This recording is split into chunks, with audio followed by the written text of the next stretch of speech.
Well, there's no problem. If you had a gun, shoot him in the head.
Welcome everybody to the Iesf World Esports Championship 2024 live from Riyadh.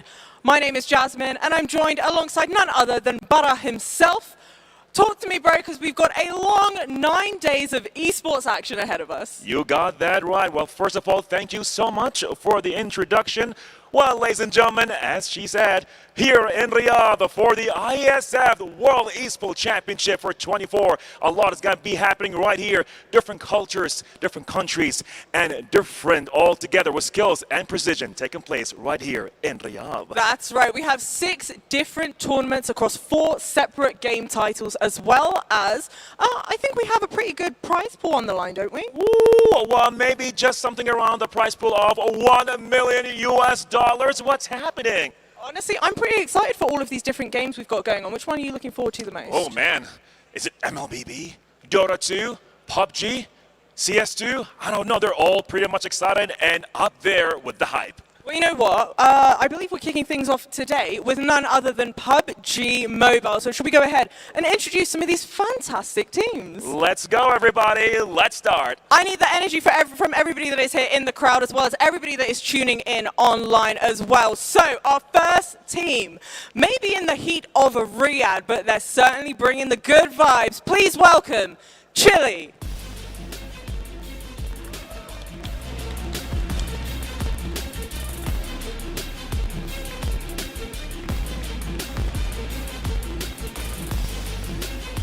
And ladies and gentlemen, from the heart of the Middle East, known for their resilience and tactical skills, and they are here to bring their might. Let's hear it for Team Jordan.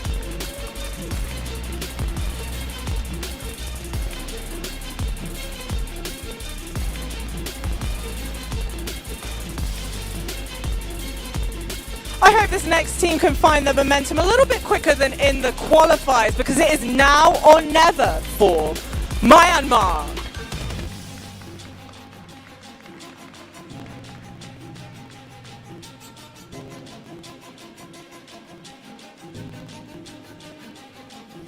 Well, they are the powerhouse, a team of precision and practice, and they are here. Please witness the expertise with Team France.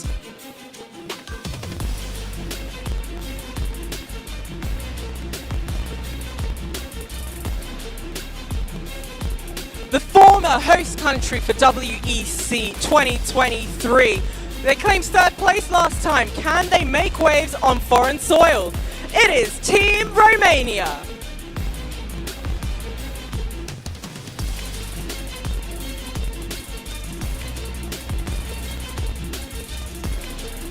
With their crazy dedication to their craft, they are here to bring not their A game, not their A plus, but even to the S tier, all taking place right here, ladies and gentlemen. Let's hear for Team Morocco.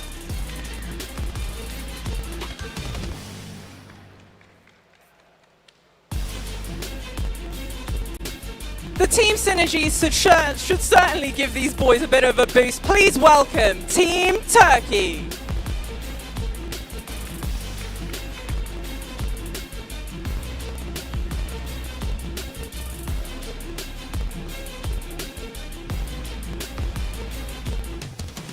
Hailing all the way from Central Asia. And ladies and gentlemen, they are here to place and put their mark with tenacity. Let's hear it for Team Mongolia!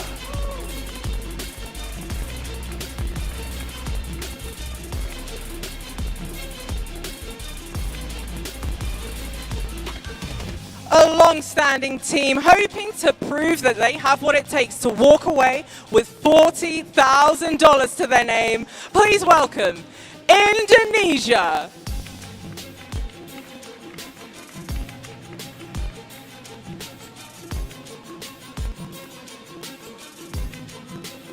Our host country, fueled with pride and national practice taking place right here and heading out with a vision. Let's hear it for Team Saudi Arabia.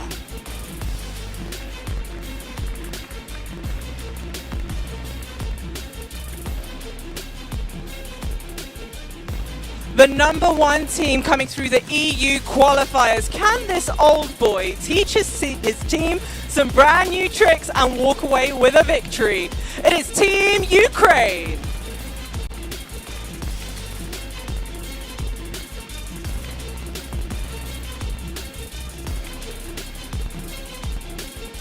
Acknowledged by the world for their exceptional skills. Ladies and gentlemen, let's hear it for Team Pakistan.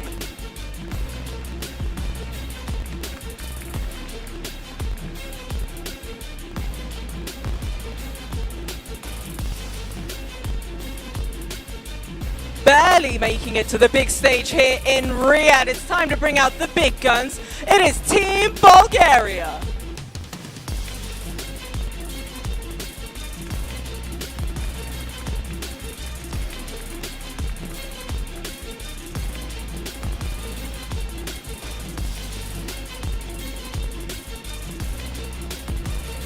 Hailing from South America, they are known to bring up the hype pretty much with fearless gameplay, and more than that, they got boundless energy. Let's hear it for Team Brazil.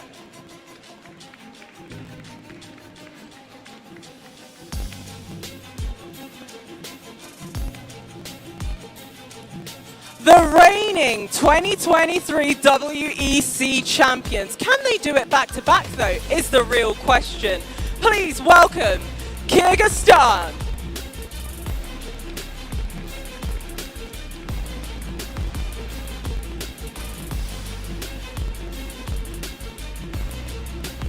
With their majestic strength of the pharaohs, with their Asian culture. All that bring up to the stage. Let's hear it for Team Egypt!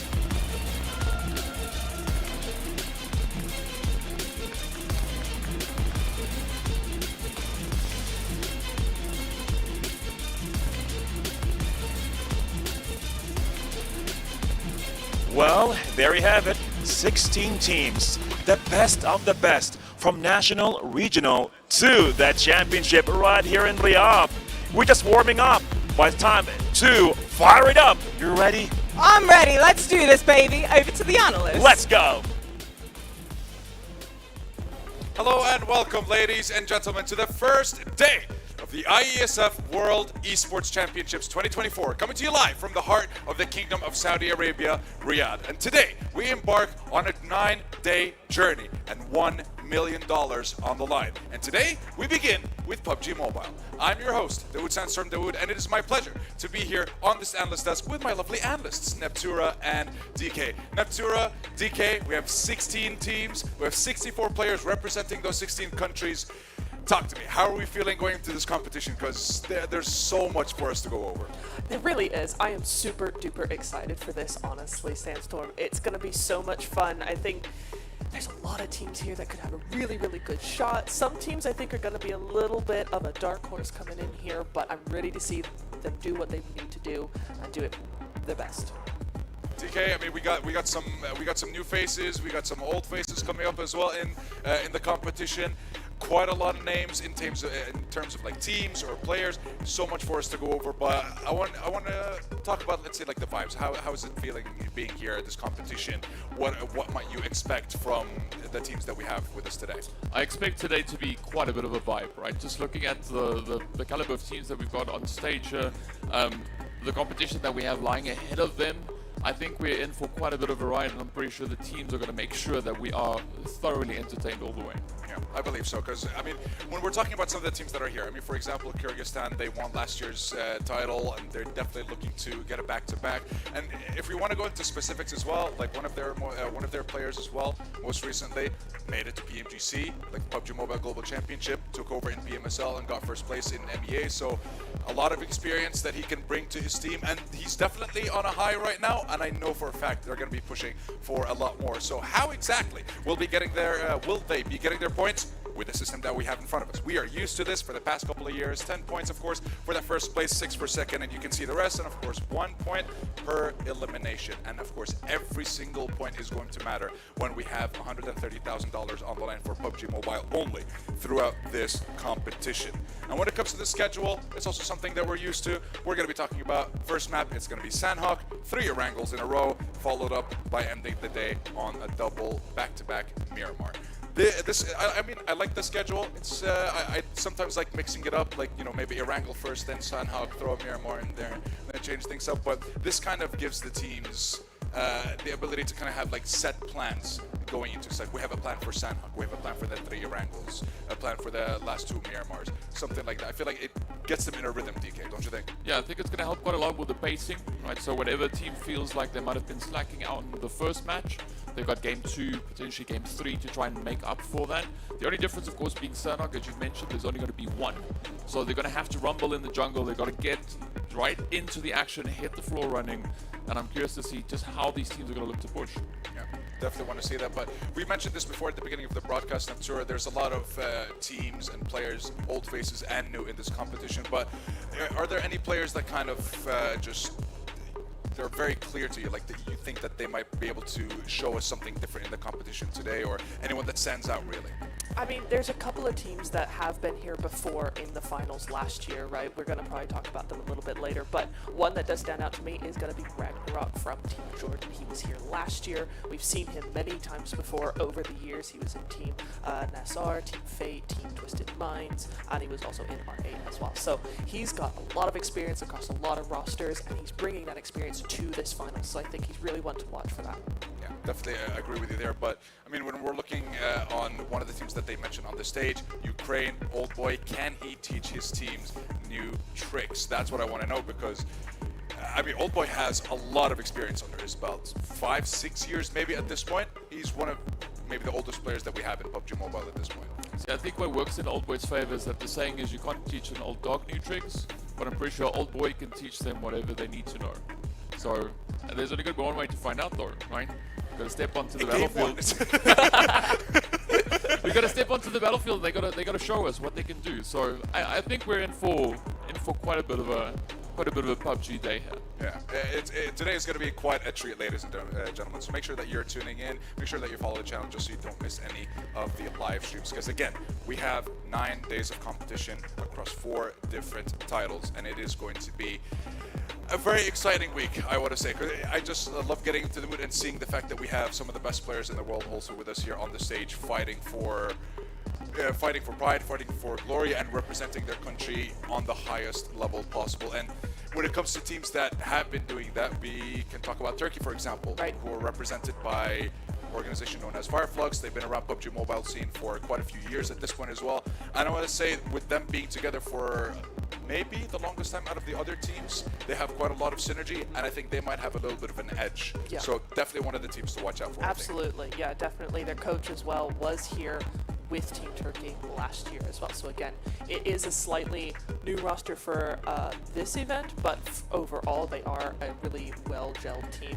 I just will be interested to see how, from a coaching perspective, he's going to bring them together and go, actually, this is what we're going to do. Because when you get to this sort of event where it is for your country, it is a little bit different. There is a slight variance there from the globals that they are used to. So it is really going to be a lot about mindset, about maybe slightly different strategies, but just bringing in a whole new kind of vibe into this event specifically. Yeah. I feel like another team that's going to try and bring a whole new different vibe has to be Morocco. Because, you know, these guys previously known as Cryptics or 1 Million Esports, different names for these guys. And they were very prominent in, I want to say, 2020, 2021, a little bit throughout 2022 as well. Disappeared for the full duration of 2023, and now they're back at the end of this year. So I want to see, how do you think they're going to be able to bring back that kind of energy that they showed in the Middle Eastern region over the past couple of years, after going dark for quite a while? I mean, if the qualifiers is one thing to go by, I'm expecting to see quite a bit of performance come through the Moroccan team, because we have El Chapo, we've got Marshall coming in here, we've got the Senku, we've got Carry Boy as well in that squad, and you know, we've seen what they could do in the past, and sometimes good things come to those who wait. So Morocco being away for a little while, coming back. Do you think they've been waiting all this time? Who knows? Who knows? I mean, there's no better time to strike than right now. So, yeah. Wait for the game. Okay, obviously, well, match number 1, right? We've got to wait a little while longer. But yes, I do expect that we are going to be looking at quite a bit of performance coming through from their end. And to what extent that's going to be, not quite sure. Right, because we've only seen these teams play in their separate qualifiers. We've not seen them all on one battleground. Yeah. Bashing it out, looking to see who's going to be the one to claim that winner when a chicken dinner at the end of the day. And I want to see what kind of play styles we might expect, because we're going to have a lot of teams that are going to be playing either center zone as early as possible, a lot of teams that might just kind of sweep around the edge, get as many eliminations as possible. I want to see which strategy each of these teams adapt to, which strategy they choose, and how it works out for them, and how they're able to adapt to those scenarios. But we've talked about Kyrgyzstan, the previous champions, Ukraine, and a lot of their experience, Morocco. We also have Turkey. I want to talk a little bit about Pakistan, actually. You know, what might we see from them throughout, specifically the first day as well? The first day, from what I can remember of them, first day, they're pretty darn good. They will go in guns blazing. They don't mess about. As we get on through the days, you might see a little bit more hesitancy, which I'm really hoping they're working through and getting past that, because this is an incredibly talented team. Their IGL, super, super good. His instinct is phenomenal as an IGL. You know, he knows the plays. So if he can just get through that kind of, oh, maybe second guessing a little bit, I think he'll do really, really well, and I hope for big things for them. Well, can't wait to see what they're going to bring to the big stage here on day number 1. But another team that must be feeling the pressure, Indonesia, represented by Boom Esports. And I think them and the likes of Fireflux, they've been together for the longest time out of the other rosters. So a lot of synergy, a lot of experience under their belts as well for the side of Indonesia. DK, what do you think? I mean, if we just base their performances from what we've seen in the qualifiers, I think we're going to be in for quite a run, especially when we make it over to, I would say, Erangel, right? Because they've shown to be quite an aggressive team when it comes to Erangel, based on how they were performing against the other squads. So I think Erangel, yeah, there might be quite a bit of a thing happening there. Qualifiers, we didn't necessarily see chicken dinners coming their way, but there's always that opportunity to find that extra little bit of a click, right? To push it that extra bit further. I mean, we've been seeing quite a bit of a distribution with those chicken dinners across the board from the respective squads and their regional qualifiers. So I want to see what's going to happen when we put them all in one map, right? Put them up in the Erangel, say, okay, cool, we've got a few teams that share drop locations. What's going to happen?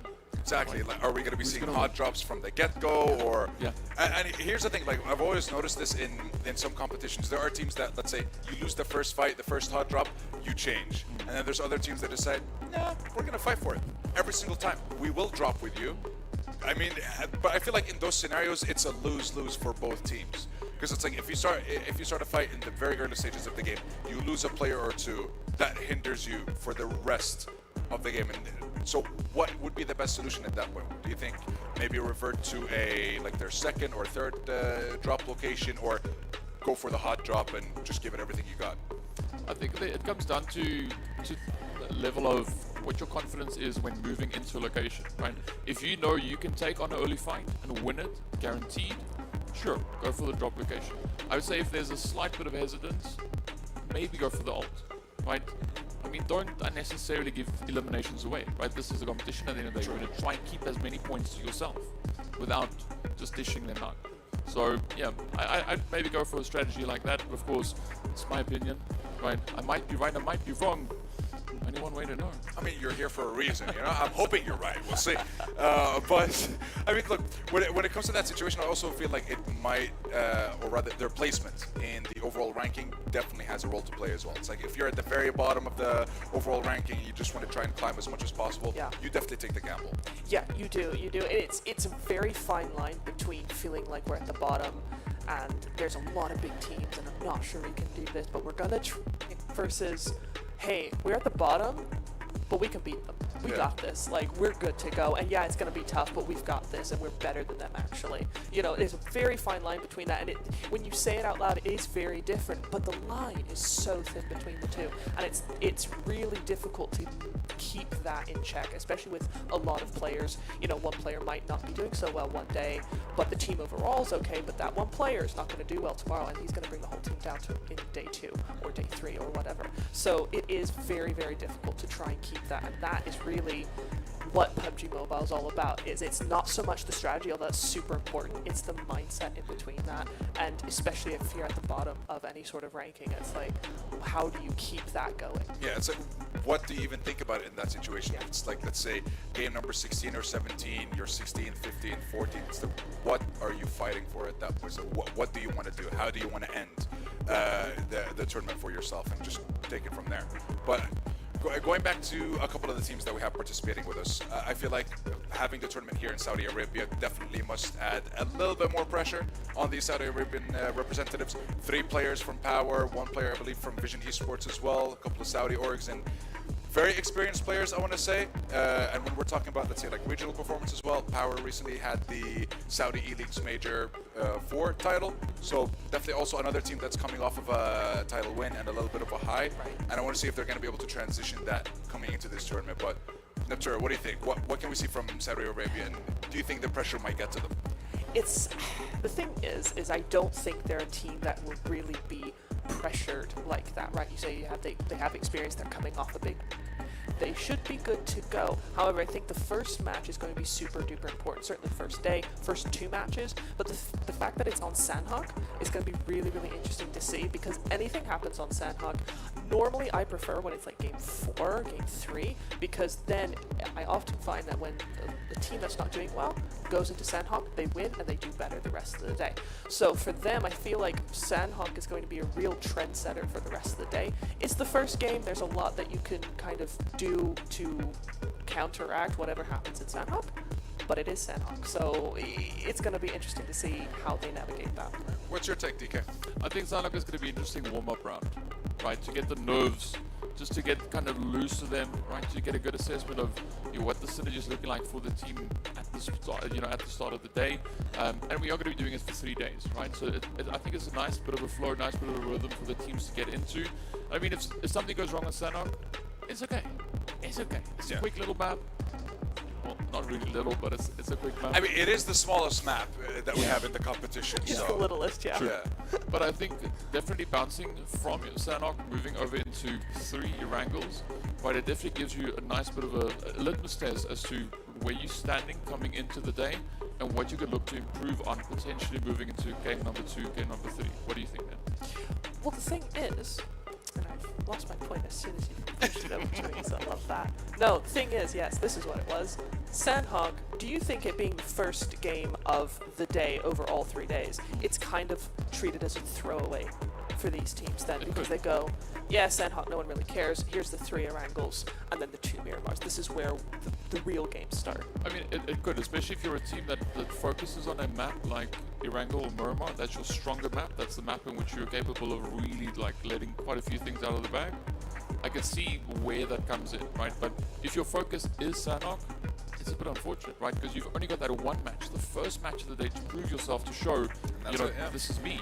And then what after that, right? You got to try and pick up a little bit of something moving into the later stages of the day. So I think there's pros and cons to it. I definitely got to lean more towards the pros of like, you know, just helping to get rid of a few of the nerves, so you can flow nicely into the remaining matches of the day. Now, DK, you said you like having it might as a little bit of a throwaway game for Sanhok. When it comes to those kinds of mistakes, or let's say like a game where you end up with 0 points, how many mistakes do you think they can afford to make when they're fighting for that first place spot? Ooh. Like, that's the thing. Remember, it's 3 days, 6 games a day, 18 games in total. And again, if you want to go for first, you have to make the least amount of mistakes possible. Yeah. Obviously, you will at some point. It's going to happen, but it's how you adapt to those mistakes. I'd say realistically, looking at how many matches, for instance, you can have a bit of a tough, bumpy road on, I'd go for 3. Right, pushing 4, 5, I'd start to worry. Right, I think 3 is a kind of a good number to set at. You know, maybe 3 on day 1, I don't know, or 3 over the 3 days. Yeah, I was gonna say whichever. Actually, yeah, how like that would definitely impact the player's performance. If it's like 3 in the first day, it's like, well, this is terrible. Or if it's like the first game of every day, it's like, really, we're going through this again? So like, there's pros and cons to it. So I don't know which would be worse. I definitely think three maps back to back, that really kind of makes the mood quite difficult to lift. That's the thing, right? yeah. If it's one a day, It's that's fine. fine. Yeah, but like if you're making, let's say, the same mistake at the beginning of the day 3 times in a row. Yeah. Then there's like you gotta check. I mean, something. at the end you might be like, well, I'm not gonna make it a 4th time. At least you're consistent, right? At least you're consistent. yeah. Maybe not the right Consistency time. is key in PUBG Mobile. Yes. It is very important. Yeah. Nah, Maybe not the right kind of consistency, but Yeah, consistent. exactly. I mean, if I had a player or a team who was making the exact same mistake every single day, I'd start yelling. I'd start throwing things like, "Come on, dude! This is not. We're not playing here, right? Well, we are, but we're competing. We're competing. This is not a scrim. This is not something where you This can is go, not a yeah, TDM. it's fine." This No. is the real show. This is it. This is the real competition. We gotta get going. Yeah. Honestly, I'm waiting for that first game. I want to see what's gonna, like you said, the litmus test. Who will pass? Who will fail? Who's gonna come out with that first winner chicken dinner on Sanhok? So, without further ado, ladies and gentlemen, it is time to get the show on the road and get started with our first game of the day. So, over to our casters with Falix and Koa. Thank you so much, Sandstorm and the analyst desk. Thank you for keeping us warm, for keeping us entertained as we're waiting for that first match to kick on off here. Whew. We're ready for some PUBG Mobile here. We're ready to kick off day number 1. They've talked about everything I could have imagined. But we're starting soon. We're starting on Sanhok, and it's 6 games a day. There's not a whole lot to waste here. There's not a whole lot of time for these teams to waste, Felix. No, there really isn't. It's going to be 6 games for today, as you've heard on the desk already. And man, I can't wait to get started. Once again, so many different countries with so many experienced players in this lobby, and so many favorites as well. I know we've heard some of it on the desk, but I want to put you on the spot, as we always do, as I love to do. Who's your favorite going into this? It's a tricky one. It's a hard one, all right? But I think I'm sort of torn. Yeah, there's torn between. Indonesia is there. 100%. Full lineup. These guys have been looking good. I think they got something like a 4th place at the Pubg Esports World Cup. That's crazy. That's a good result. A lot of money as well. And that is, that's crazy money. But a lot of teams have had results like that in this lobby. Like, they're not alone on that. They're not the only team with merits like that. It's just full lineup. They've been looking good recently. you've got to give them a bit of favoritism. Yeah, and I think it's going to be the story of favorites. As we've seen so very often in these Iesf competitions, who's going to be able to take the grand share of the $130,000 US, ladies and gentlemen? We're going to find out right about now as we head on over to the first game of day number 1. You've talked about your favorites. Yeah. Now it's my turn, I think. I know we set some of the predictions already. Yeah. I know you've gone for Ukraine. Yes. I've gone for Turkey. Back then, we didn't know all the Exactly. lineups. Didn't know the full lineups, didn't know the Exactly. Some rosters. teams have been replaced. Some countries have been replaced. Bahrain, for example, isn't here. Jordan is instead. And that Yeah. obviously mixes up Yeah. our predictions to some degree. And I got to agree with everything you said. I think it's going to be the story of the favorites. I think some of these teams are going to run away with the majority of the points. And it's going to come down to who's going to be able to third-party other favorites as much as they want to and can. And I think that storyline is going to start right about now in Sanhok. Starting right about now. Drop spots looking fairly clean so far. We've seen some drop maps lying around on stage. These guys, they're definitely in a Discord. They're posting each other drop spots to try and figure out where everyone's going.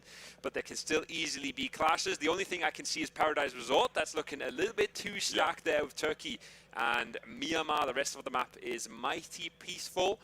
As you can see, a few players here and there just trying to get themselves out of space. Morocco, though, on the north as well. That's a thing, too. Yeah, look at Jordan's split as well. Look, Jordan has the entire area between Quarry and north of Boot Camp. That's crazy. That's a big split coming out from Jordan. A little of map control as well. But we head on over to Turkey. And as you said, one of the only real contests that we have going on in Sanhok right now, at least on match 1. Right? I mean, that can still change the couple of games. It hasn't really changed often. But, matter of fact, it still can. And there goes the first frag. It's going to be Morocco opening things up. And it's going to be 2 players, I think, immediately being taken down. Morocco, they've proven that they deserve to be here. We've seen them pop off in the African Esports Championship, securing their spot at this tournament. And they're starting it off aggressive in the north. They're looking good, taking a few frags. Quite off the bat, no problem for them at all. You talked about Jordan split here, but there's aggression still coming out in the north. It's both Turkey and Morocco popping off in Paradise and Cow, and that's looking like a fight that's almost over. Yes, it is over. I think Morocco has just picked up all 4, and they haven't lost a member. They might get themselves back to full and quickly rotating as well here. They've got all the time in the world. This is a beautiful start for them. Yeah, 4 Romanian boys, the new roster, so to speak. With Lawrence being the last one being taken out as the first team that has now been eliminated. But it might just happen that we might see another team that's being eliminated any second now. And that's Turkey going really aggressive against Myanmar. We saw the first knock a couple of minutes ago. And it looks like they want to finish things off with a bang. 2 more players being knocked down. I think one has been revived in the meanwhile. And that brings it back to a 2-on-2 as Turkey has lost 2 players on their own as well.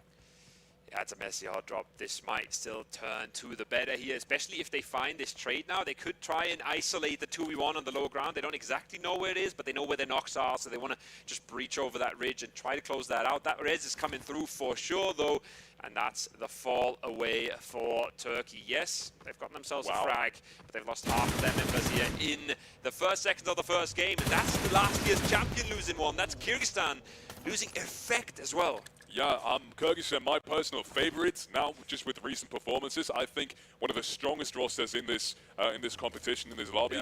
And once again, I think if you would put me on the spot, take one team, I think Kyrgyzstan is going to be up there on the 1 spot for me now that, the new rosters have been revealed. But yeah, they're going to lose a player very early on, not the start that you kind of want to have, as you said as well, reigning champions going into this.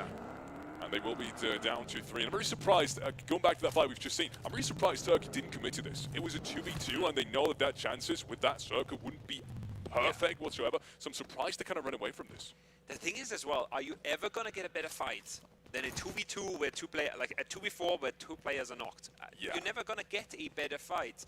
You could get yourself 4 kills right off the bat. Yeah, sure, it's not an easy push, but I think you go for the high risk, high reward play there. But to be fair, they had little information about if the res had maybe already come on through much earlier, right? Like, we see that the res is just being started. They don't know that at all.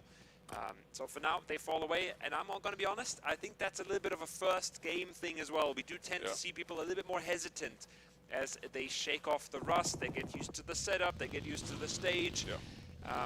This can take a toll on people, and this can make things a lot slower and a lot more passive than we would usually see them. 4 frags being picked up by Morocco, phase 1, who would have thought. Definitely one of the strongest rosters coming in as well. wouldn't say the strongest rosters, obviously, but that's just based off of the fact that Morocco has a couple of players that have, momentarily been almost retired to some degree. They've come back for this event representing Morocco, obviously, as they have been the most experienced players from their country as well. And then they came into the WEC that we've seen 2 months ago. African Esports Championship, the AEC. Man, I'm getting mixed up on these abbreviations. So the African Esports Championship, they came in, they started off relatively slow, but they ended it with an absolute bang, and thus qualified here to the WEC, the World Esports Championship by Iesf, and deservingly so. Once again, incredible fraggers.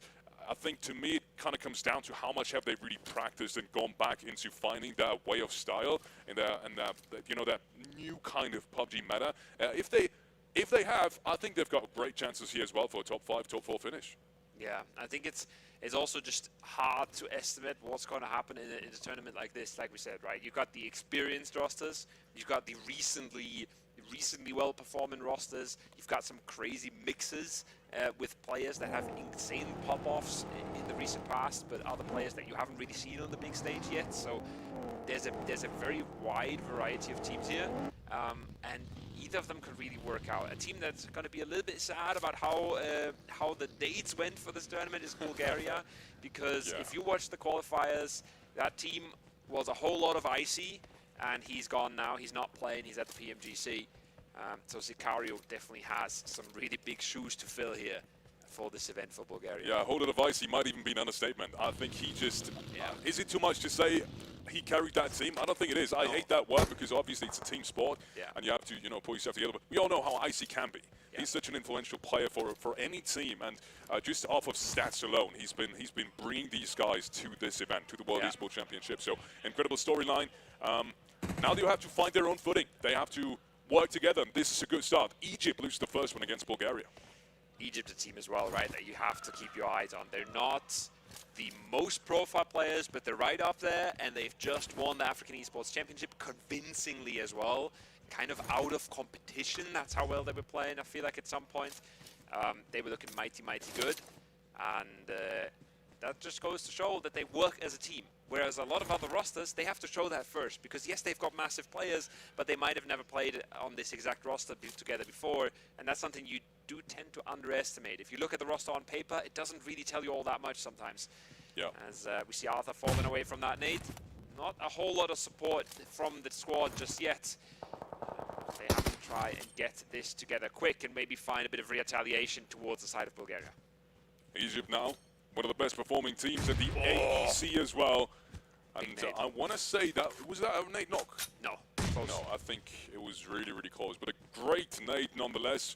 Arthur trying to defend his line of sight here. He's got 2 more players to back him up, but they're nowhere near. I think he got caught on rotation, and that's Bulgaria's already opening up the angle. This is good counter fire. Almost takes him down, but he just barely makes it behind the rock. He's on borrowed time. That also means Arthur not getting that frag. Means, more nades raining in, more angles are being shot now, and he should go down any second. He still somehow makes it behind the vehicle. He's trying to get something, but just nothing there to be found. Now the reinforcements arrive, but it's just a little bit too late. Yeah, it's a little too late for him. Not sure if they weren't as mobile as him. Maybe they didn't all have vehicles to work with, but he was stuck on an island there for just a little bit too long. Bulgaria opened up the angle nicely, and as soon as they open up that angle, it is pretty much decided. And Arthur's fate is sealed. So nice first few glimpses of team play from a squad that I didn't have my hopes up, but like I said before, I feel like everybody in this lobby can prove us wrong, and everybody in this lobby can really show that they're made to fight for the top here. Couldn't agree more. Zaxi, one of the biggest fraggers on that lineup on Egypt, together with Kronai. I want to say both of these have actually been the biggest fraggers on that roster. Left alive, will have to find a new place in the next safe zone. Zuxi especially is going to have to move across the street, and I think Bulgaria is just waiting for this. They're letting the blue zone touch him, force him out of position, to then be able to shoot him when he runs across the street. Should be an easy pickup for them. I like what Bulgaria is doing. I think they try to make a fast rotate, but as soon as they realize they have kill potential on that edge, slow it down, make sure to get all these remaining frags. First knock comes through for Egypt though, we just saw it in the kill feed, so they're making this a little bit more painful than it maybe could have been. Mongolia on the other side, a team that's taking casualties right now, a team that still has to prove to us that they can be a threat in this lobby. But the shots are landing. Instant knock. There's also a player that's not going to get rezzed at this point. All the more likely. The rest of Myanmar, unsure at this point, but I think they are falling away from it. They're resetting. They're trying to get themselves into the play zone and cut in their losses. This is barely a res here for Suki. He should be able to get this on through. But in 26 seconds, the next zone is going to pop, and then they really have to start getting a move on here, Felix. Yeah, it's going to be dangerously close. As soon as the next phase touches, I don't think there's going to be a way, but I think he might just make it in time. I think he's rest just about now. Zone closing 8 seconds. Should be enough for the first 8, so Mongolia is going to stay alive as 3. But as you said, they still are yet to find a safe spot in the next safe zone. So that's going to be a little bit of trouble, especially that new safe zone that now shifts towards the west-hand side. We still have so much water in there. This is a disastrous zone for almost anyone except Brazil and Ukraine. Yeah. And I really like what Ukraine has done there. We've seen this time and time again off of that roster, playing it safely to that western side, kind of gambling on the north or southern shift. This time around they've gambled on the northern shift, and they most likely will be rewarded as well. So good on Ukraine, keeping themselves out of any unnecessary fights. Yeah, that's why vehicles on Sanhok are a tool seldomly used. Instantly losing one on the bridge cross. That means Myanmar, down to just one member remaining, is going to try to send it to the middle. And, well, we've just seen the map. We know he actually has a fair chance of it because that circle was a pretty hard shift. Not a whole lot of players in the circle. And a lot of players that are in the circle are trying to keep their edge clean right now. Look at Saudi Arabia. They're holding far on the edges. They're trying to go for kills early here. And that they're not messing about moving into the phase before they really, really have to. Indonesia in big trouble. We said they are one of the most experienced rosters in that lobby. But right now they're being gatekept by angry Saudi Arabians on the other side. They really want to clear this edge. They want to move on and take the space they can on that northern side as well. And they are playing it really smart at the moment too. No one's overcommitting. Everyone's using third person to the absolute best of their advantages. Have to wait and see how that works out. I don't really see a way for Indonesia making it in. Love to see that fall away as well from Kyrgyzstan. Nice little bit of team play, having one player anchor, 2 players running, and then switching around the roles, leapfrogging off each other. Nicely done. Morocco taking a whole lot of damage, taking a whole lot of fire. Chapo there, I don't think that's a res anymore. I think that's pretty much gone, but maybe you can go for the loot at least. But you can see as well, getting across these bridges, getting across to another island on Sanhok is just so brutal, right? And yeah. This is a little bit of why the analyst desk was saying this map is very different than the other ones. The rotations are extremely limited. But getting yourself just a few kill points, even if it's just 2 or 3, goes such a long way to just set yourself up and say, hey, we're in this. This was the first game. We were in it. We've got a little bit of what we wanted. And at least not going out with a 0-pointer. Bulgaria there, 3 frags for them. They're in a whole different mindset than a Romania who died 1 minute off the drop with 0 points. Absolutely. That's what Sanhok is all about. Salvage the rounds that you have no chance winning in, which you can kind of tell very early on by the way the zone shifts. Let's be honest, Sanhok is the map where the zone has the most impact, which is why it's also the least liked map. And that's just down to the fact that you can't really have deep rotations. You can't really play around on edge as much. You most of the times just have to take straight up fights. And if someone is gatekeeping you, you're going to be at a disadvantage whatsoever. And that's what we're seeing right here with Morocco as well, especially being shot from even across the lake, even across the river. There were shots coming in from Saudi Arabia, taking out Chapo. So that's just how disastrous this map can be if you don't rotate early enough. And I love what Chile's done here as well. They've just completely locked down that bridge and given themselves a bit of an avenue to use later on, looking for any frag they can find. 2 for now. Yes, there's teams that got more frags than them, but they had to work for them. Holding it down. Kensto finds Zerich. That's 2 Titans colliding on the southeastern side here. You can see that Kyrgyzstan, they don't want to fall away from this. They want to close this out. They might know that Turkey is weakened, but they might just sort of smell it based on the presence that's coming towards them. They want this fight, Alex. They're not looking for rotations. They're looking to take a fight when they see one in front of them. I like it. That's what Turkey did not do in phase 1. And now they are kind of paying for it. Kyrgyzstan in that 2v1, you can, as you said, really tell they want to clear this. There's not really much to rotate to afterwards. So picking these 2 frags would make it 4 points for them, given that 5 teams wouldn't be eliminated before that, which is pretty unlikely. So no placement points either. By the way the zone looks. In the meanwhile, it's going to be Ukraine taking down 2, maybe 3 players, and I think some of the Pakistani players have just gone down. I think that's 1 flash and a knock as well. They've just gotten absolutely melted, and that's a big move for Ukraine. Remember, they were slow on the western side. They really just had 1 or 2 teams next to them, and they've instantly done the damage when they had their first chance. The Indonesian swimmers right now, they're not looking all too hot either, but they might just make landfall a little bit far left for Alian to close them out, and you can see he's trying. He hasn't found the angle. They might be getting the first aids off, and they might become an actual problem for him now as he's trying to play the ridge, trying to survive. Pretty much trying to lick their wounds here that just have been inflicted from that Ukraine.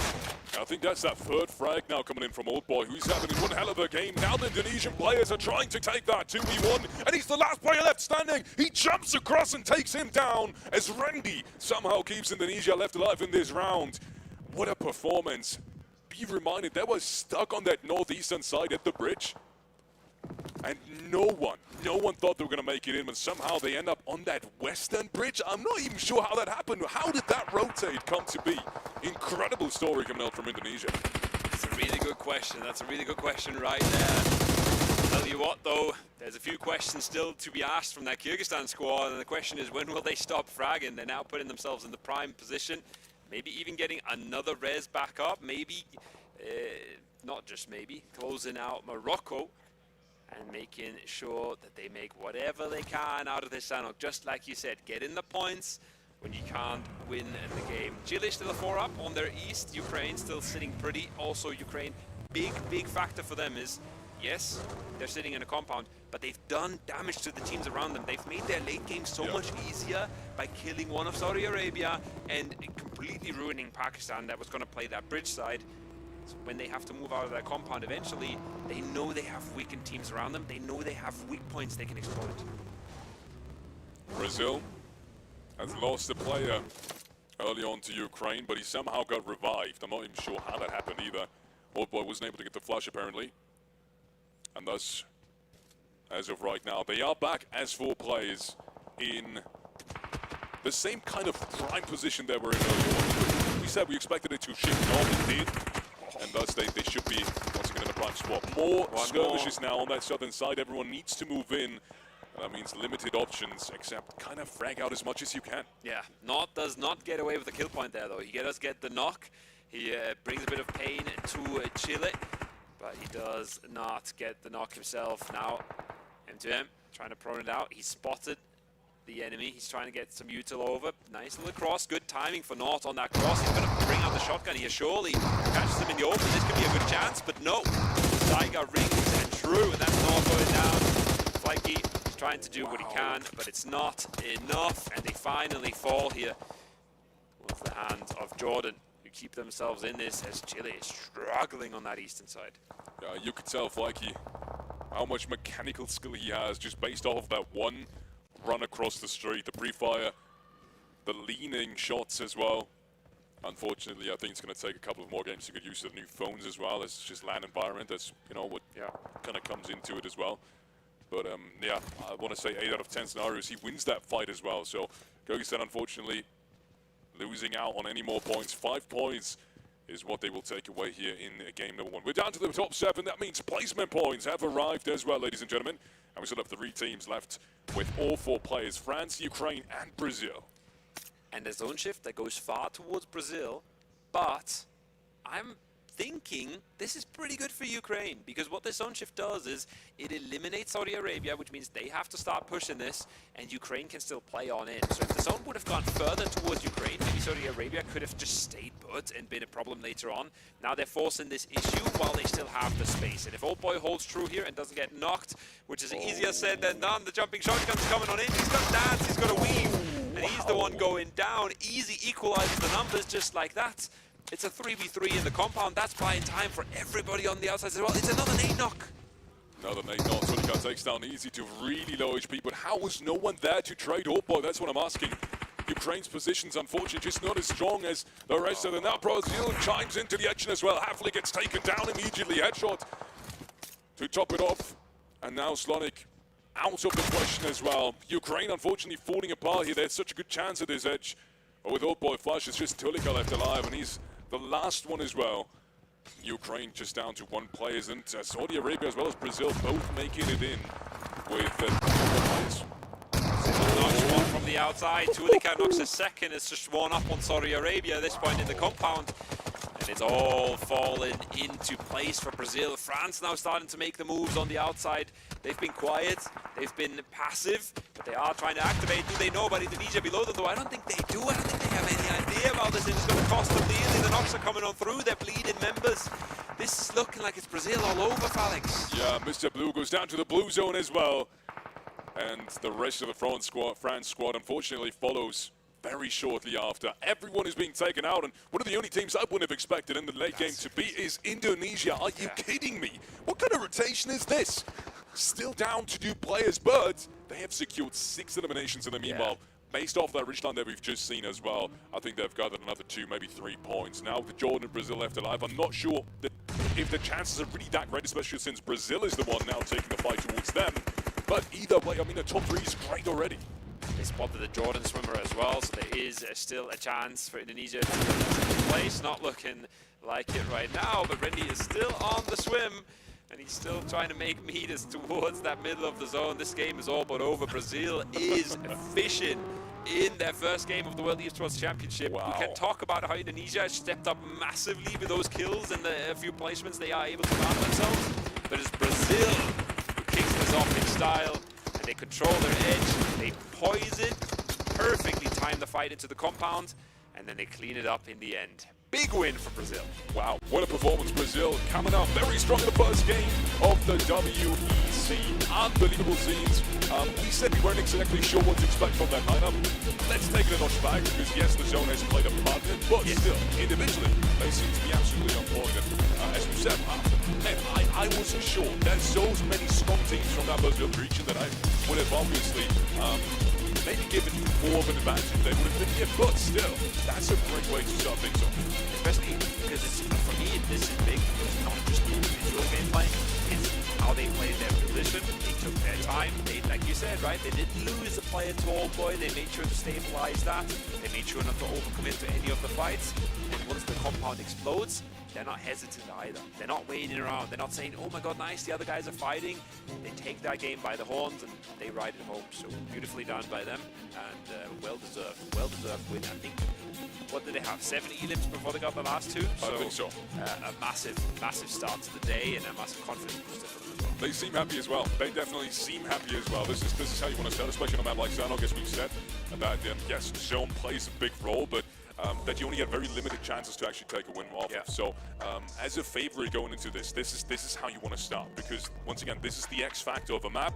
If you play as good on this, you know, chances are you not only take that confidence into the next couple of games, but chances are also that your points average is just going to be immensely higher than everyone else, especially your direct competition. Yeah, exactly. Like we talk about this, right? It's hard to win on Sanhok. The zone plays a massive role, but that also means when you do get the zone, you do have to win it. You can't let these chances slip, and they did not let that slip at all. Ukraine, I think, had a chance, but we talked about it in the compound, right? It wasn't super clean, and it was an easier situation for Brazil to deal with than it was for Ukraine, but I still thought they kind of had that ready. They were all cooking the nades. It looked like they had some sort of setup, but then Old Boy was left alone for so long, and it kind of fell apart for them there. Yeah, it was really unfortunate. I think if they would have had maybe one player to back Old Boy a little bit more, but then again, we don't know the exact sight lines, because it looked like Ukraine was really pushed into the buildings as much as anyone could have, because Brazil was watching from up top. They're respecting the overpeaks of Brazil, so it's not as easy as it looks from the outside. And Brazil knew as well that this is the biggest competition right now in this round. If we clean up this edge or like interfere as much as we can, it's going to be our round to win. And that's also what I really like about Brazil's play there. They kept it passive when they needed to, but when they needed to actually interfere with everyone else fighting on the edges that mattered, they activated. Yeah, the decision making was clean. Yeah, and that's a thing you love to see, because we do see it time and time again that teams don't make that switch in time, and it's the hardest thing about PUBG, honestly. When are you aggressive? When are you passive? Totally. That's pretty much the name of the game. Once you have that figured out, you know how to play PUBG. They do it really well. Have you figured that out as a coach yourself? Let's not talk about it, all right? Let's not talk about that one. Last 2 tournaments have been let's not talk about it. Moving on. Indonesia, how on earth do they end up from the northeast bridge to the southwest bridge? Yeah. We got to take a look at the match. How do they fight it up from there? honestly, scratch the map stream. I want to walk over and ask them because that's insane. Like, they've been stuck to the edge. The blue zone was literally like a couple of meters away from them, and they've been on the eastern bridge, on the northern bridge, let's say like that, on the northern bridge stuck to the blue zone, and Saudi Arabia was watching them. Yeah. And Saudi Arabia has been there throughout the entire game, so it's not like they moved away and they were able to rotate. No, Saudi Arabia has kept that edge on lockdown for the entirety of the game. So, I don't know, have they found a boat? Is there in boat spawns there? I don't think they are. I think the next boat spawn has to be somewhere on the northern side of the map. They would have gotten slaughtered, northern surely. There was, remember Chile was just 4-man in that compound on the river cross, right? Like, you just blow up that boat. There's no way you make that play. There's no way you do make that play. No. Yet they did. They clean up Pakistan there. They clean up France right on after. France comes off the bridge, instantly steps into the absolute landmine that is that Indonesian duo, and it ends their game. So a little bit unfortunate for them, because I think they were really waiting for this game to give them a chance, and once they had one, they just stepped on Indonesia and it was over. Yeah. Incredible points being secured by plenty of the favorites. We got to give it up for Jordan as well. Replacing Bahrain, be reminded they wouldn't have originally qualified for this tournament, but due to the fact Bahrain obviously has PMGC to play, so they couldn't make it here. Crazy. Let's take a look at the stage because we have an interview ready for you guys. And here we are right now with Fireboy from Team Indonesia. How do you feel about the last match? Maybe it was difficult at the beginning, but we can do it. You can do it indeed. So this was only one Sanhok, right? We're going to go for 3 more maps, all Erangel. So are you prepared? How are you going to make that happen? Before we come to this, we are already prepared for all worst things. I think we can do it. You can do it indeed. Let's see what's going to happen in the next map. And that was Fireboy from Indonesia. Now, back to you, analyst. Let's go. They can do it indeed. They are still one of the strongest contenders that we have. Yes, they may have stumbled. I mean, not really. They didn't really stumble in the first game. Zone didn't really help them out in the last couple of circles, but still coming out top 3 in game 1, getting a couple of elims. Great start. But you know who didn't have a great start? Surprisingly, it's Romania. We talked about it in the pre-show. Hot drops, yay or nay. Is it going to happen? Is it not going to happen? And DK, we had 2. But talk to me about that first one, Morocco versus Romania. It proved to be a little bit of a tough spot, right? And I mean, it's not such a different angle that we saw Romania going towards. Normally they go towards Tatmok, but they pushed a little bit further north and they found themselves in a bit of a sticky situation. It's unfortunate, but I think that's part of the game. Moving into a map like Sanhok, right? We're expecting to see potential hot drops. The team's delivered, but it comes down to how you're going to be able to kind of handle those engagements and whether you could, you know, rise above it and walk out of there with still some of your players intact. Unfortunately, that wasn't necessarily the case here for Romania. Yep, they lost every single one of their members in that first skirmish up against Morocco. But that wasn't the only one that we actually had. We saw Turkey, hot drop with Myanmar as well. Turkey, I believe, lost 2 of their players early on, and that definitely affected their performance for the rest of the game, Natsuro. Yeah, it did. It's something that you have to account for. It's something where, you know, you have to have that adaptability as well. But yeah, in this game in particular, it was going to prove a bit of a problem. It's Sanhok, right? You want as many players as possible on your team, and the minute you lose 1, it's okay. 2, you're starting to have to backtrack plan B, plan C. We're going to have to play this quietly. We can't go full, you know, gung-ho on everybody. It does change your game a lot, so it's something that they're going to have to think about and maybe not repeat tomorrow, or tomorrow. Yeah, and that's the thing I want to throw out there from now. The question for ourselves for day 2, game 1, and day 3, game 1: will the hot drops repeat? That's gonna be my question. But we're done with Sanhok for now, but we're not done with the stats coming out from these players. Let's have a quick look. I would say like quite average, because when we're talking about Brazil and what they were able to do in this game, their focus was center of the zone, and it benefited them so much. They didn't have to move, I want to say, like after getting themselves in the center of zone 2 or 3, if I'm not mistaken. From then, they were very, very safe, nothing to worry about. They managed to get a decent amount of eliminations as well, Natura. So for Brazil, great start for them in that first game of the day. Oh yeah, excellent start for them. It's one of those things where, you know, people are going to go, oh, they're zone blessed, you know, they didn't really get that, they're zone blessed. No, the zone went to them, it's what you do with it, right? if the zone goes to you, then you've got to still make it work. You can't just go, oh, we have the zone, so we're good now, and then you just die. Yeah. Because that's not how that works, right? You can't just rely on the placement points. You can't, and No. you can't rely on that zone. You've got to work it, and they really did. They saw, look at this zone. I mean, it was a perfect zone. They had all of the land. There were only 2 players in the water, and then some outside of zone. Year by year, Korea, Indonesia, Israel, Romania, worldwide, the World Esports capital changed, each year expanding significantly, getting bigger and bigger. Fast forward 15 years, Iesf was determined to show the world the most valuable World Esports Championship. 140 nations gathered in Riyadh, Saudi Arabia. The WEC 24 story. 2024. Saudi Arabia prepares to host the 16th World Esports Championship after a spectacle made in Iesf, Romania by Iesf for WEC 23. New president, new challenges, and quite a bumpy road ahead.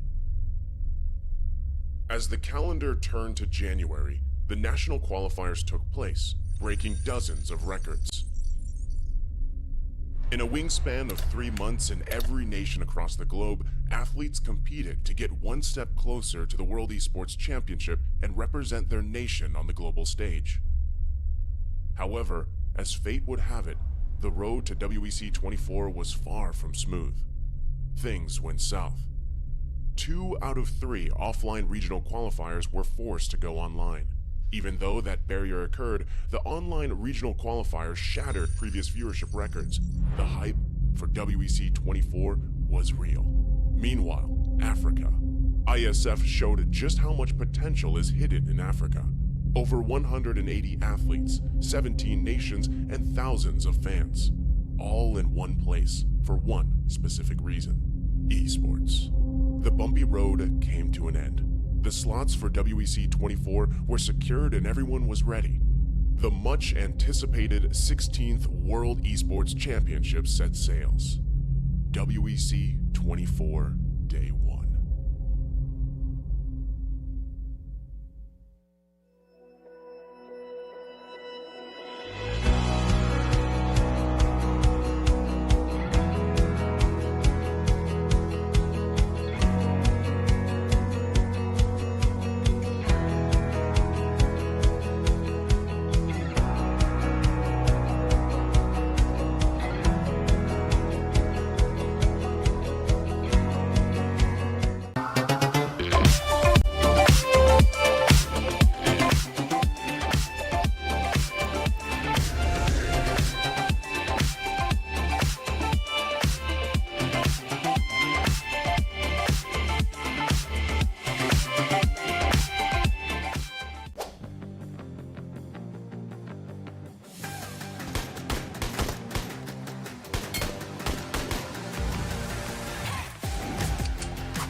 can't help but these, cause they know they can never touch these.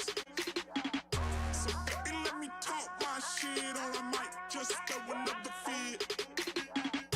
You know I can't help but these, cause they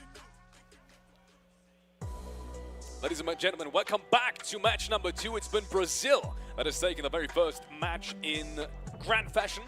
It's been Sanhok as well, but be reminded, that is the only time we're going to see Sanhok. So if you are here for some high strategic gameplay, then this is the time for you. We will have Erangel 3 times coming up, and then 2 times Miramar. Any predictions again, Corbo? I'm looking out for drop spots. We talked about it a little bit. We'll see what happens on Miramar. Yeah, fair enough.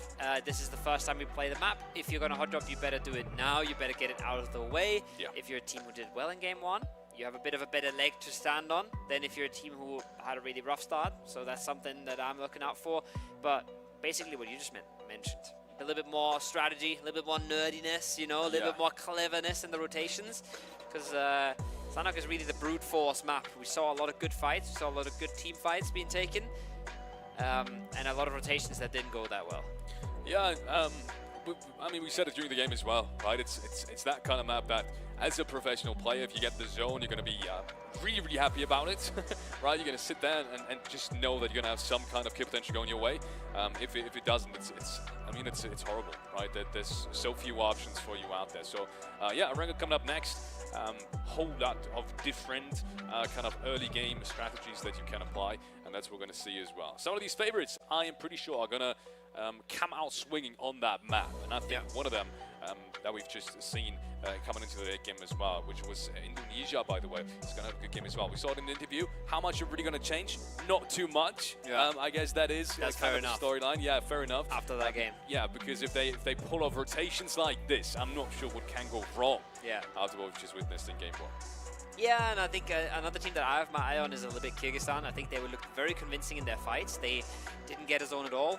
They had a tough early game to work their way through, and they were looking good as a team. They were looking like a unit, and that's I think one thing that you cannot understate in a tournament like this, where there's so many rosters that are just pieced together. Team play is not going to be as good as in a tournament where everybody's been practicing together for months and years and everything. So they looked clean in their fights, and we saw a glimpse of the mechanics, right, coming on out. So even if the zone was very disadvantageous for them, they looked good in what they could do, and that's a really good sign when you come into the maps where they're not as limited into what they can do. They can be more creative. They can figure out more ways to get into zone and get those fights. Yeah, absolutely. I mean, 5 frags is what we've seen in the last game. That is a good indication of how frag strong these guys are. And ladies and gentlemen, we're heading into match number 2. It's going to be Erangel for the first time today, for the first time at the WEC Championship here in Riyadh. Live from Riyadh as well. We have this beautiful venue, this beautiful stage right in front of us. You should come here if you're anywhere close and watch this spectacular event in person. Yes. It's got the Esports Festival vibe again. I'm so in love. I'm so in love with the vibe. It's not just one event. There's a ton of different stuff going on. There's a few PlayStations around the place. You know, booths where you can do some fun stuff. It's a good time. But we're getting serious here. All right, the talking time is over. We're ready for our first Erangel of the tournament. We talked about it plenty. What this map has to offer. And we're going to see what the teams make of it now. Indonesia in Milta. We've got Myanmar in Novo. So far, no hot drops to be seen. An insane amount of space for Chile here as they are trying to push Romania right into that Lipovka edge. But I'm feeling like there's got to be some spice at the end of the playing path here with a few teams still left in it. Yeah, Brazil and Morocco, I think, both making their way towards northern Georgia Pole.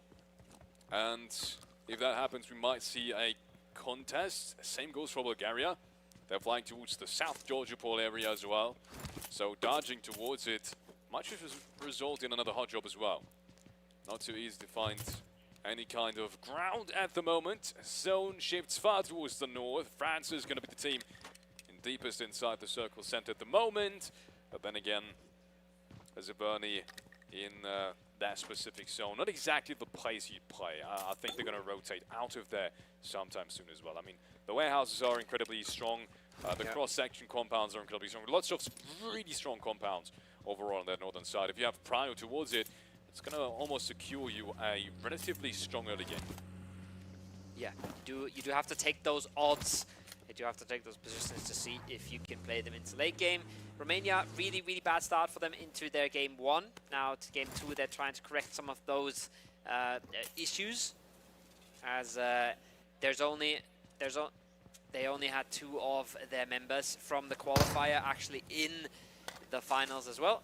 But I have just been told we've got a little bit of a re-host coming on through, so this match does have to be restarted. And yeah, we'll have to keep you guys waiting for another short bit. We're going to keep it nice and sweet, but that Erangel wasn't the one to be. No, it was not the one meant to be. France is going to be fuming. I think France is going to be fuming. They want the same circle again. Yeah, we can see the desk is fuming as well. Some France fan girls, I guess, at the desk. Yeah, ladies and gentlemen, quick tech delay. We'll head right back into the next match. Someone must have not connected, I guess. The only explanation I have. Didn't see a 3-man, but that's a very likely thing. That's something that could have gone wrong with the game settings as well, right? Sometimes you see the first circle and you realize, oh, that's a little bit too big. That's not. Was it too big? Did you spot that? No, I didn't spot that. That does sometimes happen. I am running on very low sleep and very low caffeine to make my way to this tournament. I'm not spotting circle sizes today. I had like 17 hours of delay. I'm just here to just smile at the camera and talk about the video game, right? Yeah. That's kind of sad, because I wanted to see France now, what they do with it. Because we've said, like, these northern circles with Saverni in the very deep center, and just overall lots of prio, they kind of give you lots of options. But, as you said as well, it's kind of a gamble, right? If the circle doesn't go your way, as with these circles towards the northern side, as it always is, it's really hard to rotate out of it if you've committed to a compound, because there's so much open space. There's very few rotation paths you can take later on as well. So you kind of have to just roll with the zone and maybe try to take an edge fight later on, because you can quickly find yourself in a position where you committed to a compound that doesn't really give you enough options. So like the warehouse on top of the hill is something that's super popular for that reason, because it does give you all the information at least, right? You're committing to a compound, you got to commit at least 2 players into it. That's usually enough to scare off the opposition, but it does give you a ton of information around. So you couple that maybe with 2 players in Saverni, 2 players in the crossroads, something like that is quite popular amongst these teams.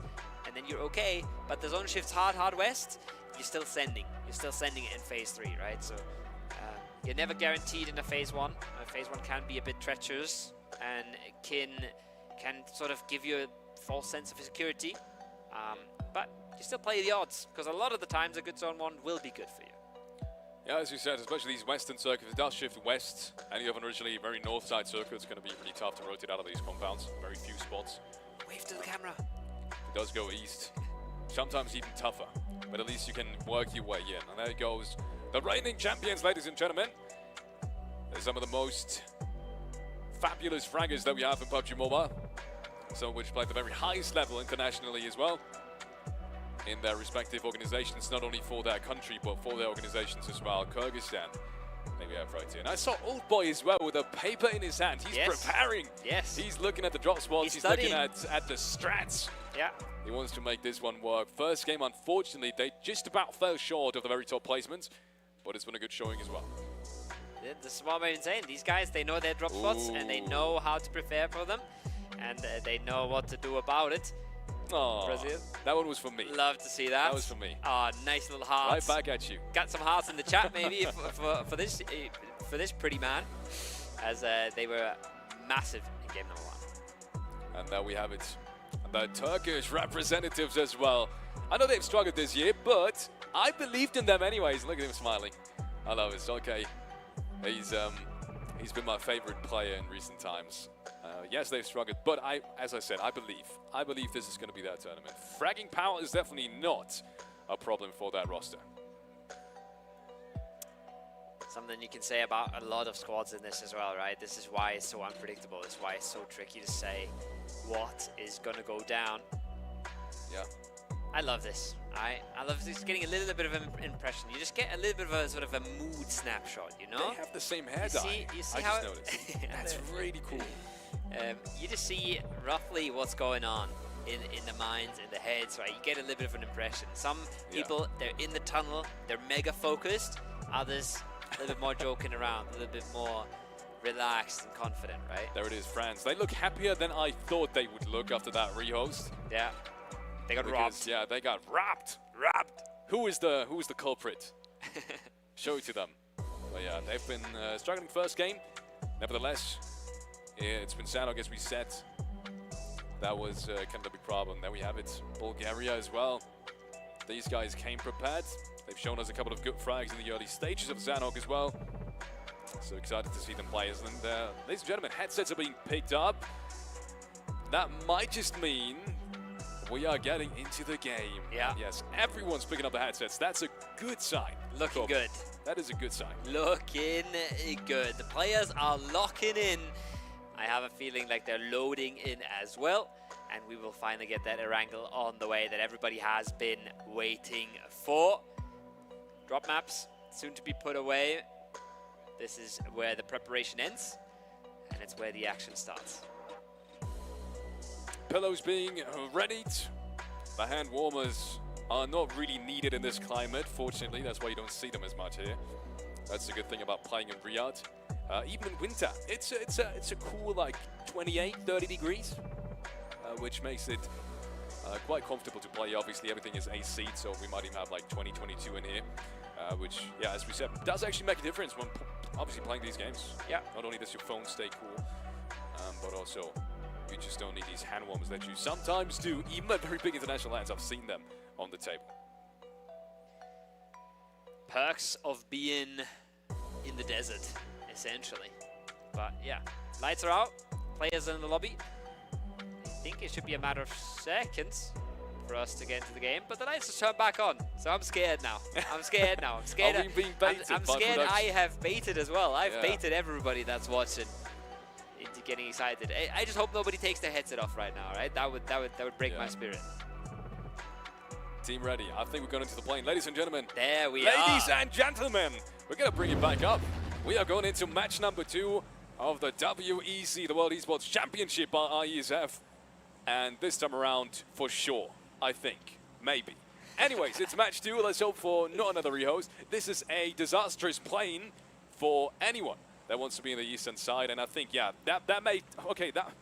I don't even know what to say anymore. This is, okay, it sounds horrible for France, but for everyone else, that's kind of horrible. Yeah. And they're going to be fuming as well. The thing is as well, the last plane gave us a bit of an impression of where everybody really wanted to loot, and if there was any uncertainties about drop spots, they were kind of being cleared up in that first map. Yeah. And now we come into a map where half of the teams cannot go where, half the teams is an overstatement, but maybe 4 or 5 teams cannot go where they want to go. We had a team North George, South George, and a team in crates. Yeah, South George can't even be reached right now. That's disastrous. They could all drop for the same few cars and try to go there, but I mean, they are right now. Look at Bulgaria and Morocco.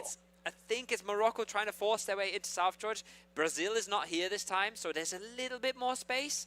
But they still have to. Military base? They still have to flex around here a little bit. It looks like Brazil's still in the plane, Novo, and I they're guess, quickly adjusting. And I love to see that. It's another good sign for me. They're not just trying to do what they did last game. They're adapting on the fly, and they read this very nicely. They realize there's no sense of going South George here or North George. Interesting. Interesting to say the least. And, well, okay. I'll take it back. Better. That's even better for France than the last circle. Yeah, that is even better because nobody else is close. Yeah. Well, to be fair, I think the circle is a little bit tougher to predict in terms of ending. I think that we've seen instances of this where it shifts down south all the way. Yeah. And there isn't really that specific compound that you take in this one, knowing you're going to be in for the next 3 phases. But yeah, either way, we have a contest. I haven't even seen this. It's Jordan against Miramar. Miramar opting to go for Noble. So does Jordan. First knock has been secured. Second one as well. They went down just afterwards. And now the players are raining on through. Shotgun in hand doesn't even matter. It's Lewis who takes him down with a micro Uzi. And I think it's just one player left to arrive now. And that is Miracle. It's a disaster for Jordan at this point. They are getting one of the Thursdays all through. The res has come through. He does get one. Godspeed taken down. It's just life left. And he does get cleaned up as well. That was fast, clean, quick. Whatever you want to put it. Myanmar has ran through this hot drop. I mean, if you would have told me that that was going to be the outcome before the fight, I wouldn't have believed you. Jordan just generally, in my opinion, the team with the more fragging power, frankly. in that roster, but they make it clean as well, and that makes it really fast too. Miramar just not wasting any moment whatsoever. First no comes through, immediately afterwards, any kind of utility they had, Molotov rained in, the nade raid in, did another 50 damage to the guy up on the stairs, and then even shotguns can't help you at this point, right? So massively played by Miramar, 4 frags being picked up in the early stages, and unless it's going to be a rehost, that's a good start. Don't jinx it. Don't stop talking about that rehost right now. It's not happening. It's not happening. But yeah, I think it's a really interesting circle. We talked about it a little bit. You said, well, you can't really predict where it goes, and that's absolutely true. But just because the plane path is so far away from it, playing the far side can just give you so much space and so many options. So I would love to see a team like France really go deep in this one and play more towards the western side of the center and take a huge amount of ground for themselves. That should be fairly uncontested. The only team that's anywhere close would be Morocco. Should be a good way for them to go. First few rotation shots coming out. It's an early one for the Romanian squad. But no matter how early you go, when you're this far away from it, you're not really catching up to teams that were looting much closer. Not really. Saudi Arabia, they have one of the strongest teams right now. Three representatives from Power in their respective region. And then obviously, I would have loved to have seen Satan in there as well, but obviously he's Syrian, so he's not going to be able to play for Saudi Arabia. But if that would have happened, these guys would have definitely been in the top favorites for me as well. The one player that joined relatively late, the newest addition in that Power roster. I think he joined a couple of months ago, I think July maybe even June. I have to recheck that, but either way, he's not going to be here. That means it's going to be the 4th player that is kind of new to that roster, and it also means new practice has to be done, getting him up to speed in terms of all the ways they play. Yeah. As someone that's gone through that recently, it's easier said than done. You do have that honeymoon period at the start sometimes, but it does cost you a lot of cohesion, a lot of team play. That you do have to rebuild. This easy again to think a roster is strong on paper, but you do have to put in that time that everybody else is putting in to try and get yourself back up to speed. This is a team I've been looking at, and a team that's in a good spot right now. Again, not going mega center, but taking a nice little compound split, and they have one player off to the bunker, scouting further in. So I love this from Kyrgyzstan. Good stuff. We expected a contest in South George, but I expected a little bit more aggression from both of these teams, but they seem to let each other rotate on through, which I'm very surprised about. So Chile almost made it through, but apparently they know that there's still one player in there. And has Chile just left him stranded? Have they actually sacrificed this player to be able to send 3 across? I'm not so sure I agree with that, but apparently that's what happened, and Brazil knows this. This is the smart thing about it. I wouldn't even necessarily expect someone to still be in there, but they must have had the sidelines perfectly on their building. They must have known no one really exited that, and now they're hunting him down. They're hunting. Shotguns, util. He's going to be proning on the left, but he can't get more than one here, surely. It's a one and done angle, but he's not done yet. Dance around a bit, makes it a bit harder, but not a chance there. This is what I mean. Cohesion is what you need. Nice play from Brazil. Like you said, they had the info from somewhere, but they act on it cleanly. No problem at all. Not waiting around. Nobody's going in solo. You love to see it. Massive stuff. Brazil picks up the first frag. The ones that have just found themselves 10 placement points in the previous game will start off strong again. This is methodical. This is just overall really, really smart and sound play. They're not taking things too fast. They know the kind of pace they have to go for in this lobby. And they've got the confidence to back that off as well, off of that first Sanhok game. So Brazil, one of the best spots right now in general. Not only in the overall leaderboard, just generally in that lobby. So gonna be the team to watch for the next couple of games.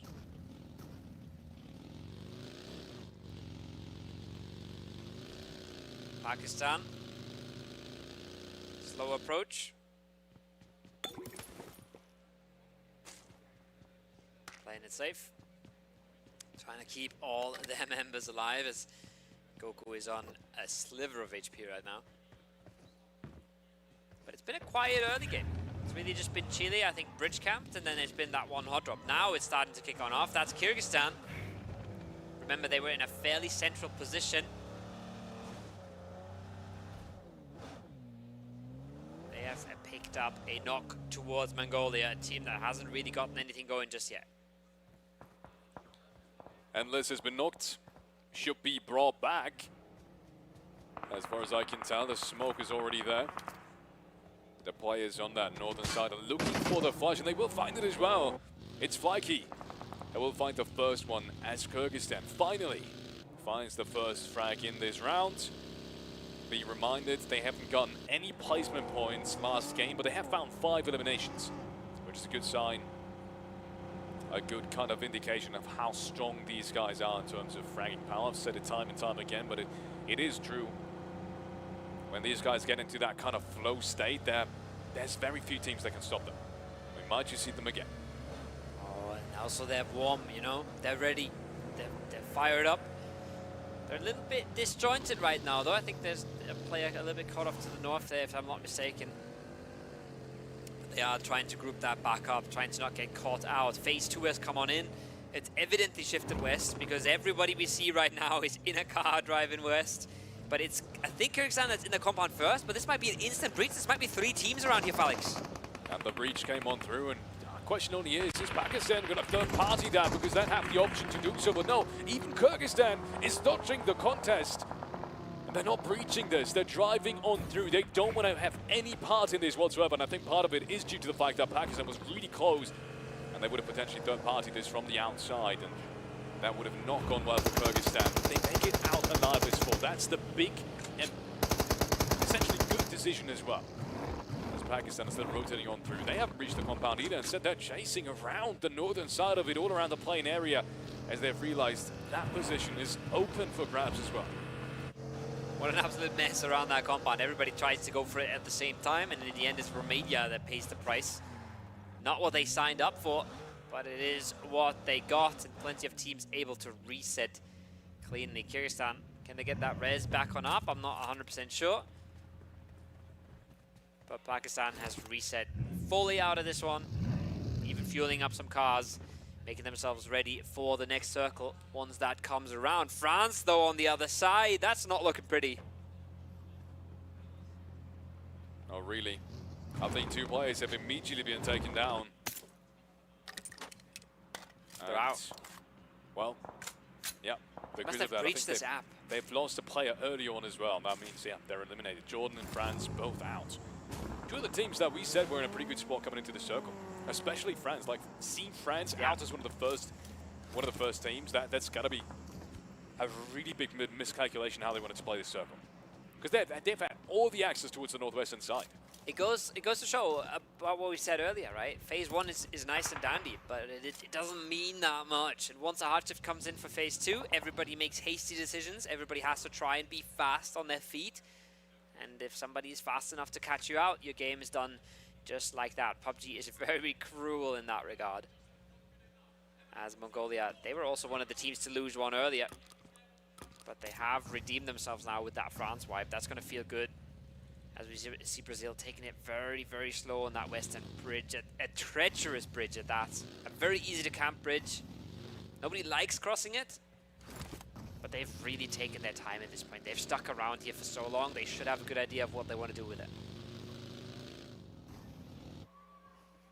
Brazil, first time they really have to move.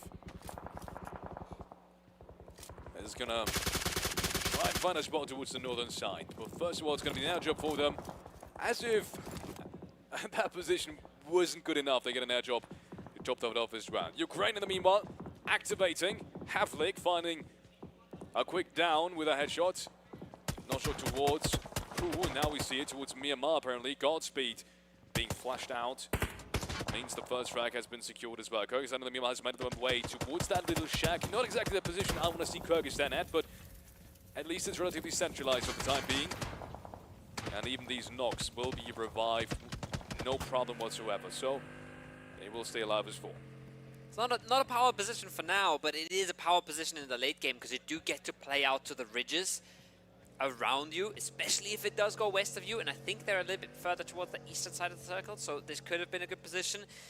But their cars will be popped, and again, it was very early. It was phase 2, right? So there's a lot of chances for the circle to still go absolutely to the other side of the map, and then you're caught out.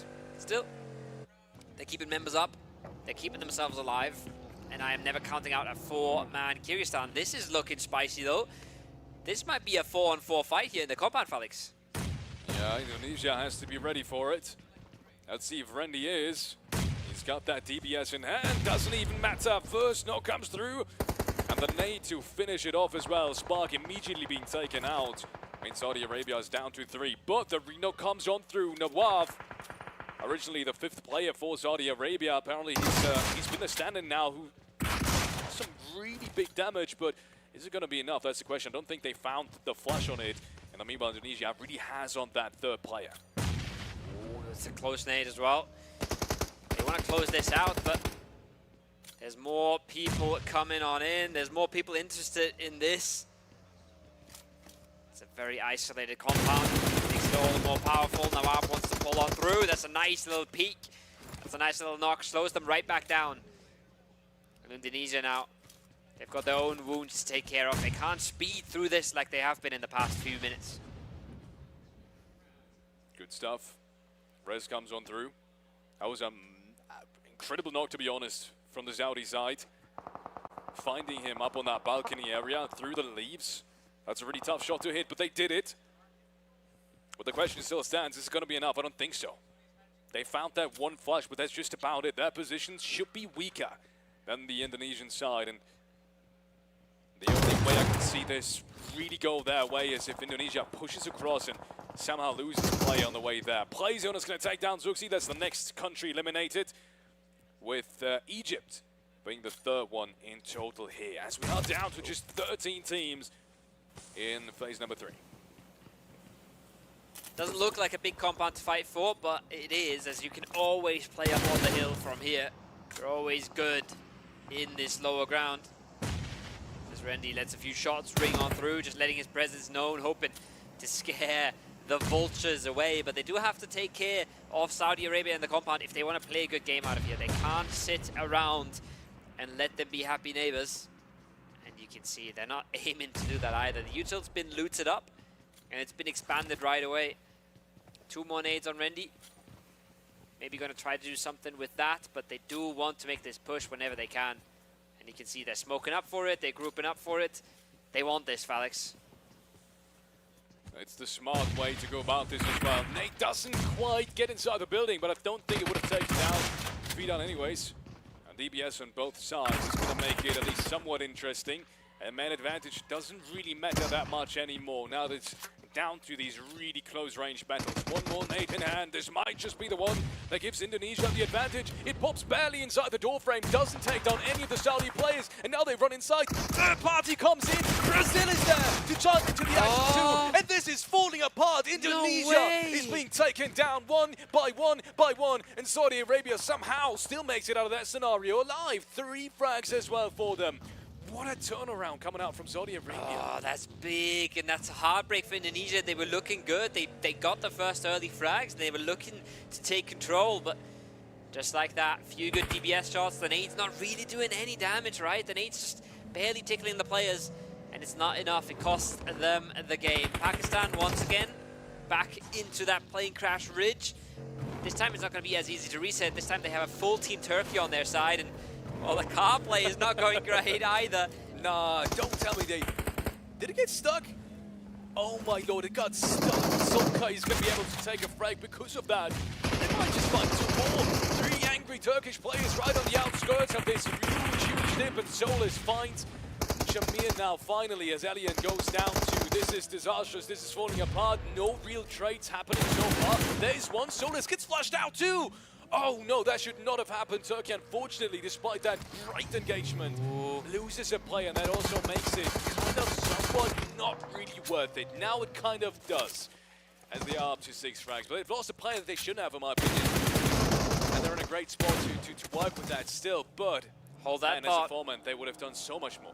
Yeah, here's Ukraine though, flying in onto Morocco. Drive-bys are there, the Wow. utils there is good, but it's not good enough. The DBS though, to seal the deal. Ukraine with a big clear on this eastern side, but they won't have a lot of peace for themselves. Look at Chile, looking over their shoulders, and then we still have Kyrgyzstan, still in that shop, still waiting to gatekeep whatever they can on that southern side. So they got to be quick on their feet here, Ukraine, if they want to get anything more done this game. What's not done for now. And Ukraine, in the meanwhile, we can see it on the leaderboard.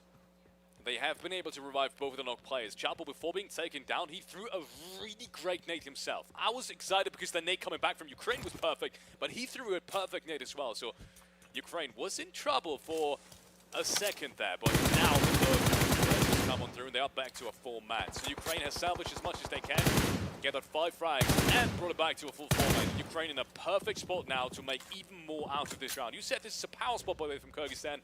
I would agree with you, if not for their circle. Shifts barely outside that little shack. And with Mongolia playing that ridge line, yes, it's a 2-man, but still... That's the problem as well. The ridge is still fully in. If it would have shifted further away, at least Mongolia would have had to leave that ridge line at some point, but now they can sit this out fully, and Kyrgyzstan can only hope that Ukraine goes the other way and maybe starts a fight on that ridge, right? Maybe starts a fight that they can third party, but even if it's so... I don't know if they have a single vehicle to do it, Alex. They might just have to go full honest here, take the fight up to the Mongolian duo. It might be the only thing left in the tank for them. And not really the outcome they would have wanted. Nice spray coming out from Balia. But once again, this is just a duo. And they've got Saudi Arabia on their doorstep now. They've got Kyrgyzstan. Kyrgyzstan has already made the run, Alex. Kyrgyzstan is in this. Yeah, and they're not leaving anytime soon. They can't really either. It's going to be big, big trouble for them. Now the smoke ball comes out. I love to see this. It's 5-6 smokes already being popped just outside the buildings. There's one nade. A little bit too early, but it popped absolutely perfect. I'm kind of sad for him that he didn't get anything off of that. That was a perfect nade, to be honest. But yeah, Kyrgyzstan kind of waits a little bit more. Kind of baited them into using their utility. And now... 2 nades left. Could still mean trouble, but it's only 2 nades at the same time. More smokes now being thrown out by Kyrgyzstan. Could be disaster, this though. could be good. Around 60 damage done to Nord, but it's not enough for a knock. Maybe this one is. One more nade. It takes him down, and it's down to a 2v2. This is going to open things up massively for Mongolia now. It's a big, big chunk of damage. Some time bought as well. Makes this push so much harder, but you can see the longer this takes, the more... Nawaf and the rest of Saudi Arabia is going to get interested in this. This is just, they're living on ball time at this point. And there it is. Zerij finds the trade, and now it's a disaster because now Saudi Arabia knows this team is weak. Now they know for a fact that they can start making the plays. So does Kyrgyzstan. I would not be surprised if Kyrgyzstan gets the res on through here and cleans us up after now. They only ever needed one of these knocks. They've got it. It's another grenade coming on through. Just don't get flushed now. Don't get bought into a single 1v1. You should be alright. But the DBS versus Saiga is still ringing on through. Finally cleaned up. But Kyrgyzstan is not getting these frags. They are falling to Saudi Arabia, and they've lost one in the process. Yeah, that's the sad part about it. Yes, you stay alive, but it's only top 7. Like, what do you realistically get off of this except a 1 placement point? It's not much. It's really not much. And that's going to mean it's a problem for Kyrgyzstan in terms of securing points. They've made it this far, but if you go out now, yeah, once again, 3 points. The 2 Alims and the 1 placement point is just not going to be enough for you. A little bit of a drive around here. Flykey tried to hit the shot with the DBS. He's going to get another chance. Oh, that's a 1-shot. Are you kidding me? He takes him down. In the meanwhile, it's giving Zarek, though, who loses his 1v1 on his own. And thus, it's down to the 1v1 now on this edge. Southwestern side. Who's going to get 1 more placement point and the Alum to top it off? And you could tell there with the scope in from Flykey, he can't believe that they have so much space. He can't believe that that's the only player next to him, that buggy is really all he's got to deal with. Now, the send comes on through, and Flykey is left all alone on his side. A lot of space for him to run on through and try to find a way into the circle. This fight's not over yet, but it's now been made possible for Kyrgyzstan. A scrappy one of that, a messy one. They're both just fighting on for dear life. Well, on the other side of the circle, we still have 2 4-mans that play entirely different games than these 2 solos are playing here. Smoke is more than just perfect, man. If he would only know. That's one hell of a perfect smoke. To hit it like that on a down slope is nasty, to be honest. I've seen that very rarely. Hitting nades like this is might just be even tougher. But yeah, great stuff coming out from one of these teams. Holding down the ridge lines, salvaging as much as they can. But with how many solos are left alive, I think it's going to come down to a lot of 1v1s now on these remaining edges, as everyone is being pushed apart now. As the zone starts to move, Likely takes him down. And Hidden is going to be the next one to fall. The Kingdom of Saudi Arabia is out in 7th place, but be reminded, 8 points, that's far from a bad game. It's a beautiful game for Saudi Arabia as well. They are in placements too. But Flyke is not done just yet. He can hop into that car and he can send it north. We know that he can, he doesn't. He doesn't have as much space as he would maybe want to, but still not out of it. Still not done for. Ukraine finds a knock onto Chile. That's actually that solo cleared on out as we move into our top 5 for the first Erangel of the tournament. And look who's there again with 4 players, Felix. It's the winners of the last one. They were clean on Sanhok, and so far they're looking clean on this Erangel. Yeah, look with how much confidence they scout this area. This is exactly what you need to do. This reminds me of very, very high-level play in a lobby that you would kind of just have the advantage on based off of who you're playing against, right? And yeah, this is the type of play that gets you the points, right? And if you can back it off with individual skill, obviously, then this is the perfect type of play that you want to see in a grand final. And Brazil, they've gathered the confidence in the first match, and they're showing it now. A couple of smokes being taken out. They want to secure this ridge line. They want to secure this high ground. It's the highest spot in the circle as well. And you can tell that it's really important to them by how much defense they're building up here. How early as well. It's 45 seconds of the zone closing. They're already popping the smokes. They're already putting the vehicles into the right spots. They really, really want to secure this win above everything else. And this is a perfect zone for them as well. They can stay in on that northern edge. They can just not let Ukraine come on up, and they should be controlling a ton of this space. The compound's going to stay, and Ukraine is going to stay on their side of the ridge here, most likely. It'd be crazy to see them do anything else. But there's a chance that Ukraine steps on the Miramar solo. There's a chance something goes awry there. And we should really, really see Flyke's adventure here, come to an end. Because there should just be no way in hell he makes it into the zone, but I've seen crazier things. Yeah, so have I. I'll have to wait and see. Brazil, for the time being, has now secured that dip on the northern side. Have kind of rotated downwards.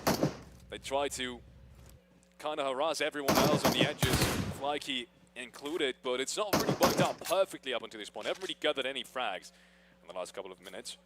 But as you said, Flyke should be the next to follow realistically. No one really has to fight except Flyke, or really has to move except Flyke, and there goes. It goes the way of Ukraine, though, who found that 10th frag. 10. With Tulika grabbing 4, even though he's being taken out already for a couple of minutes. That's massive as well. Yeah. Ukraine has fought absolutely everyone on their southern side, and they've come out on top on absolutely everyone as well. 10 elims is absolutely massive. As I think they're very easily going to make that 11. They should, even if they trip over the Miramar solo, they should clean that up in the end. And they should start getting ideas of how many players are where as well. I think they're well aware of Brazil being the major threat on the north, but it's very easy for them to think that there's just a 3-man in the compound here. It's very easy for them to think that that's the setup they're working against. But if my boy there has a car that he has cover behind, then maybe they'll start smelling something. Maybe they'll start realizing something's up. But once again, I'll say it again. Brazil is in the power position here with all the high ground in the world. And Ukraine is the one that really has to pull something out of the bag here. I'll see what happens. I mean, it's a good zone. It's a really good zone. That's the shift they needed. For Ukraine, for Romania as well, though. Because that ridgeline, sooner or later, it's not going to be in. At least it's going to be in this zone, but never in the next phase, which is going to be center anyways. That I just realized it's phase 8. But either way, yeah. Brazil has to make with that a play. being center, they're going to be the first ones to have to leave that ridgeline. Yeah, as you said, Brazil is going to be the first ones to have to really move and take in a fight. And look, there's nothing you could fight. Honestly, I think even breaching the compound at this point is a valid option. I think that's what they're going to do. I think that's what you have to do, and I think with as low amount of pressure as coming out of this compound, they might opt for that.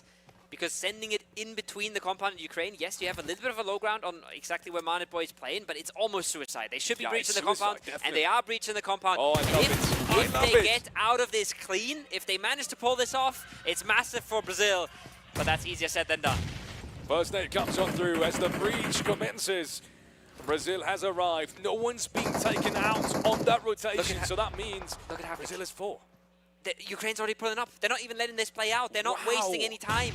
They know that this is really possible for Brazil to come out as the victorious team in the compound, so they're not waiting around for it. That's another knock coming on in. The pressure is there. Ukraine is playing this to a T, but I don't know if they know about the solo that's in between their lines right now, Felix. Yeah, Miramar could be the X factor here. One more frag comes on through. Kristen goes down. Arabao goes down as well. These are 2 massive frags for Brazil that they will secure as well. 6 frags have already been taken onto the leaderboards by the Brazilian squad, and these guys are just continuing that performance whatsoever. Havlik has been spotted out. One more nade comes on through, takes him down to Brazil. Are you kidding me? That's massive. That's absolutely insane. As they're clearing out the second team too, and Romania has been eliminated. That just means it's Ukraine with 2 players left on that ridgeline, and the 1 solo from Myanmar. Oh boy as well now caught out. There's the solo striking. I think the kill said stolen away. The solo doesn't even get it. But it's so clean from Brazil. Slonic, what can you do? He needs 3-4 knocks here for the 3x. It's not meant to be. So smart from Ukraine, but so clean from Brazil to instantly turn that around, instantly isolate the solo, take him out. They're looking fantastic right now, Felix, and they're taking this win, no doubt in my mind. I don't think so either. That shot comes on through. It's the DBS across 30 meters or more, and Brazil takes it home again. Back-to-back chicken dinner. Is there any better way to start this? I think the answer is definitely not. That was so clean. They make the right decision to breach the compound. And even though Ukraine, I was so impressed of how fast they reacted and how they instantly get that instant knock, make it so hard for Brazil, but Brazil cleans up the compound and they don't waste a second. Adrian was out on that outside wall, starting the push with a shotgun, instantly has the teammates in the top floor, nade in the corner. It was perfect. Like, that was so fast, so smart, so aggressive. They deserve that win. With every fiber of their being, they deserve to win that. And I'm just shocked. They're playing this really damn amazing.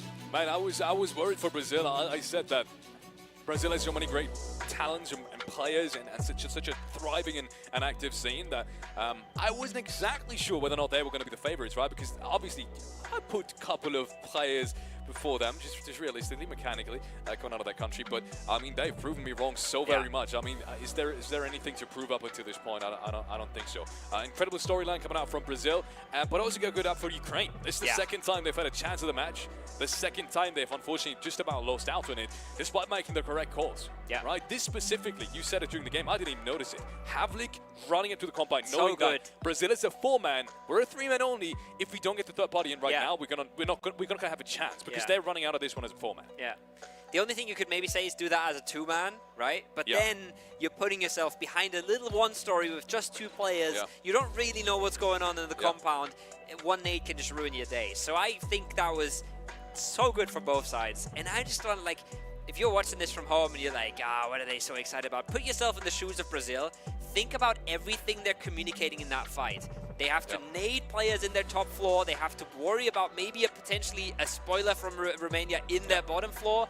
They have to worry about getting knocked from the outside. Ukraine suddenly in our compound. What's going on there? And they still coordinate that pincer attack on Havlik so damn well, and so fast. The 2 nades from whoever was on that balcony, or maybe it was from the windows of the window on the stairs, well. Unbelievable. So good. Right, that he hits the second nade as well, and that was, as you said as well, that was the pincer movement as well. That was while his teammate was already on the outskirts of the compound on the western side, right? So they knew exactly what to do. Seconds after they cleared the compound. Decision after decision after decision, right immediately afterwards. We clean this one out, he's done. We clean this one out, he's done. We have one more Ukrainian player, clean him out, done. No one's wasting a second. And I think Ukraine was kind of overwhelmed by that as well, with how fast Brazil dealt with everyone else. Yes. I was watching. I knew where every player on the map was, and I was overwhelmed by how fast I went. So no chance for Havlik there to do anything about that. I just wonder, there's two schools of comms you could have in that moment if you're Brazil. Either everybody's yelling and everything just works out, or they just in full focus mode, and there's not a whole lot of talking going on, but everybody realizes what's happening. I wonder how their vibe is. We'll talk to them about that after the game. But that was nice to see. And honestly, we'll talk to some of the players most involved in this one. We have an interview here ready for you guys. It's no one else but Old Boy from Ukraine. Well, ladies and gentlemen, I'm here with the big guy himself, Old Boy. How do you feel today? I feel so good. First of all, I want to say Assalamu alaikum, Habibi. Wa alaikum assalam. Look at that. Assalamu alaikum, Habibi. Well, you know, the accent is beautiful. The flow. Woo, you're an Arab. That's it. I'm sure of that. Well, we got a few questions about what happened in the last match, on the last map. So, Rosehog, right? You've been putting a lot of pressure on a lot of teams as they were trying to enter the zone. How did you do that? This question should be for Tulika, I think, because he's our Erangel, he have idea and tactics. We playing how he's saying for us. Okay. Fair enough. Speaking of Tulika, free man, free bird, pretty much going out there and gave us 4 eliminations. How did you manage to make him a free man? I just know that here our Ukrainian machine, that's why. Ukrainian machine, let's go with that, man. Woo, let's go. You see, man, they are hyped right there. So, now, with that being said, all's good and great, pretty much, but you forgot about that one player in Myanmar team that pretty much came in and took away one of your team members. So, how do you forget about it? Yeah, that's our mistake. Next time we're gonna be better. Next time we're gonna focus about solo players who can ruin our games. So next time it's not gonna be a problem, solo player. Ooh, Ukrainian machine. It's not going to be a problem next time. Well, Old Boy, the world is watching. We're watching. And we are ready for the next thing happening right here, the EWEC24 Iesf. Guys, take it away. Do Brazil! Brazil come out with a back-to-back winner chicken dinner in our first 2 games. And what a statement to make at the very beginning of our journey here at the PUBG Mobile Championship at the WEC. I mean, we got to talk about it. We have to start off with Brazil. The rotation that they made once again from George Bull, or South George Bull to, I want to say, like a central location, Zone 3 and onwards. It was just, I love the control. I love the spacing. I love the 2-2 split. Very well played from the side of Brazil. Neptura, break it down for me. Oh, it was just insane. That was so nice. It's really aggressive. It's really confident, right? You can tell how they drive, how they're moving, how they're communicating. You can see everything that's happening. They're communicating really well. They're ahead of each other. They're knowing what each person's going to be doing. They're on the ball all the time. And the zones coming in, they had that really nice zone prediction coming through. It really worked out for them, and actually really nice play coming into the compound as well at the last minute, because I was talking to you about how, hey, you know, actually Ukraine, they're looking really good to actually play spoiler to that hill, right? Yeah, but no, they went into the house and they cut that off. They stopped it in its tracks. So fantastic. Yeah, I have to say, and DK, we talked about it. Are they going to be able to build on that momentum that they set up in Game 1? And it looks like the answer was yes. It's a big astounding yes. Yep. Right. I mean, Brazil, it was like they just came in, they just started kicking down doors wherever they went. Right. And I mean, just the level of control that they were showing in the zones, moving into the later stages of the game, phenomenal strategy. Right. It's such a powerful position that they were holding there, and that's definitely them just capitalizing on that momentum they were able to establish come Game 1. Game 2 looking great, and now we want to see, is that going to be able to move them even further forward? I mean, speaking about stats, I mean, here we have their stats on screen right now, and the only person not to bring anything in was 7.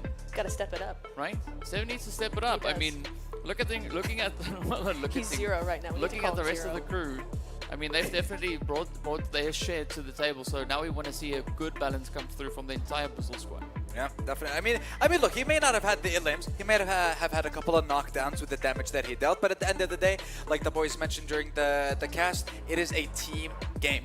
That's what matters. Individual performance, sure. If you want to fight for that MVP, by all means. But I just want to win the whole thing. That's what matters to me. Like, as a team player, I want to get the championship. I want to get the title. I want to get the lion's share of the prize pool. And I want the title of champion. I want the bragging rights of it, you know? But stepping away from the side of Brazil and their incredible rotations and how they were able to take complete control, I want to kind of bring it back to the early stages of the game, like the same thing that we've seen in Game 1. Hot drops still happening. Once again, Myanmar, and this time it was with Jordan. They took down, Myanmar took down 2 players from Turkey in Game 1. This time, they wiped the entire Jordanian roster in the first couple of minutes in the game in Novo, I believe, in... I'm surprised. I thought there was more space, DK. What happened? Like, the map is big, right? Or am I blind? They got to put a sticker on there that says, you know, objects are actually closer than they appear. Yes. Right. Agreed. They got to put it up. They put it on the rear view mirrors. They got to put it up on Erangel as well. But it's no surprise really to see that kind of flow comes through from the teams, right? I mean, and both instances that we had of teams moving in, right? We had the first drop, then the rehost. Both instances, exact same thing happened over in Novo. So it shows you that it was on purpose, right? It wasn't by mistake or anything. And speaking about on purpose, though, I mean, look at Sanhok right here. Yeah, I mean, right. Honestly, Sanhok was set up, was put in a 1v4 situation at the end, or rather 1v4v1. He was still able to get that last elim, I believe, from the third place team. I'm not sure if it was Indonesia or Myanmar, rather, but he managed to get another extra elim for the team. And these points are definitely going to be very important come the end of the tournament, because every single point that you manage to get throughout every single game will make a difference. Yeah. It'll be the difference maker between you being top 1 and top 2. And obviously, everyone wants to get that first place spot at the end of the 3-day journey that we have for PUBG Mobile. But Ukraine, great to see that, you know, the experience that Old Boy has, bringing it to the table with the rest of the team. And it's not like he hasn't been playing, for example, with Havlik for a while as well, and their coach Bambino as well. Me and you, DK, have spoken to him before, and he's had quite a lot of impact on the team, and he's very well invested, very well, I would say, involved with the team. And I love seeing his impact along with the Ukrainian side in the tournament so far. Yeah, I mean, you can definitely see quite a bit of an insightful play being had by these players. And I mean, you can all just already look at the kind of pacing that we've seen come through from the Ukrainian side. Game 1 leading into Game 2. Yes, as the casters mentioned, we've not necessarily seen that level of success for Ukraine just yet, but they're pushing, they're building, right? So I'm expecting Game 3, Game 4, we could definitely see quite a bit of a change-up come in for the Ukrainian side. Yeah, absolutely. I mean, you got Tulika as well, you know, as we just heard, he's the IGL, he's the mastermind behind all of this, and it's looking very, very good for them. As you said, they are building, and that's what you want to see in day 1, right? I'm not really all that bothered about the first game, about the second game. It's the progression. Okay, first game, that's okay, it can be bad. Second game has to be a little bit better. Now, we're looking at what we're going to be seeing in game number 3, and that is going to be the real show of how they might be going forward. Yeah, getting to that halfway point of that first day, and I definitely want to see if Brazil... You know what? I would say, like Alex mentioned, this was the best way to start. Is there a better way to start it? I don't think so. You know what? I disagree. If they get another winner chicken dinner, that would be better. That would be insane. Getting 3, starting off the first day like that, that would be quite a statement to make for the Brazilian side. And I want to say, like, we had a lot of conversations about what to expect, who are our top 3, top 5 teams. And the names that we constantly talked about were, like we mentioned, Indonesia with Boom Esports. We mentioned Kyrgyzstan as the champions of last year. We mentioned Ukraine with Old Boy and his experience. And I would say, like, the entire roster's experience. It's not just him at this point, but he does have the most out of the roster. We also mentioned we mentioned Jordan at the start as well, but we didn't really get a chance what they can provide and what they can kind of put forward. So I don't want to say, like, I'm surprised by their performance, but I'm surprised that it's this strong. This early. Yeah, and this early, like, in the tournament as well. Back-to-back chicken dinners, and it's not like they had like 1 or 2 elims. No, they had a lot of elims in both games. So I definitely want to have a look at the overall ranking and see, like, who's going to be chasing Brazil, and who are going to be the teams that are going to be competing with them, Natura. Yeah. Honestly, I mean, looking at the graph, it looks kind of obvious what I'm going to say next, but Ukraine. Because in that second game, right, you did see, yeah, Brazil had 6, 7 kills, I think 7? Yeah. Yeah, 7 kills in the win, that's awesome. Ukraine had at least 10, 11, there you go. They had 11 eliminations there. So it's looking like we're gonna be doing a little bit more kind of battling it out between these two, because Ukraine have not backed down. They were in a really tough spot there and they managed to work it out super well. So I'm very excited for what they've got. Yeah, and I do have to give a shout out to Myanmar as well. They've been performing very well in Game 1 and in Game 2. They're not afraid to take fights. The hot drops aren't really affecting them. So now my question to Myanmar is, you won the hot drop in Novo. Do you think Jordan is going to try and drop again? And are you going to be ready for something like that? Listen, I want more hot drops, okay? I want more actions. I want more eliminations. I want more fights. Yeah. Keep in mind, ladies and gentlemen, the scoreboard that we see in front of us is only for the last match. It is not the overall ranking. So we can see, like you mentioned, Neptura, it was 8 elims for Brazil, but the 11 eliminations for Ukraine put them just 1 point behind Brazil in that second game. But yes, DK, hot drops. I want more. 11 points go a long way. Right? Okay. 11 points. 11. I mean it, yes. 11. Yes. Let that one sink in. But anyway, so I'm pretty curious to see, like, yeah, well, Oh, there's there the we go. answer. There As we it go. all falls over onto the board. Brazil, no surprise to see them sitting right up there in pole position, coming through with a glorious 36 points. I mean, 20 placement points, that is kind of to be expected, right? Yep. Coming off the back of 2 winner-winner chicken dinners. If they get the third one, it's with Turkey. Yeah, right? but that's in bowling, though. Yeah, but still, I mean, it sounds so good, right? You go from chicken to double chicken to... You can't say Actually, you know what? stuffed Hold chicken. up. What do you think is like higher in the hierarchy of poultry? Is it chicken or turkey? Well, turkey's Asking bigger. the important questions is here bigger. at the Turkey's WEC bigger. 2024. Yes. Turkey's bigger. Right? You can put a chicken in a turkey. You can't do it the other way around. Don't try doing that. No, don't do it. Don't do it. Listen. We're here to talk about gaming and esports. Do not listen to us when we're talking about food, okay? We don't know how to do that. We're gamers. We're hungry we can't guys, cook. okay? So we're gonna take a short break. Maybe look up a YouTube video on how to cook something properly. And if we can actually put a chicken in a turkey and a turkey in a chicken. Anyways, short break. We'll be back with Game Tray.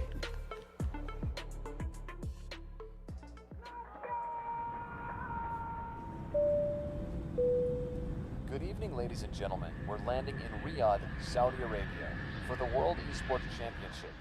In a world where victories can be measured in gold and silver, some things are priceless. Fully expected, and a Baron will find him. Can shine for one with a quick trade from Impulse. Some things are not bought with money. Open. Now Philippines is now taking the base of Indonesia. Remember their name. The feeling of standing alongside your fellow countrymen, the emotion, the home crowd, the weight of a whole nation on your shoulders.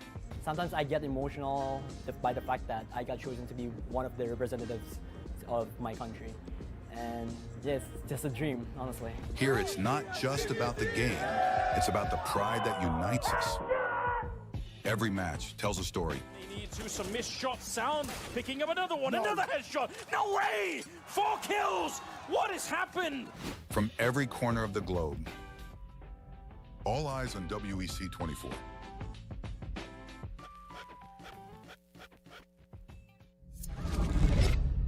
Early 1970s. The world was discovering the boundless possibilities of esports. While esports offered endless enjoyment and addictive allure, it lacked a certain depth and a sense of purpose. It needed something more, something larger than a trophy, something beyond individual gratification. That's when a vision emerged. A vision of uniting the world through esports. The International Esports Federation and the World Esports Championship were born. Its mission was clear: to create a stage where nations could unite and compete for the ultimate title, World Esports Champion. For these athletes and nations, the World Esports Championship was more than just a competition, more than just a game. A chance to make history, to leave a lasting legacy, to inspire a generation, and to represent their nation. Over the years, Iesf started achieving greatness, year by year. Korea, Indonesia, Israel, Romania, worldwide. The World Esports capital changed. each year expanding significantly, getting bigger and bigger. Fast forward 15 years, Iesf was determined to show the world the most valuable World Esports Championship. 140 nations gathered in Riyadh, Saudi Arabia. The WEC 24 story. 2024. Saudi Arabia prepares to host the 16th World Esports Championship after a spectacle made in Iesf, Romania by Iesf for WEC 23. New president, new challenges, and quite a bumpy road ahead. As the calendar turned to January, the national qualifiers took place, breaking dozens of records.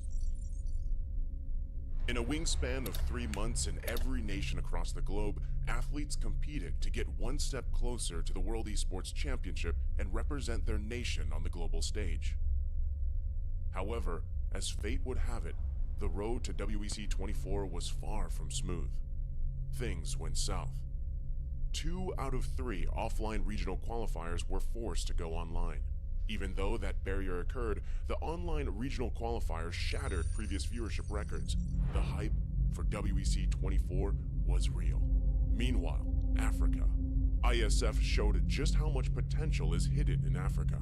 Over 180 athletes, 17 nations, and thousands of fans. All in one place for one specific reason: esports. The bumpy road came to an end. The slots for WEC 24 were secured and everyone was ready. The much-anticipated 16th World Esports Championship set sails. WEC 24 Day 1.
can't help but these, cause they know they can never touch these.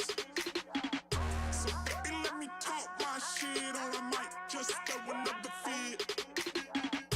You know I can't help but these, cause they know they can never touch these.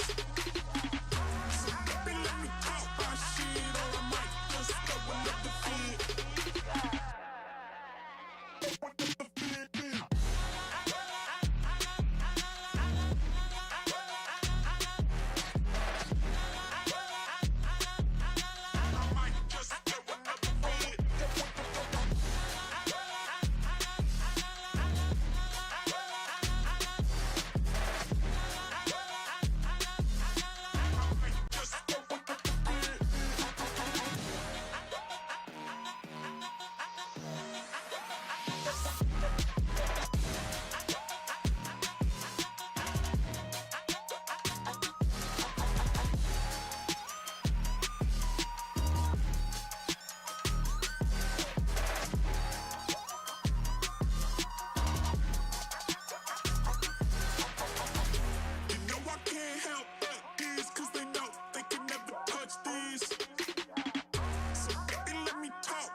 If you had a gun, shoot him in the head.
can't help but these, cause they know they can never touch these.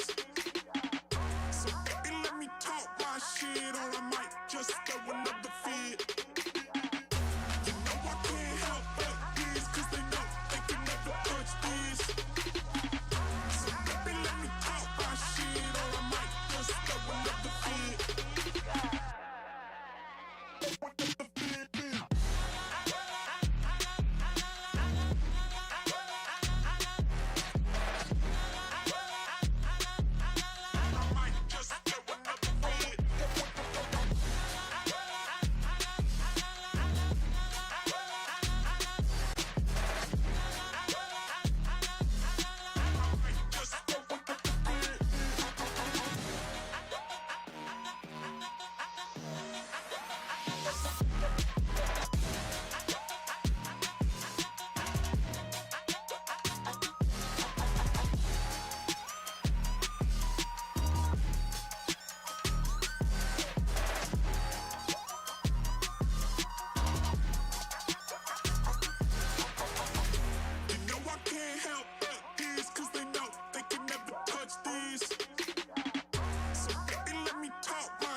no problem. If you had a gun, shoot him in the head.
can't help but these, cause they know they can never touch these. So baby, let me talk my shit, or I might just throw another fit. You know I can't help but these, cause they know they can never touch these. So baby, let me talk my shit, or I might just throw another fit.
problem. If you had a gun, shoot him in the head.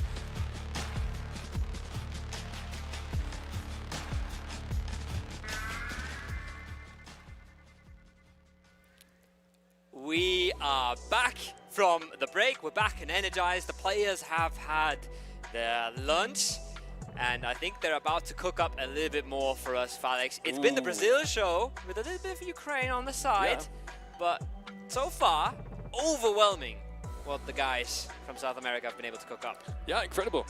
Just really clean PUBG Mobile from start to finish. I don't think we've seen a mistake from them in the first 2 games, and if that's about to continue, then it's going to be really tough for anyone to catch up to these guys at the very top of the leaderboard. I don't think I've seen the standings yet, but it must be somewhere around the 30+ mark, easily. Yeah, just based off of placement points and obviously the elimination points that they've gathered as well. So massive start from Brazil. And even more. Yeah, maybe easily more actually. Slightly above, like 35 or something is realistic for sure. Easily. And especially considering we had Sanhok played already, and we were kind of unsure on what's going to happen as soon as we get to the, so to speak, real maps. I know you hate that, but I'm just going to put it out there like it is. And they still perform like they have. Decision making has been absolutely important. We got to highlight that fight they had on the compound as well, right? Yeah. Beautiful. You cannot play it any cleaner. Yeah. I was nerding out. I was enjoying that. I was a big fan of how all of that went down. I thought Ukraine played it perfectly, but Brazil had a little bit more in the arsenal. They had the manpower, they had the utility. We talked a little bit to Old Boy about it in the break as well. They knew that there was a chance that utility destroys that play, but they have no other play. They have to make it, and both of these teams played that pretty much to perfection, and both of these teams also playing 2 good games. Right? I don't think anybody else is in the mix that has really played 2 good games. Indonesia was pretty good on the Sanhok, didn't really make a stand here. We had Kyrgyzstan sort of in the mix, a few frags, a few placement points, but nothing crazy. But Ukraine and Brazil right now have been mighty consistent for the first 2, and that doesn't mean a whole lot when we're playing 18 games, but it helps you to get that ball rolling, right? It helps you to get into the groove of things. But then again, I think you cannot underestimate how much 35, maybe 40 points is in the grand scheme of things. I mean, best of 18. If someone gets to 150 points, it's already like a huge success. Yeah. You're already at 40 2 games in. Yeah. So, I mean, you're I don't want to say halfway there, because obviously mathematically you aren't, but just in the spirit of things, you're halfway there. Yeah. Like, if you have that many great decisions being made in the first 2 games, then, you know, at some point, sure, it's not gonna work out like that every game. But if it works out once or twice, even today, than it has in the first 2 games, then that's a perfect day, almost in my books. Like in a competition like this with that many favorites, that many experienced teams, that's to me is almost halfway there. Yeah, and like we said, right, a big part of it is the mental. This is a LAN. You're sitting next to your opponents, you're sitting on a stage, you got to get used to the equipment, the audio, the temperatures. Everybody's still figuring out where they are in this lobby, and you're winning the first 2 games, you're feeling right at home. You're feeling ready for whatever the game might throw your way, and the game will throw another crazy plane at these players. We've had an insanely far eastern plane, and now we're going to an insanely far southern one. Disgusting. That's just disgusting. I mean, what a plane. What a plane. Interestingly enough, it hasn't really favored, at least the teams that have performed at the very top haven't really been favored with the playing path as much. I mean, we were talking about France, for example. They not only had it before the rehost, they had it after the rehost as well, essentially. They didn't only have Circle, they had the plane path as well. One of the first ones to exit the plane path, and one of the first ones to have prior on anything that's inside the circle. Yes, it's debatable that on Erangel, the northern map is not as important to have prior on as it is, for example, the western map, right? Because there are certain compounds that just really tend to have a finishing spot somewhere around them. But still, I mean, it's still prior. There's so many good positions to be taken, and for them to go out that early just, goes to show you it's not as easy as Phase 1. Phase 1 isn't everything. Phase 1 is just a tiny little advantage sometimes. Sometimes, depending on the play path, it might not even be a big one. But what I do like to see, especially in these tournaments, from teams is flexibility, and I love to see Brazil already in their 3rd loot spot here of the day. They're figuring out what's free and they're taking it. Okay. And they're not messing around trying to force loot spots that they won't get. Circle is, I'd say, around as close to a 50-50 as you do get for a Millie and main island. We'll talk about it a lot when Phase 2 comes around. But right now, this is a tricky one for teams to decide what they want to do, because there's only a handful of teams that can really play for both endings, right? That's the obvious answer, but only a half of them can really pull that off. Yeah, it's, yeah, you're right. I was about to say, maybe it's not really 50-50. I'd say it's kind of favors the southern side, but the more I look at it, the more I realize, yes, it's actually 50-50. It could go either way. Good on Brazil, I think, you said it yourself, to kind of find a third loot spot now that is, once again, perfectly inside the zone. They obviously couldn't have read that, but it works out massively in their favor. They will not only have great loot, they also have potential a couple of kills in the first phase, and then obviously to bank that off, maybe even the zone in phase 2, and then at that point, it really is becoming dangerous for everyone else, because they'll just run away with it. If they play anything like the first 2 games, they're going to take this game as well if it shifts south. That's the thing, right? Like, it's not hard for them to set themselves up for a phase that ends on midi. It is pretty hard for them to set themselves up successfully for both, because they have Jordan right in front of them, right, occupying that western bridge. They have a team in Novo, that's Myanmar, occupying the eastern bridge. So whatever they do, it's going to be tricky to set up both circles, and I'm super interested to see what they pull out of the hat, because so far, strategically, they've been really, really good, but they haven't had these crazy challenges coming at them yet, right? The Sanhok was fairly calm and quiet for them rotation-wise. The Erangel was super clean, but it wasn't complex either. They made pretty much 2 good rotations, 1 good rotation, and played a fantastic game out from there. So interested to see what they do with this, because they have a ton of options at their disposal, but I don't see an obvious good one. I don't see the obvious best play for them, so let's see what they do with it. I hope they will keep things slow. I hope they will try and focus on that southern side, set themselves up, maybe get someone across the street on the west-hand side up on the hill to have pry on all the west-hand circles. We've seen this go southwest on the military island as well a couple of times. And at that point, having one of these compounds, or maybe even toward the hill with a little 1-story building, can be really, really strong. Kyrgyzstan, on the other hand, and they're kind of a weird spot as well. They have the opportunity to now just sit and wait on the edge, even though they have some kind of prio across the coastline. Because if they do and wait here, they always have the opportunity to just take the boat across, and I think that's what they're gambling on as well. You can tell they're taking things really slow. They're looting as much as they can. Seruk, absolutely no rush to get anywhere close to Primorsk at the moment. Yeah. And I think that's the play to be made here as well. They're one of the teams that can play for both. It's just not as obvious as a team that would play on the bridge, right? They could definitely get themselves a compound on the northern side that has a lot of info and gives them a good compound if it does shift north, and then they can just leave 2 players in or around Primorsk ready to jump into the boat, right? They might have multiple boats there on the beach as well, so they could scout out the boats, take one instantly, let the other 2 take one a little bit later. Plenty of options for them.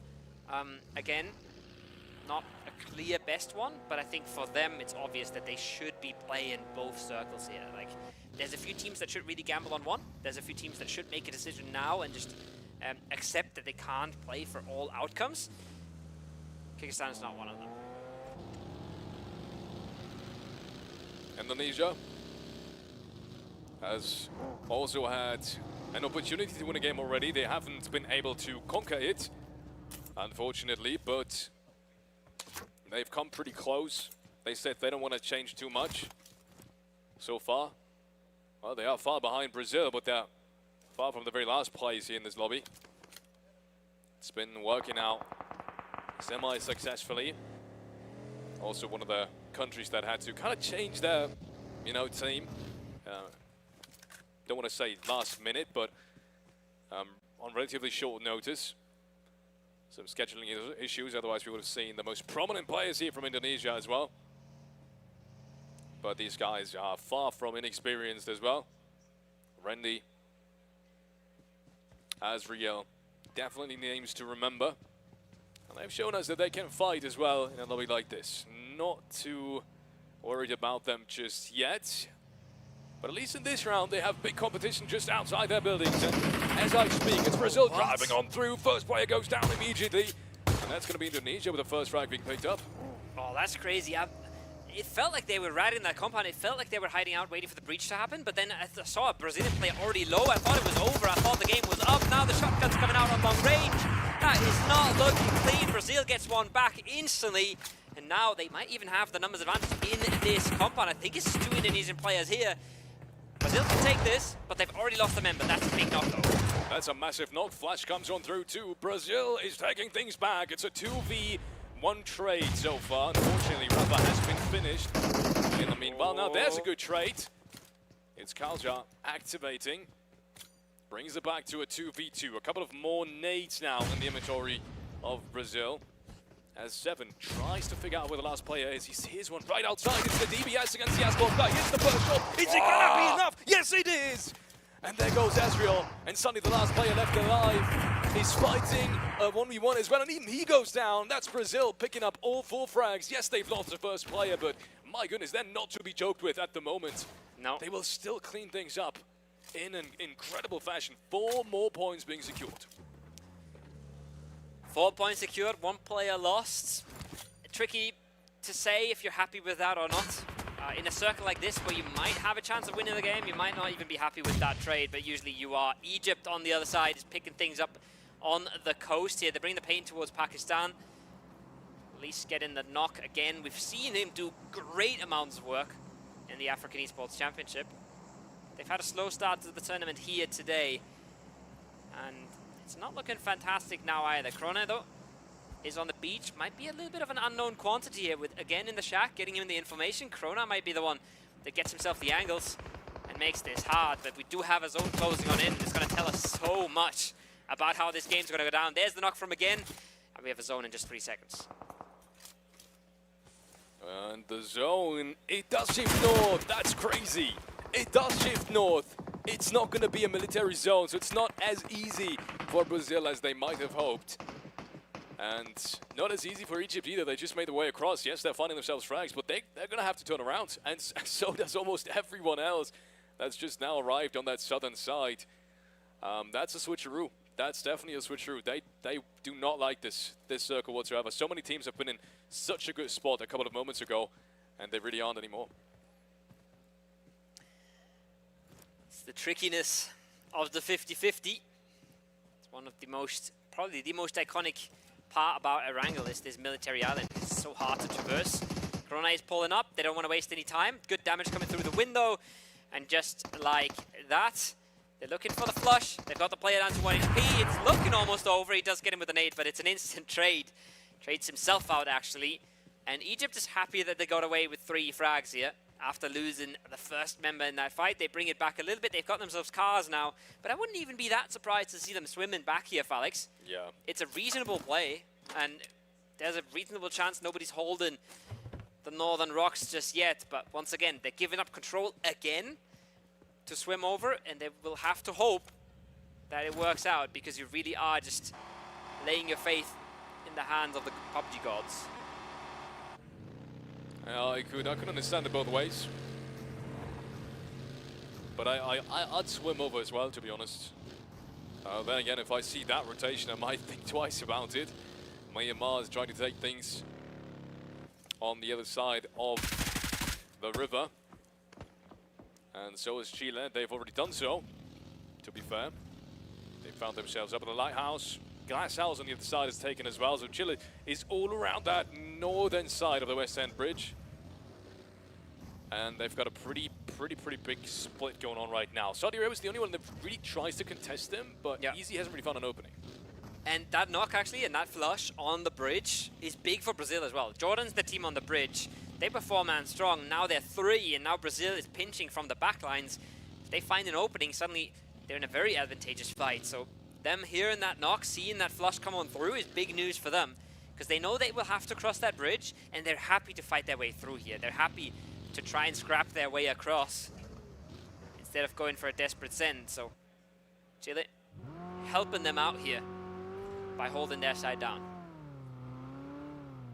They're still taking things slow, as they have been for the last couple of rounds. They don't want to... There's that opening. ...make any decision that might cost them. And yeah, you've said it yourself, that is the opening. That's what they wanted. The Jordan player down. They tried to go south. They tried over... Do you think this goes south? Nah. Yeah, I was about to say that would have been crazy, but still possible. To be fair, still very much possible. No, it goes towards the west, and that means Saudi Arabia is in a really good spot. So is Kyrgyzstan, and so is Chile, who will have, I think, to give up a couple of positions now. I think it's too big of a split. Right? They have glass house, they have gas station, they have lighthouse. At some point, you got to give up something. I wouldn't mind if they were just holding down the bridge, because that does make sure that you are playing as the last team from your side. as we see it exactly what we thought was coming up. We see it play out here in front of us. Brazil found that opening. They knew it was already a 3-man. They go punish. Now they've brought it down to just one member of Jordan in front of them, and they will scrap their way through this bridge piece by piece, step by step. And they will try to take a fight, whatever is in their way. Completely different gameplay on the other side of the map. It's wild sends through the fields. Everybody's looking for a position, a shack, a dip. Maybe a bit of forest on the southern side here, but it's not looking good. Tolika picks up another one. And it's just absolute carnage in the field here. Look, there's more teams as well. It's not just Ukraine, it's Morocco on the northern side as well. Ukraine holding down strong. We've just talked to them actually, about them and to them in the past. We said that these two games, they could have played maybe even both these games up, right? Yeah. Arguably, they could have picked both of these games up. Unfortunately, Brazil just not making any mistake whatsoever. That's ultimately what it comes down to, is they were at a disadvantageous position, but Ukraine far from bad games. And this is what we used to see from these guys as well in the Iesf tournaments. Right, when it comes to representing their nation, these guys are on point. They have so much spirit, they have so much drive to perform as much and as good as they can. So I think that's definitely part of why that really experienced roster as well is always getting some of these top spots. Let's see if it's going to be enough for the one spot in this game. They have picked themselves up to 2 frags, and in a pretty good position, pretty centralized as well. I'd love to see that from Ukraine as well. That's what we just saw there. They have the best compound in the circle, but they've got Tulika just in the field, out by his lonesome, going for some frags. So the confidence is there. It looked dodgy for a second, but they are bleeding confidence right now, just reeking it across the lobby. Morocco on the other side, they found entries towards Myanmar. Nades are coming on back though. A bit of damage should be traded out here. Carryboy has got all the information for the squad. He knows exactly where Godspeed is. Chapo can run it down. Good nade. Player in the blue zone now. It's not looking good for Myanmar, but Morocco wants to get these kills. They don't want to waste all this time just to get nothing in the bag. It's one flush for now. That's one single measly point they've been able to pick up for all this util invested and all this time as well. Oh no! Ooh, that is perfect for Myanmar. They will find Egypt. Egypt unfortunately just couldn't make it in. The zone was too much, and they've been caught in a lot of crossfires back up towards the northern side in the last couple of minutes. So Egypt not going to make it in. 3 points though. It's not a completely thrown away kind of round. Sure, it's not going to put you at the top spots, but at least they've made something happen. Egypt has been waiting for this for quite some time. Down to 12 players. Excuse me, 12 teams. 12 players would be crazy. 12 teams. Look at France. They're just set up here at the bottom side of the field. They should absolutely destroy Myanmar coming in from the blue here if they're ready at all. If they have any sidelines, which they do.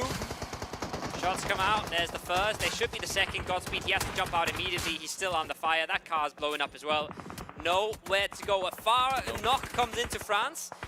Helps alleviate the pressure a little bit, but Myanmar is not going anywhere. This is phase 4. It's ticking down. 3 first aids on Lewis James. But he should not be getting into placements here. Any chance at all. He has a chance to maybe ruin the game for France a little bit if he finds a knock in the backlines, but he's deciding to go elsewhere and try to find a different entry. Good on him. Good on France as well to get a couple of shots in, even though they didn't secure any frags whatsoever. It's going to give them a little bit of confidence. They've been waiting for it to find advantageous fights. They haven't up until this point. That was things up against Saudi Arabia. They must have made it across some way. I don't think that was through the bridge. I think we would have seen different fights if that was going to be the rotation path. But either way, a lot more skirmishes on the north side coming up. All of these teams need to rotate in, and Myanmar is going to be the first one to be taken down from all these teams that do need to make their way across that open field, as they will be out in 12th place. Chapo picks that one up. A bit too much to deal with for Myanmar. Nice shots come out from Romulo. He's trying to do the damage. He's trying to get some points on the board. For a desperate Brazilian squad, the spray's not bad, but it's such long range. 7 hasn't made landfall yet.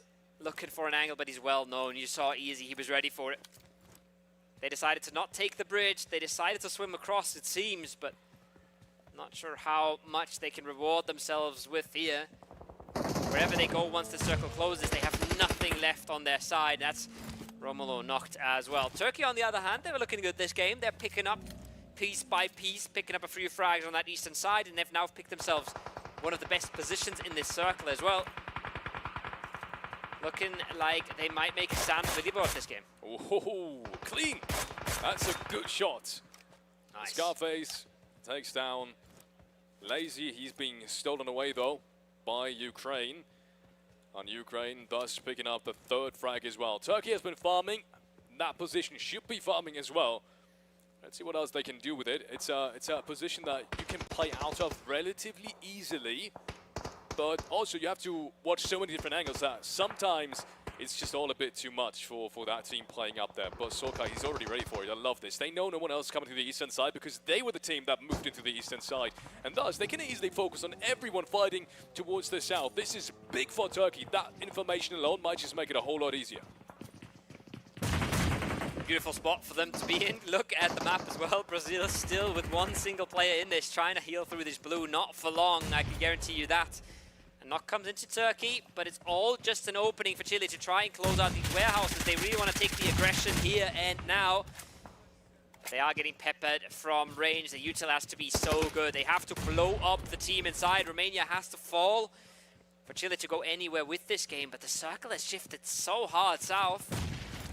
They might slow this down now, and they might try and reset away from this. They've lost a player for it, but they might just not want this anymore, Felix. They might not. Chile has fallen back. They want to win one more zone, apparently. They have the job as well. Was that a Groza? I think that was a Groza, wasn't it? Oh, it might have been the AUG, actually, never mind. Either way, good spot, good utility on some of these players. A couple of nades between all of them. But, yeah, the big opportunity here is still missing out for them. I think it's going to be tough. Look at Turkey, though. They're setting up for this warehouse already. They're not even just hiding out in their dip. They're not just playing the high ground. They are getting closer to the warehouse and trying to close out the angle. The field in the north, meanwhile, is exploding. France solo taking down Carryboy, actually eliminating Morocco with the help of Ukraine. Gets himself into placement points. That's unexpected points here for France from a game that looked horrible to start with.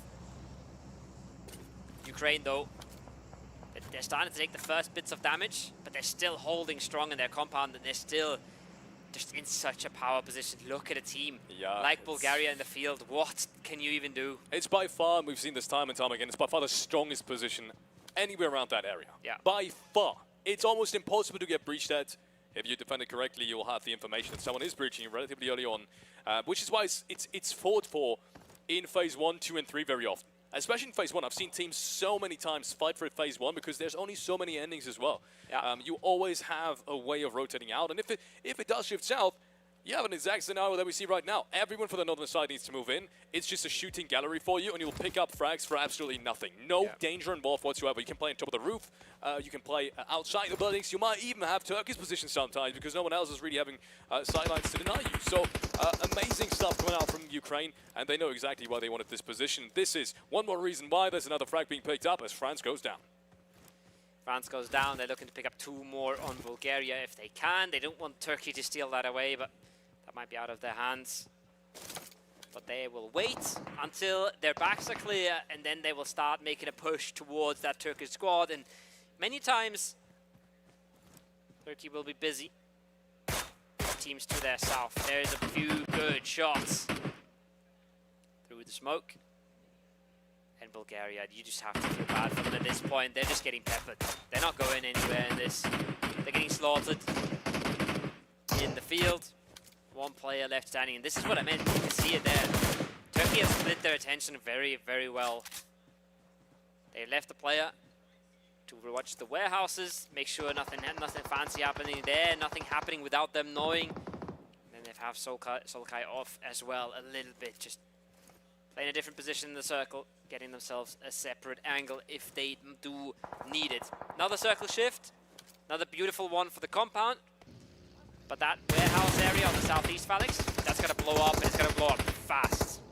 Yeah, you're saying it's a beautiful one, but yeah, Ukraine is not at that much of an advantage anymore. But at least they're going to take home relatively safe placement points. All these teams that right now will have to move, and Saudi Arabia is one of them. They're going to try and take down Chile, that now had to move in just towards their right-hand side. Not before taking down Easy, though.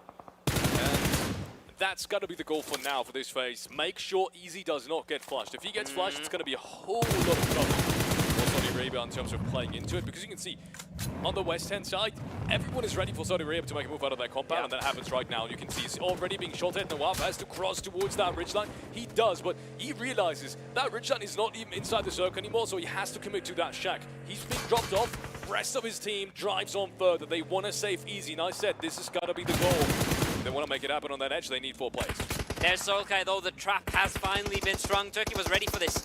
Ready for a long time. Finds one knock over the top. Lawrence can't make it work. Christian takes a whole lot of damage. 2 players landing for the Romanian squad. Not a whole lot of HP in between the both of them. Scarface over the top does a little bit more damage, but does he get any of the confirms? He really needs them right now. The nades are looking beautiful right in the middle of the squad. And that's another knock. That's a flush, and that's perfection. 1 player left standing for Romania. Turkey is holding strong, but Turkey did lose a member in this, and that's massive, Alex. Yeah, and he's being shot out of this one.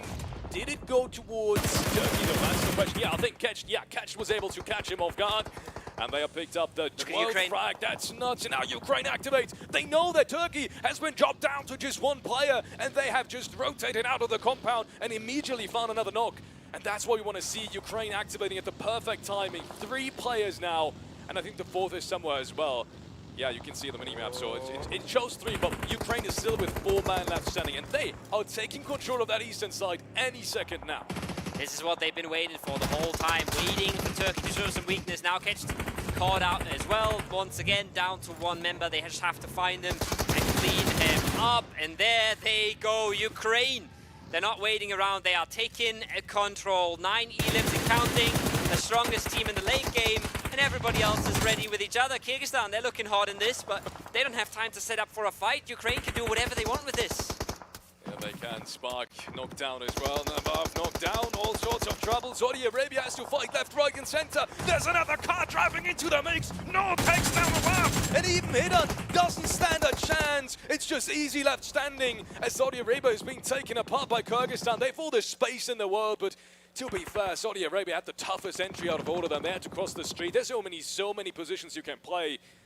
And thus, it's kind of an easy one for Kyrgyzstan to clean up that edge. Question is, and that's the big one for this round, Ukraine, how much more space can you take before Saudi Arabia gets taken down? How much more space in this current safe zone as well can you take without Kyrgyzstan having angles on you? And I think just based off of the topology of that terrain, I think they should still have the advantage. The sidelines should be a little bit better on their end.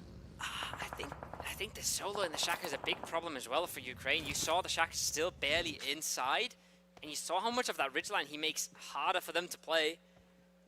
They would love to just sweep on down there, start getting some ground below Kyrgyzstan, get closer towards them. Now they have to worry about it, use all these smokes. They should still be fine just based on the numbers and based on the angles that Old Boy can get them from the compound, but Easy is making things all but easy for Ukraine right now. This could be a clean cut late game. Just his shack is enough to make this tricky. The question is, does Ukraine sit it out? I think they will, and I think they should. Because yes, he might still be barely inside right now, but he won't be inside phase 8. And then once he makes the move, Ukraine and Kyrgyzstan can pretty much just go straight at it. Couple of shots. Havlik taken down to about 20 HP. Almost would have happened. Almost. That would have been a massive, massive knock. But now the rotate comes on through, and that's got to be the big stretch now. Sending Old Boy into that dip. Let him play the ridgeline, support him from the distance.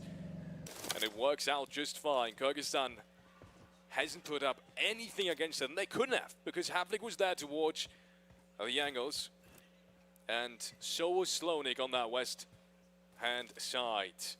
Still, the only disadvantage they have going against them, and that, you know, Kyrgyzstan has gone for them. Oh, look at the double nades. Easy is still alive. Double nade comes on through.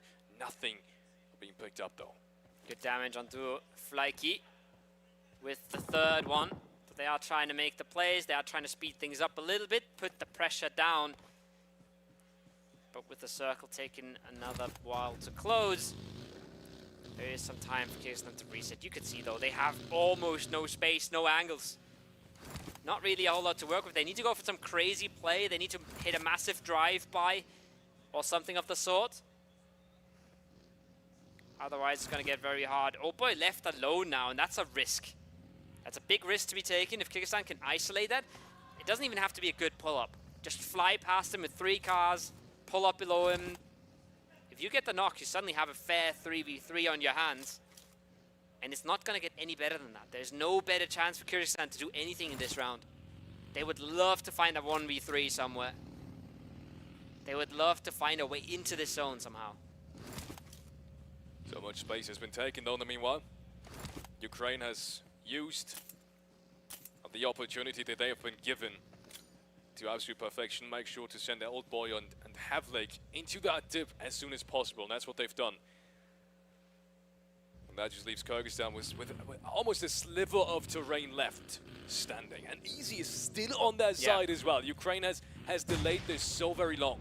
I think they're just waiting. They're waiting to get the secure kill. Oh, bit of a whiff from Nord, but there's multiple players there. Effect had the angle as well. They want to get this kill in the second place before they do anything, right? They realize they're at a massive disadvantage versus the Ukraine. So they want to make sure they get one more placement point, one more kill point, but they have failed at doing that, and that makes things a little bit more tricky now. A knock onto Ukraine could go a long way, though.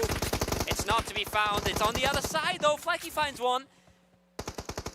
Small mistakes make this all so doable, but we talked about it. There's no space for them. They need to get out of there, Felix. Yeah, they need to, but look at this. Slonik is being taken down as well. That's the second knock. Kyrgyzstan, they might just turn this around. 12 frags for Ukraine, and they're looking to make it 15. More cars now being driven as Effect somehow makes it out of that dip without being shot at almost entirely. I think a couple of shots right down towards the car, but he hasn't been touched at least. And that means 2v3 now. They've got the angles advantage. Suddenly, this is all turned upside down. This is bad for Ukraine. They're about to fumble another winning endgame. Now they have to an extremely hard 2v3 to win. Look at the angles. Kyrgyzstan has been able to get themselves. Old boy, he's just treading dangerous water here. Oh, he needs to hit this. Nade goes past. And once again, Kyrgyzstan slow it down. They were almost stagnant, almost inactive for 2-3 minutes of that game, but it's paid off. The mistakes were made by Ukraine, and sometimes that's all you need to play your own game. As soon as Old Boy gets spotted, he should be taken out here. Effect is the one that gets taken down to 20 HP though. Oh. Nod with another spray, doesn't connect again. He needs to connect some of these bullets soon, and there it is. There's the damage dealt, but the knock comes out of Effect, and it's an instant trade. 2v1 now. Yeah, Tulika down on the ridgeline. Flaky has been taken down. It's just Nord in Effect. He's got the asphalt take close, and he's already being shot from the distance. It doesn't even matter. Kyrgyzstan, in the end, they do win it in a turnaround of events that I don't think we expected at all. The first play, I think, was Havlik that's been taken down on that ridgeline towards the western side, and I think Flaky was the one to win it, actually. That was the key moment in this round. Unfortunately for Ukraine, that's the third time they've fumbled this. Yes, it's a second place, but look at their faces. They're not going to be happy about this. This is the third time almost where they could have taken it away, and they should have as well. Perfect scenario for them all around. They end up close to winning this tournament, and they end up in second place at the end. They're going to know what the games were that cost them. This one hurts. This one, they played really well for a very long time. But to give it away in the end is always the most painful, and Kyrgyzstan really wasn't making crazy plays. They were just waiting for a mistake. And unfortunately, Ukraine just sort of ran into the trap, right? They take knocks on two sides. Suddenly it's a 3v2. Instant reaction from Kyrgyzstan as well. As soon as they get the knocks, they drive on over, they take all the space. It's well done by them. But they shouldn't have never gotten that chance. No, never. I think Easy staying alive there for so long was the reason why we thought Kyrgyzstan wasn't really going to do anything. Yeah. And at that point, I was even more certain that Ukraine was going to win it, right? Because they've essentially put themselves in a corner. In a corner, and they wanted to do so as well, right? To secure that second place and then have like a 3-4 out of there. But man, that was just a tiny bit too early for Havlik to make that push up there, and for no one to get the trade even, right? And I'm also got to give it up for Flaky. Not letting himself get isolated there was key component on why they won this round. So massive stuff coming out from Kyrgyzstan. The reigning champions as well, be reminded, these guys are not up there for no reason. It's because they are incredible fraggers. And these are the types of situations that a team like this might just take away from you if you're not careful enough. Team play again. Beautiful on their team. We watched that late game, right? They have two different angles. It gets a little bit tricky. But as soon as there's a player, I think it's Tulika, pushing up on the ridge with the DBS. Close range player does nothing but hide behind the tree, lets the long range player do all the work because he knows if I get knocked, there's a chance we lose this. Doesn't give them the chance, doesn't let them take any more risky. And I think honestly, like we said, right, I think Kyrgyzstan had kind of given up the idea of winning this game, and they said, we're going to make sure we get second, and then we see what happens. And they saw what happened, and I just fell into their arms pretty much. If they haven't, I had given up on that, to be honest. I had given up on that round for Kyrgyzstan, but they turn it around. Ladies and gentlemen, we have an interview coming up, and that is going to one of the players from Saudi Arabia, so stay tuned.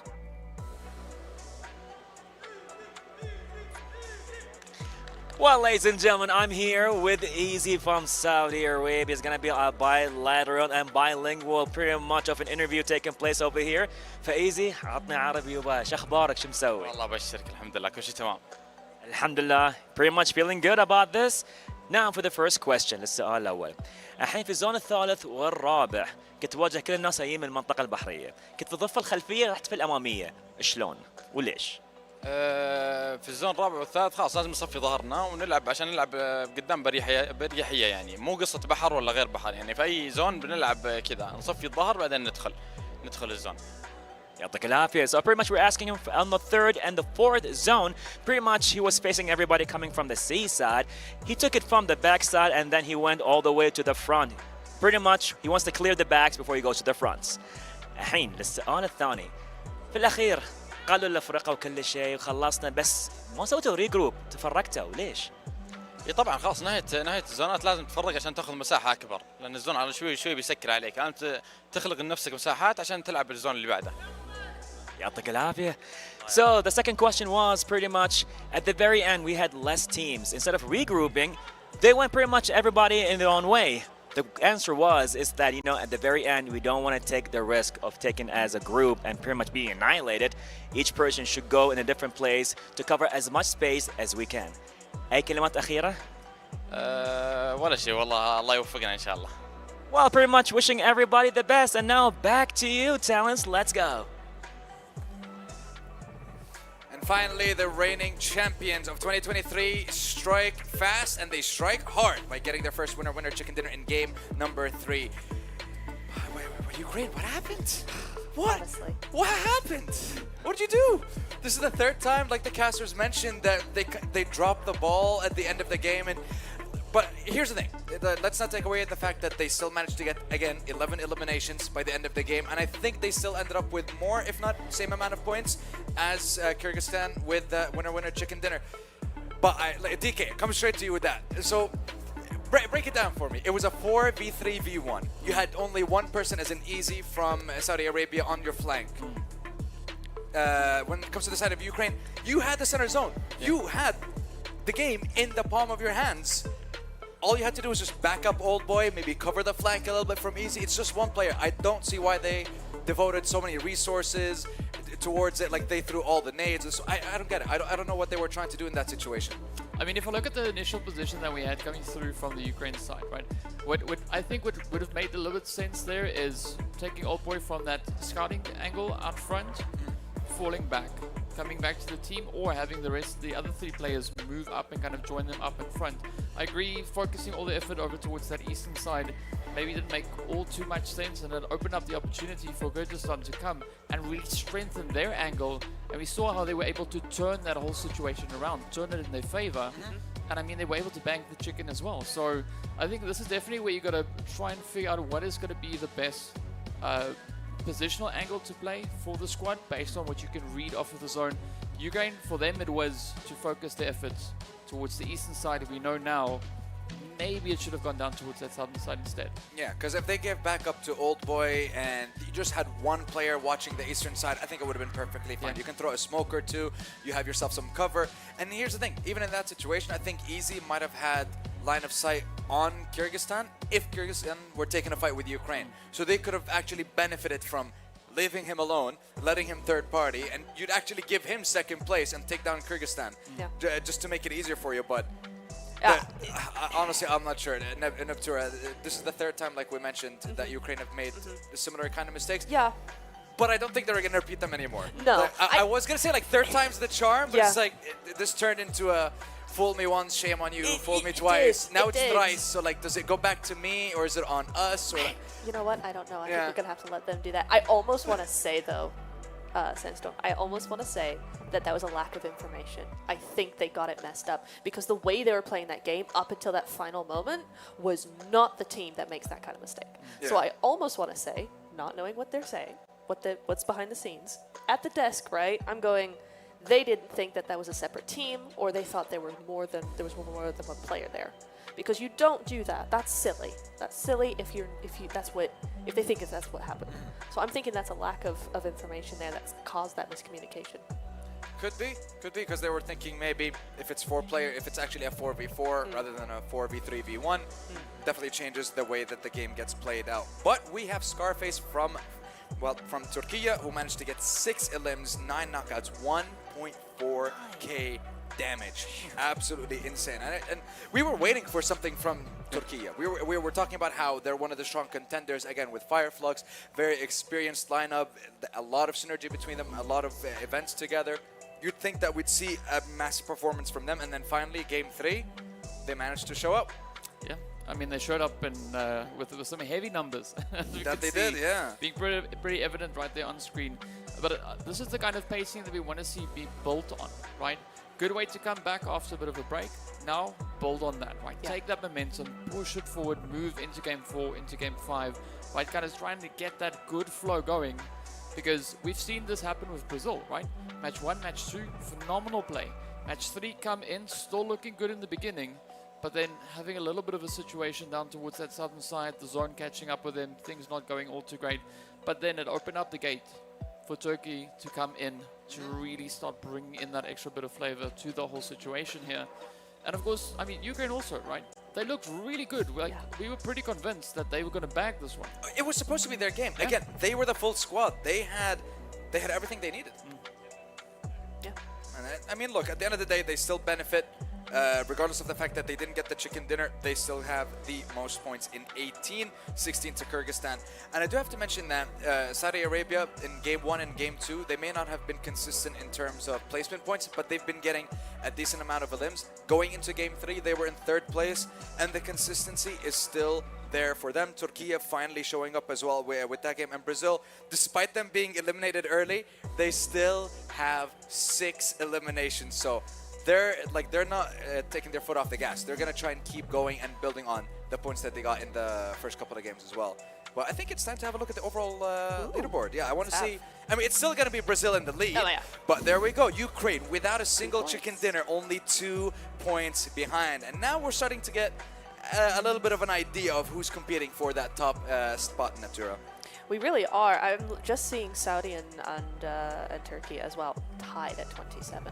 Yep. So very, very close there. Then you've got Kyrgyzstan at 29, and then there's a little bit of a gap because I think Just a tiny one. It's to be expected, right? You've got Brazil and you've got Ukraine. They've both been having really, really good back-to-back games there, but it is still close all the way down, really, to 11th place. You've got 10 points there, which isn't that hard, right? You know, for Jordan to get 10 points now, they need 32 points. I'm not saying they're going to do it, but they could at the end of the day be up there. Look, let's be honest, anything is possible. When it comes to PUBG Mobile, there's so many different things that we can see. I mean, again, no one expected Kyrgyzstan to win the fight at the end. Everything was going in Ukraine's favor, so anything can happen at the end of the day, DK. But also at the end of the day, well, we said that a few times now, but so Kyrgyzstan also, they're the defending team. Right? That's true. They're defending the title, so there is quite a bit on the line here. So it makes sense that Kyrgyzstan is really starting to try and pick up the pacing, pick up the momentum. But another team that I was looking at as well here is Morocco. 11 eliminations. 0 placement points. Right? But maybe there's a bit of something cooking there, right? So they've now showcased rather that they can get aggressive, right? They can lock in those points. Now we need to see them take it to the point where we can get the placement to come in as well, right? Take that aggression into the later stages of the game. And they did that in the qualifiers. They were quite aggressive in the qualifiers. So where's that Moroccan team? I want to see that. They're cooking. It's yeah.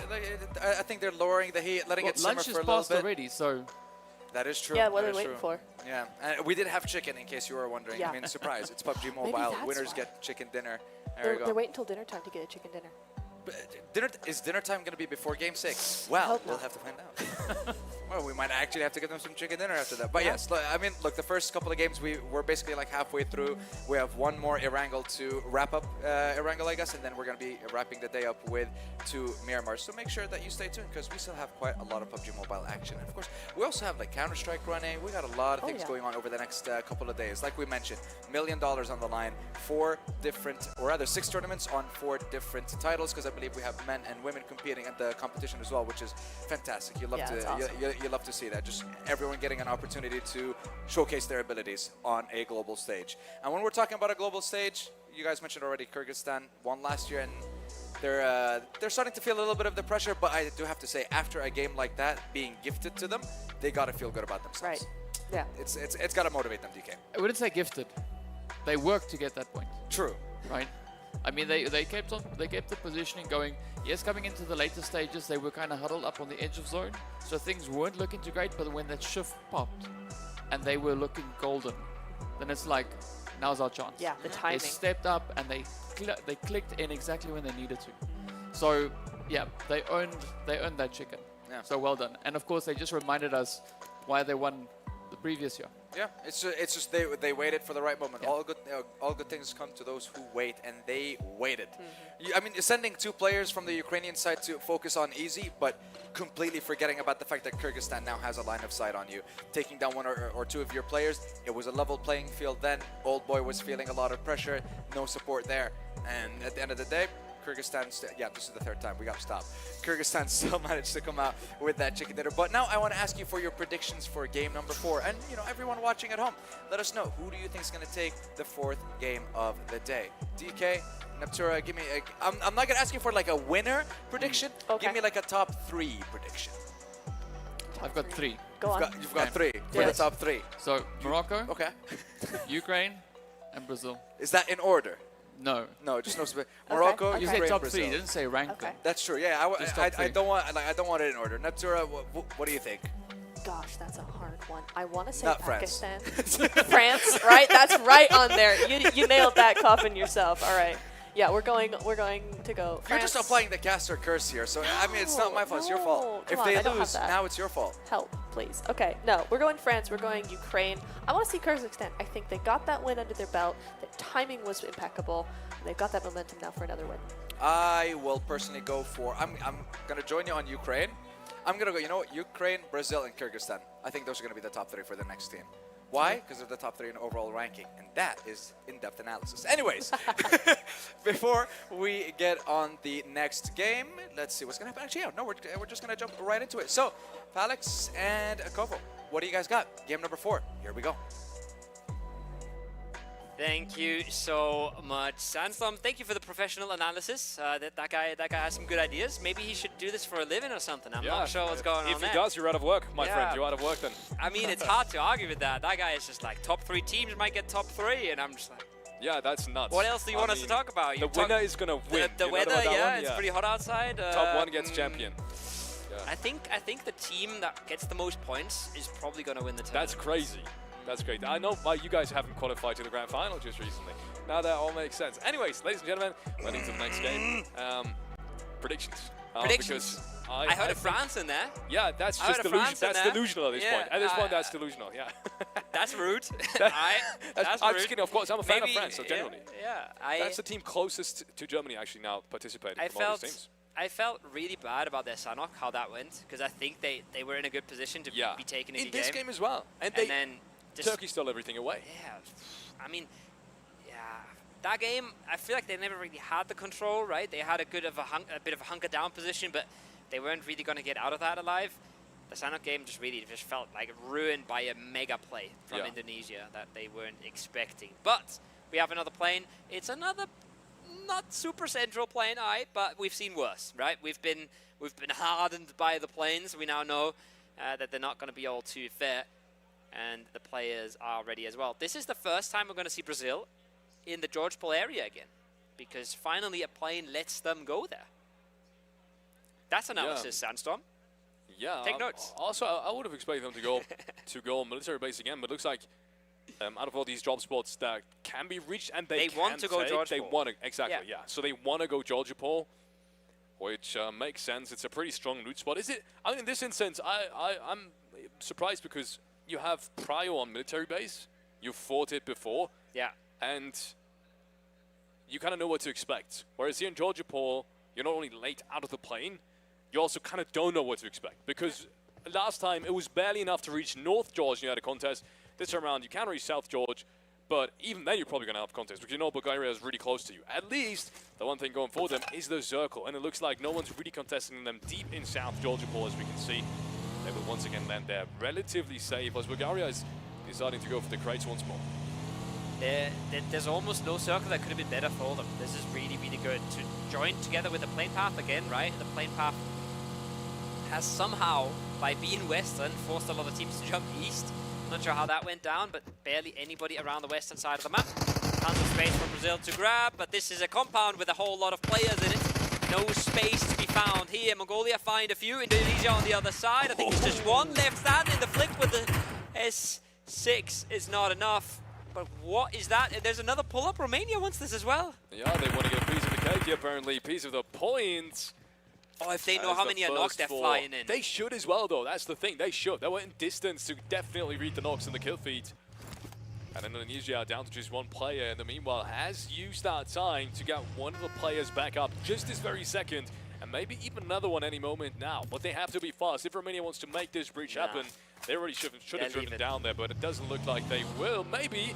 I'm mistaken. Ladies and gentlemen, we will see ourselves a breach. And that is interesting now. Indonesia might just be the second team in big, big trouble. As 4 angry Romanians have now just reached the compound. Everyone is back up alive, though.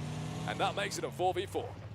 What am I witnessing? That was delayed so far. Now shotgun in the door. Might find the first. It is traded, but it's already a knock towards their side. That's a 1 HP player vaulted on in. Christian does quick work with it. And they're still at a massive advantage here. Don't get me wrong. They've just given a lot of time for Indonesia to reset this, but it's not going to be enough. Just one left standing on the outside. And just like that, it is the 4 frags in the end. It was looking weird. It was looking wonky. But it is the... What is happening? No, there's no way. Nah. Ain't no way. That's not real. I can see Pakistan just drive one through as well. This round, it's not 3 knocks in the compound, though. Quite the opposite. Everyone is live. Everyone is standing. And if they do this breach again, I'm not so sure. I have no idea if they have meds. Is going to come out on top again. I have no idea if they have meds, and I've seen that they don't have a lot of bullets. But they don't either. Look, Pakistan don't either. Pakistan also doesn't know this, right? You can see that 2 people are knocked. You cannot see that 2 people don't have first aids, right? So I don't think they're going to go for this, but they could still get some absolute freebies here just by holding down these angles. There's 1 car that I see in that compound, and that car is being camped by 4 Pakistani players right now, all just set up and waiting. Good stuff. Very obvious to me, though, that Romania knows about this, because otherwise they would not be just frozen in the compound here. Yeah. They've heard them coming. Most likely. Looks like they still don't want to budge, though. Really looks like they want to have an angle on this compound, and they're not leaving this until Romania does. Shamir here, you can see. He's going to smoke the car. Inside, though, is a tower. Yeah, he might. But Romania knows this apparently as well. Everyone's just... they're well aware. They're well aware. That's what I'm saying. Everyone is aware. There's no way they would be freezing in the compound like this. But what are their options? Their options are running away on the south and hoping that there's no angle, but they don't know what angles Pakistan has and what they don't. And then they could also smoke the car, but that is so risky too. I'm thinking smoke the car, have 1 guy try and drive it to the south side of the compound. Really? Yeah. You go for the car play? I think so. I wouldn't touch that thing with a 10-foot ball, but to be honest. Do you want to play the game on foot from here? Yeah. Do you know that Pakistan only has high ground angles? Like, maybe they have 1 player somewhere towards the southern side. If you're running out, you're dead in the water, so... Maybe. Either play is just... like, realistically, you take the car where you drive it. Into the middle of the compound? No, let south side of the everyone compound. get in? South side. Try to get around back of the 1 story. Maybe. That's what they're smoking for as well. Yeah, that's what they're doing. We'll take a look and see if it works. I highly doubt it, but he's made it all the way past. He's gotten the car. And he jumped in the compound. There's a trade as well. How is this happening? Pakistan loses a player in a situation they should never have lost a player in. Romania still leaves here, surely. They just Romania, I want to see them just engage this at this point. Just drive it down. Oh my god, they're sending. Drive oh it my god, they're down. sending into the solo. 4 guys, 1 car. What is going on? They instantly find it too. Oh, it's disaster for Pakistan. Goku has no HP to react on this alley and wants to do something with it. There's 2 knocks. There's nobody just had any HP to work with on that Romanian squad, but they're happy to claim another kill point here by the looks of things, and now they're finally disengaging away from it. Ay, ay, ay, it's an absolute mess. But I can't fault them for the aggression.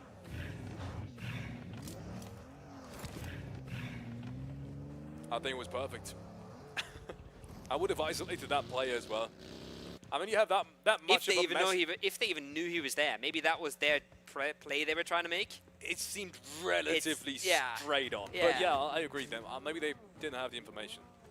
But he was the only one ever peeking. So if anyone got spotted, I think it must have been him. So makes a whole lot of sense that they tried to isolate him. Either way, it didn't work out perfectly. Romania down to just 1 player, but 5 frags being secured.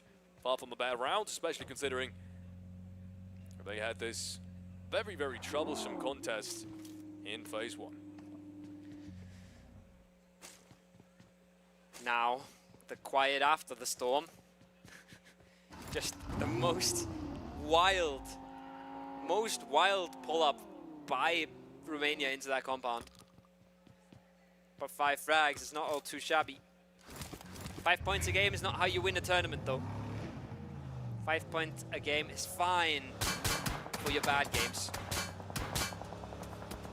Not for your average. Brazil on the other side, we said they would have a lot of space on the west. They have claimed some of it. But they still have to figure out what they want to do with this in the long term. How they want to set themselves up for success. But not a whole lot of moves are going to be coming out in the next 20 seconds before the circle pops. And tells us a whole lot more about where we're going in this. Oh, hi. That's Romania. Yeah. Welcome back. And goodbye. Yeah, goodbye. They're going to be the first ones, at least in comparison to Pakistan, inside the safe zone, but the first ones to leave as the next zone shifts all the way towards the eastern side. Brazil is not going to be happy about this. Kyrgyzstan is not going to be happy about this either. And I gotta be honest, I can't even fault them. I would have committed towards that western coast side as well. It's way easier to rotate out of it than to get into it if it does shift west. Big shift to the east.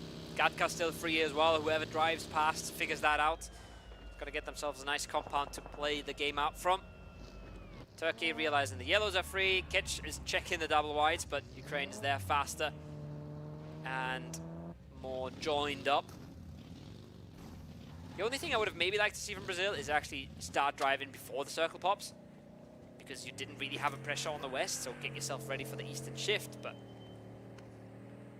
they were happy to play that with a little bit slower pace, and will now have to wait and see what they do with it. That's Kyrgyzstan finding one. That's a team you don't want to meet. That's a team you don't want to give frags to either. It's a second one as well. It's looking like a breach is in full effect, but Kyrgyzstan is clearly getting the better side of things right now. Looks like it. Brazil now in direct competition on the overall leaderboard with Kyrgyzstan, and looks like it's 2 quick frags. Effect goes down as well. Zerik flashed out in just a matter of moments afterwards, and that just leaves Flyke and Nord now left standing to fight off the 2 Brazilian players. It's down to a 2v2 to be exact. It's going to come out on top here. Flyke's got the DBS, Beta back and forward, but it's a double crossfire coming in from Brazil on the other side. Where's his teammate? Nord now being taken down to really low HP. It's just back and forth and back and forth. What a double nade coming out from Brazil! And Flyke, as well as Nord, goes down immediately. And that's Brazil now picking up the 4th frag. Is it really worth it, though? I think we're both shaking our heads. It really isn't, to be honest. It really isn't. But nevertheless, Brazil can afford this. Kyrgyzstan, not so much. Yeah. And I mean, at the end, right, it's a messy fight. Both teams lose players, but they bring it back so nicely. The bait and switch around the compound, dancing around the door with the DBS while your teammates cooking the nade. Probably not something that they orchestrated intentionally, but something that, again, just works out beautifully. Yeah. When it comes to team play from Brazil, and it is the winners of the last game that do get caught by it. Saudi Arabia back in the compound. One of the few teams that haven't really seen anyone just yet. Everyone seems to... I mean, it's a crazy round, to be honest, in the early game. Match 4 seems to be yeah, whole lot of skirmishes all around, except for the center compounds for some reason. And that's been kind of the key advantage for Saudi Arabia. Look at the split they have. They've got essentially the 2 best center compounds in the circle. So for any Saudi Arabian out there, you kind of want to take a closer look at this round because it might just be a really good one. Yeah, next circle shifts towards Mount Everest as the circle center. Bulgaria being the huge favorites, but I say huge favorites, at least position-wise favorites. I'd still much prefer Saudi Arabia's position, more kill potential, and you're almost always going to get contested up on Mount Everest. You cannot hold that as just one team. There's too many positions up there. Speak about holding, Morocco has committed all of their resources and all of their time to hold out Brazil here. They don't want to let them get into the circle. They have identified this team is a threat, and we want to eliminate them as soon as possible. Now this end comes out. A few bullets would be enough to knock out Adrian. And there's the first few shots connected. Romelu down to 1 HP. Adrian down to half. They're desperate to send it somewhere that they can actually heal up from. They have maybe just created enough distance away from the Moroccan squad to slip out of their fingers, just barely. One bullet could have done the trick, but lots invested here for Morocco and very little to be gained. Let's see what Bulgaria does with this. They're in a pretty good position, but to be fair, as we've said, this is usually not a position that you can play uncontested. So someone at some point is going to make their way up that hillside, and if that happens, it's a whole lot of trouble usually. And these fights very rarely go clean for any side, really. But this time around it might be different because we only have 11 teams in phase 3. Which is just crazy to think about. So many early skirmishes, so many teams, despite going out early, still picking up frags though. That's the even crazier part about this. Romania 5 frags, 5 eliminations. Indonesia as well, 4 frags. Even Kyrgyzstan picks up 2 Brazilian players. And at least, I mean, if you go out early, at least you want to hurt your direct competition. So yes, you've kind of given them 2 frags, but you're also taking 2 frags. So at least something has gone your way. You just hate to be sitting out these games, right? Even if you get a few frags, you hate to be sitting out these games and seeing a team like Ukraine just set up, start playing out of their compound, trying to take space, potentially playing a big game out of here. Boy gets himself ready. With Tulika on the close range, Solkai wants to go for some sort of reposition with the car here. Tries to find the information without going for a straight up fight. This definitely is favoring Ukraine side for now. There's another circle closing on in though. Might just send us somewhere completely else. Brazil on the other side, they've watched this. They're still being hunted by the Moroccan squad. Look at the map. They're still trying to close them out from the circle. They have very clearly made an enemy here. Circle closing in 5 seconds. Yes, they do have time, but it might just be less than they want to have. And the next circle, wow, it goes the way of Pakistan and. Excuse me, it goes the way of, yeah, that's not the way of Pakistan actually, never mind, and Saudi Arabia. And also Morocco now that have just rotated in. Brazil in the meanwhile is going to be eliminated. It was a matter of time until these guys have a bad game as well, so I'm not too worried. 4 points still, salvaging as much as they can. But I'm talking about Morocco rotating in. Interestingly enough, looks like they wanted to breach Pakistan, but they realized this combat is taken, they immediately turn around. So good on Morocco.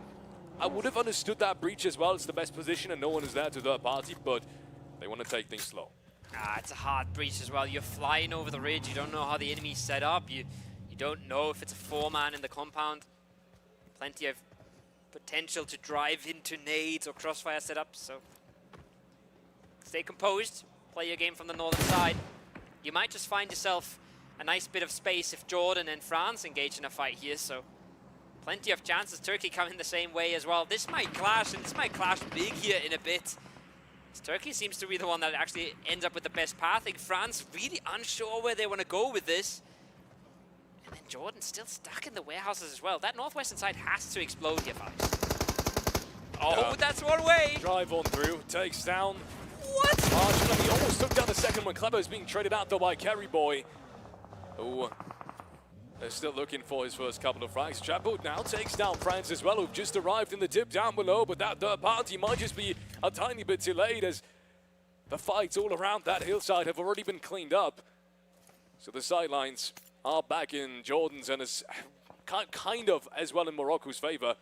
None of these teams have really lost a player to each other. Clever down there might even be able to get rest. You can see that everyone's trying to get some angles on it. Ragnarok is covering for his teammates, so yeah, taking down Clever is going to be a little bit of a predicament for Morocco. And as I say that, yes, he does get the flush, but he's being traded down. That was not worth it at all. Rest of his team is already down on the hillside, down towards the compound, and that means Jordan knows this, and they will try and close the distance. This is dangerous. Marshall needs to put up one hell of a performance. He takes that one. He's being taken down on his own, though. And at the very latest now, there's no support that can really come anymore. 2 players left standing for Morocco, both of them in the compounds. No chance to get them back up. Lazy's still up close, but he's alone, and it's a messy fight. Now Kerry Boy is getting flushed out. It's not what Morocco would have wanted. They had the control, they had the space set up, but they can't hold the aggression from Jordan. They're actually bleeding members at that point. Turkey has made the breach. They have decided to go for the compound all or nothing. They're finding the entries. Good nade to come back from Goku, but he doesn't find the knock just yet. This one could be an absolute banger, though, if he gets it on the outside wall. It's looking beautiful. It's a good bounce. Wow. But just with a sliver of HP, they survive it. Oh, it's a mess. He's dancing, he's dodging and weaving, but just needs to connect something soon, because they have reset. They've gotten the numbers back up. They're now closing out his space, and it's getting harder and harder for him to survive. More nades coming on in. He's got nowhere to go. Clean breach from Turkey.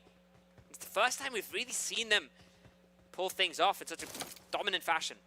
Yeah, amazing. They've secured themselves deep circle center, and they've done it cleanly. 3 frags being picked up and haven't lost a player, but it shifts back to Saudi Arabia. And this is the thing that I was talking about like 3 phases beforehand. Look how strong that position is, right? Look how much space they can get from just being split around that Gak area and no one contesting them. And this is the good thing about this. Now you kind of reap the benefits off of your kind of structured play in the first couple of phases. So yeah, want to see Saudi Arabia now get a couple of frags. That's the only thing that they've really been missing out on. And look at the leaderboard. There's a couple of teams up there that definitely haven't. Ukraine, for example, immediately back into the mix.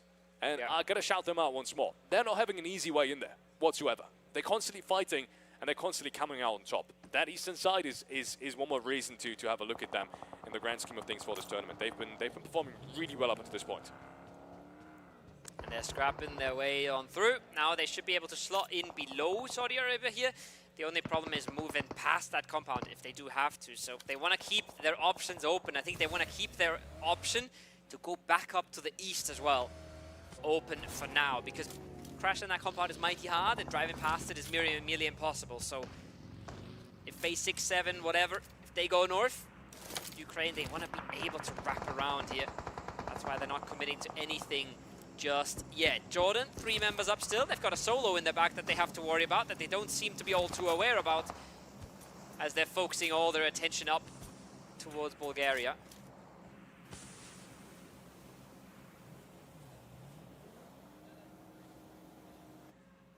Jordan, I've been waiting for a round like this as well. Just frags being secured each round. This time around it's 6 already and we're only in phase 5. But there's a lot in front of them that they have to conquer to get into late game. It's not as easy as it looks. You can really tell by the amount of angles that the teams have on them. There's the Myanmar players, maybe I think it's the France players actually right behind them. Yeah, France. And there's Bulgaria right on top of them as well. And these types of angles are so dangerous because you get an arc, you can't really do anything with it. They get an arc, they just rain down on top of you. Ukraine is now engaging the next team. This is important. Whoever wins this outside has got an easy entry to the next zone. First player goes down, and that's from Ukraine. Halfling trades things out. He has to do things right because he unfortunately was one of the reasons why they didn't win last game, and he did in this instance. Look at the HP. Ukraine takes 2 more players and stays alive as 3.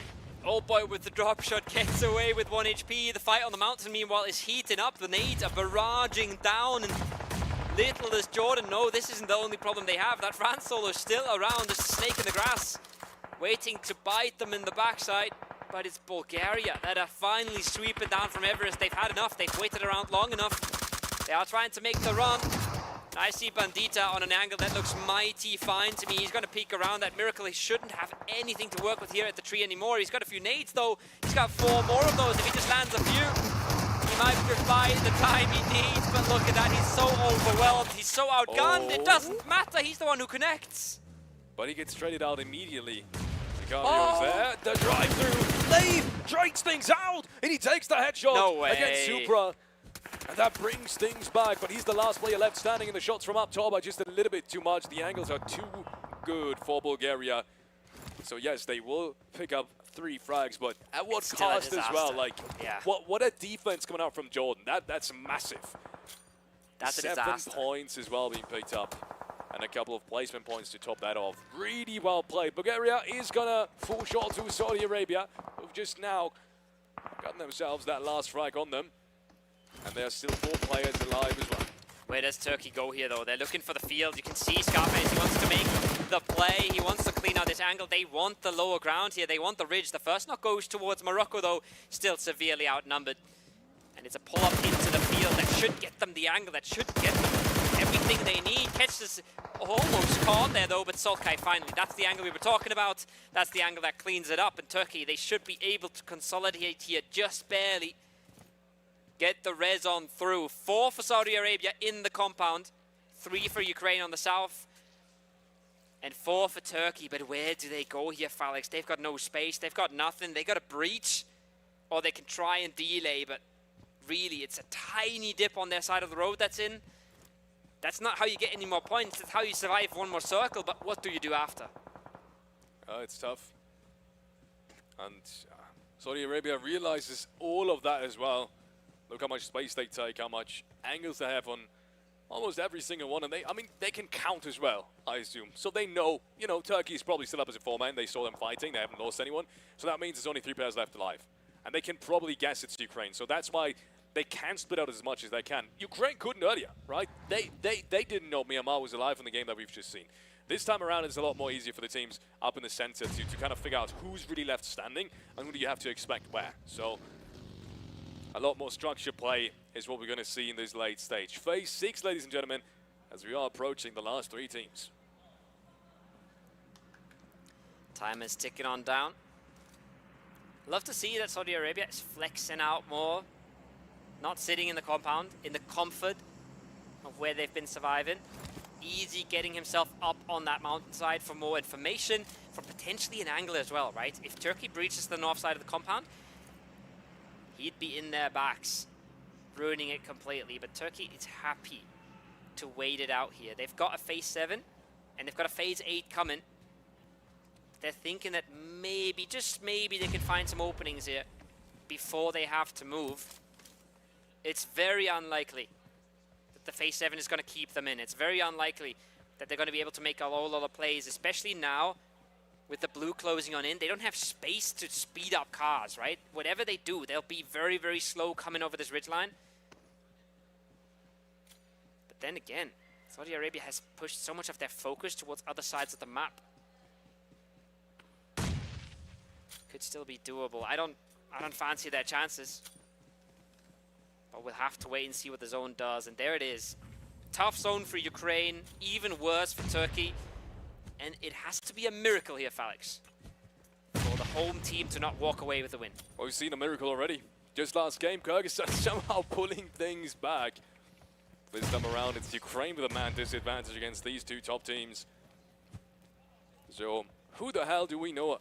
What do we know at this point, right? It could still very much happen, but yeah, it looks really, really unlikely, especially since Ukraine and Turkey are looking to fight against each other. And there comes the push. Scarface, a couple of smokes right in front of him, but he's going to have to hit a couple of really big shots. Oh boy, takes down Catch, but that's Scarface with a good trade. Is it going to be enough? Happening takes down another one, and Catch is being taken apart from the WAF. Suddenly it's only Tulika, but even Turkey has lost 2 players. And it looks like the one team that's really going to run away with this is going to be Saudi Arabia. Easy, we've just seen him in an interview as well. Takes down 1 more. And there goes Turkey. And there goes Ukraine. Just 1 player left standing. And even he being taken down from very, very far. Ladies and gentlemen, we have another winner. a team that we haven't seen in the 1 spot up until this point. It is going to be Saudi Arabia. Well deserved there in the end, flexing out on all sides, making sure nothing could ever happen to their compound, making sure that they get the kills that they want as well, right? Not letting Ukraine clean up that fight at all. Easy steps over the P90, confidence kicks in, and they clean it up in the end. Well played. Like we said before, you gotta win those. You can't throw these away. Yeah. Damn, is that another second place for Ukraine? I think that's another. Are they just the second place kings? I think Tulika was the last one. Tulika Haplik was one of the last players to get taken down. Turkey died just before that. But another good game for Turkey as well, right? I mean, we've got to give it up to them as well. I said that they were going to be one of the favorites coming into this tournament as well. One of the longest standing rosters, and that in and of itself, playing in so many mixed teams is going to be a huge advantage, right? You just know what your teammate is going to do when you push certain ridge lines, and this is a good scenario of that. If maybe, who knows, maybe Turkey would have had a chance if Saudi Arabia didn't react as proactively as they did, but good on Saudi Arabia to do that. So yeah, well deserved win. Remember we said in phases beforehand that they were going to be the team with the best position. They were the team to beat. Yeah. But also, I love how they played it out. They were flexing out of that compound, making sure Ukraine doesn't get too antsy around the east, making sure they have an angle to the north. But then when they realized, okay, the zone's closing on in, Turkey doesn't really have anywhere to go anymore, they shift their attention a whole lot more towards the west, so far that they're easily able to flex out of their compound. Yes, they should always win that game, but they get themselves 3 more kills than they maybe would have to if they were just sitting in the compound making sure they win the game. So well played by them. And well played by Turkey as well, right? Like, they're stuck in that dip, 4-man up, sure, but they've got like 2 vehicles to work with, a few nades. They have to make a really rough send, but the trades are there for them. The DBS has come out, and they get themselves another few frags on the board. Yeah, the only thing I could have imagined that maybe would have worked if Turkey would have breached the compound instead. I think that would have been a chance, but they only had like 2 cars or something like that, so at that point it becomes really, really unlikely. And then you're fighting the 4-man team as well, and you're fighting the harder position. You're kind of playing for the win, but your chances to win are so... But you are playing for the win. Exactly. But I get what you're saying, yeah. But yeah. I respect the play for second place. Gets himself 2 kills. Doesn't get them the second place, it makes but gets more sense, kills. especially since they knew Ukraine was only a 3-man. So they knew going into this fight, they would have had the man advantage. So yeah, good on Turkey. Once again, second or third place, only a point difference. I think up until this point, they picked up 2 frags against Ukraine as well. So that's essentially, 2 or 3 more points. I guess that was the correct decision. We'll have to wait and see the overall leaderboard at the end of the 18 games, to be exact, to really have an idea on whether or not they should have played for the win. But that's too early to tell. I think that was pretty well played towards the end. I can't get over how that early game went. I can't get over the fact that we had 4 teams in 1 compound, essentially. Yeah, and like 5 countries being eliminated before phase 5. Before phase 3 or phase 2. Pakistan saying we're going in as well. we want in on this one. Ladies and gentlemen, the winner's on the stage. We've had him before. We have him again. It's the home champion from Saudi Arabia. Easy with the interview. And ladies and gentlemen, congratulations for Saudi taking this map. نقول مبروك وألف مبروك. شنو إحساسك؟ الله يبارك فيك. هذا الهدف إن احنا نلعب ونحصل نقاط كثيرة إن شاء الله اليوم. Pretty much, they're out there to get as much points as they can. So the question will be as the following, ladies and gentlemen.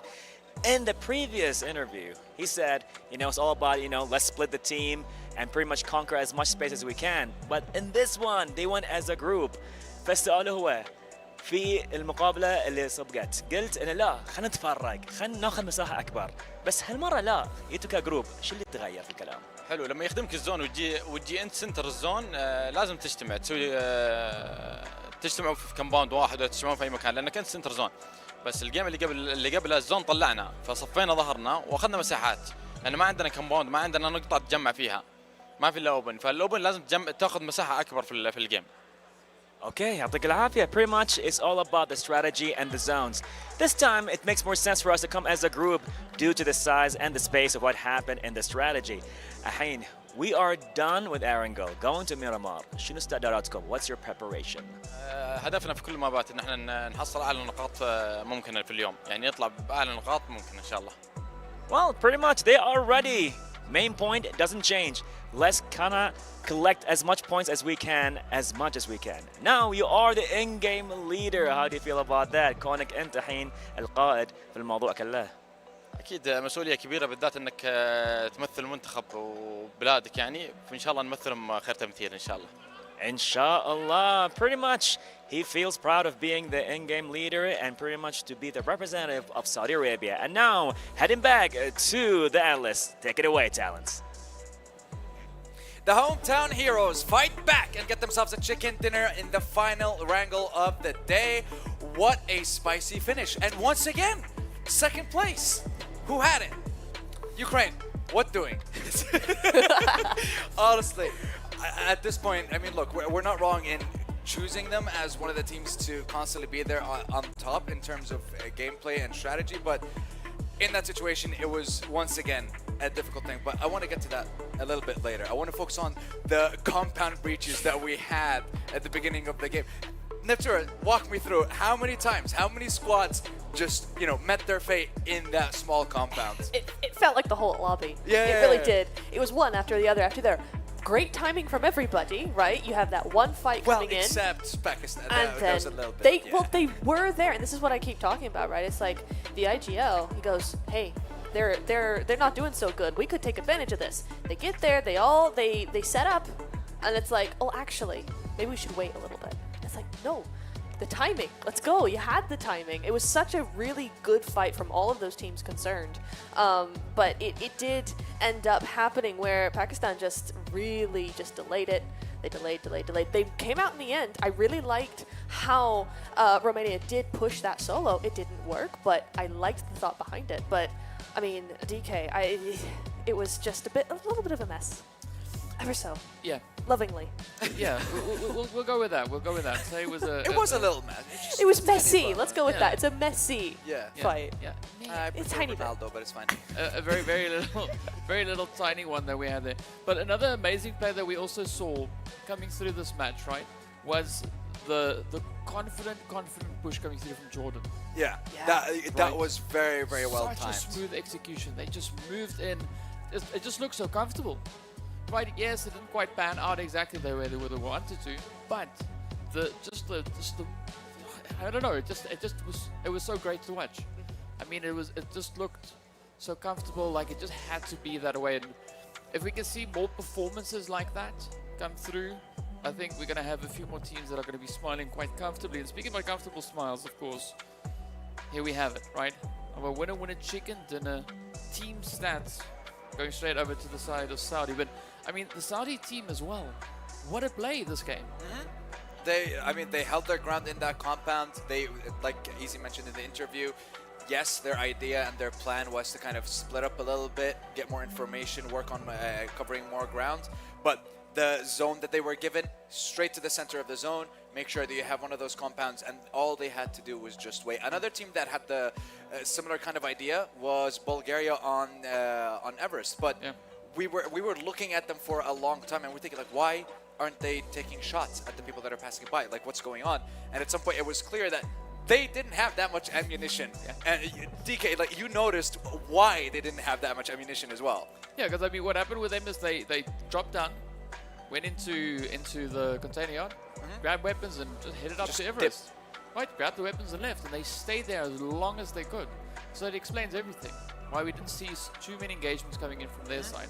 I mean, one person that we did see quite a bit of engagement though come from is none other than Easy. Yeah, and you're talking about the IGL of the team as well. Like an IGL fragging out on a stage this big, that's definitely gonna boost his confidence. And definitely, I think we're going to see an even better performance from Saudi Arabia. And the thing is, or rather, the fact is, they've had a good, consistent performance throughout the 4 games that we've had so far. They've been getting good limbs, they've been getting placement points, and they're having a nice balance. But other teams that needed to get those placement points, and you predicted it as well, DK, it was Morocco. They managed, again, I think they got top 5 or top 4 with a couple of limbs as well. So good catch on that one. I mean, so we asked who the top 3 was going to be, right? True. We got one. Close enough. You know, I'll give you half a point for that. Did better than us. Yeah. Half a point's better than no points. Yeah, true. Right. Speaking of no points. No. We're not going there. Oh, yes, I am. Whatever happened to the French lineup? Okay. Neptura, Okay. Walk me through it. What happened? My boys. Yes. What happened to the boys? Qu'est-ce que tu fais, hein? Because they're not even what on are they the doing? damage chart. No, because they were there. They had the In circle. It was fine. And then they unfortunately pushed into like 2 different teams. never a good idea. So that was a little bit of a mishap. I had high hopes for them until that point. So please, do something else, or at least get some info before you rotate, right? I don't know if that was like a panic thing or what, but like, you know, get it together slightly. You know, I still believe in you. Let's just do it. I mean, look, it's only day one, and exactly. With DK, we talked about this in the pre-show as well. We mentioned how like you're allowed to make you have room to make a couple of mistakes in a tournament like this with 18 games in total. But again, try not to make too many, I guess, on day one, because it's going to be very difficult for you to not make any mistakes day 2 and day 3. You can work on them as much as you can, but there's still going to be, I don't know, maybe the zone might not work for you. Maybe some teams will prep something for you in day 2 and day 3, like we've seen with hot drops. Maybe they're going to start studying your rotations a little bit more from this tournament rather than just the qualifiers. But quickly, let's have a look at the scoreboard. And once again, Ukraine up there in eliminations, second place, 6 points in placements. At this point, I mean, production has their work cut out for them. They don't have to change Ukraine's position in the leaderboard at all. It's just give them the 6 points, check how many elims they have. I was going to say, they do have to change it because they go to first. As you were saying, I was like, wait, Brazil went out early. Ukraine had a really good game. That is true. Now we have a new leader. Yeah, that's true. Ukraine with 55 points, 9-point lead.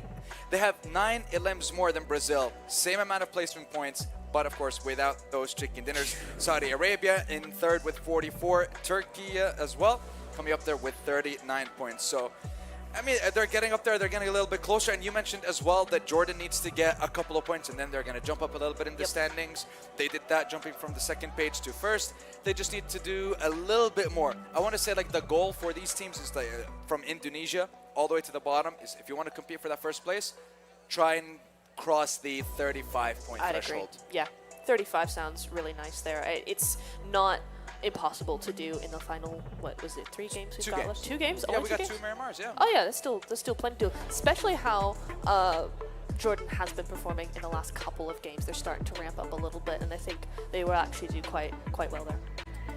I mean, seriously, looking at the points though, from 5th place up, they've got a good balance of aggression, placement points. Yeah. From there down, it's still anyone's game. Yep. Yeah. Right? And they can catch up like that. Now, what gets interesting moving into match number next, right? We're heading into a little bit of that desert action all the way over towards Miramar. And what I'm looking forward to here is teams that are in need of points did amazingly well in the qualifiers. Not getting 1 chicken dinner, but multiple chickens. I want to see that now come onto the battlefield here. Even it being day number 1, I want to see them come in and just, you know, just kind of flex a little bit. So like, you know what, Erangel, keep it. Sanhok, keep it. Miramar, it's ours. We'll show you. Yeah, but the question is it gonna be enough for you to just I mean, if you just focus on Miramar, you got 6 games in your favor? For today. Yeah. For today, it could be enough. Oh, I thought the idea was Miramar. No. We're still on day 1. Right? We're not day 2, Sorry, I day jumped 3 to like yet. day 3, game 5. We're not there yet. We're not there yet. But I think for day 1, definitely looking at that Miramar pacing, right? I think that could definitely shift quite a bit with regards to the performances to some of the teams that are yet to lock that final mode. Right, day 1, we'll call it the teething day. Right, just trying to get into the hang of everything, get in their comfort zone, and then once they've clicked, I mean, we've seen this already happen in the first few matches of a few of the teams, right? Brazil, phenomenal, just so aggressive, and then just dialing back a little bit on the throttle. Now I'm expecting other teams to kind of replicate that effort. Even though it might be a little bit of a slower start to the day, I definitely see them taking it all the way through to the end. So I'm curious to see whether or not the teams are going to be doing that. And who I'm referring to in that, of course, is a team like, I have the name just here, Myanmar? Yes. Yep. So Myanmar, going to be looking for them. And then they do love their early fights, I do have to say. They do love their early fights. Yeah, where's Egypt been? That's a very good question. Yeah. They haven't been having the best start to the games today. I want to say like they're on the struggle bus right now, but I think not many. I think they're in second page, maybe from 14th to 16th. They didn't have that many elims. They didn't have that many placement points, but now they have a chance to kind of take a moment because we have a little break lined up for them. get them some dinner, make sure they're nice and refueled and ready to go, and then we're going to be jumping into the action with the next couple of games. Only 2 games remain for day 1, ladies and gentlemen. We're going to go for a short break. Make sure you get yourself a cup of tea, make some coffee. I don't know, whatever you guys prefer to drink. But again, reminder: do not listen to us when we're talking about making food. We talk about games. We are not good in the kitchen. I sincerely doubt that. But go for a break. I'll see you in a bit.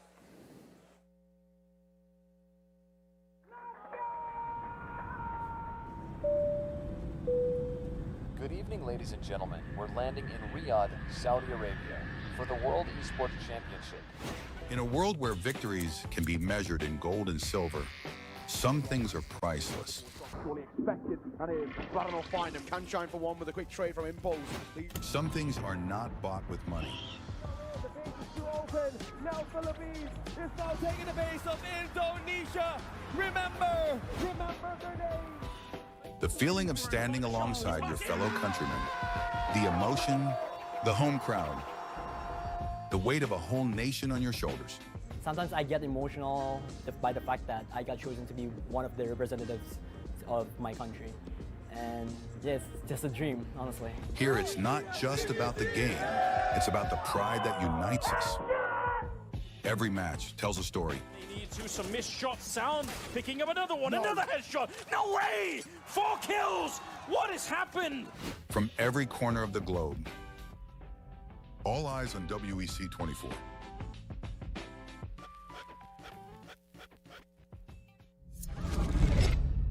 Early 1970s. The world was discovering the boundless possibilities of esports. While esports offered endless enjoyment and addictive allure, it lacked a certain depth and a sense of purpose. It needed something more, something larger than a trophy, something beyond individual gratification. That's when a vision emerged.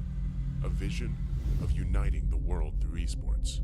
The International Esports Federation and the World Esports Championship were born. Its mission was clear: to create a stage where nations could unite and compete for the ultimate title, World Esports Champion. For these athletes and nations, the World Esports Championship was more than just a competition, more than just a game. A chance to make history, to leave a lasting legacy, to inspire a generation, and to represent their nation. Over the years, Iesf started achieving greatness, year by year. Korea, Indonesia, Israel, Romania, worldwide. The World Esports capital changed, each year expanding significantly, getting bigger and bigger. Fast forward 15 years, Iesf was determined to show the world the most valuable World Esports Championship. 140 nations gathered in Riyadh, Saudi Arabia. The WEC 24 story. 2024. Saudi Arabia prepares to host the 16th World Esports Championship after a spectacle made in Iesf, Romania by Iesf for WEC 23. New president, new challenges, and quite a bumpy road ahead. As the calendar turned to January, the national qualifiers took place, breaking dozens of records. In a wingspan of 3 months in every nation across the globe, athletes competed to get one step closer to the World Esports Championship and represent their nation on the global stage. However, as fate would have it, the road to WEC 24 was far from smooth. Things went south. 2 out of 3 offline regional qualifiers were forced to go online. Even though that barrier occurred, the online regional qualifiers shattered previous viewership records. The hype for WEC 24 was real. Meanwhile, Africa. Iesf showed just how much potential is hidden in Africa. Over 180 athletes, 17 nations, and thousands of fans. All in one place for one specific reason: esports. The bumpy road came to an end. The slots for WEC 24 were secured and everyone was ready.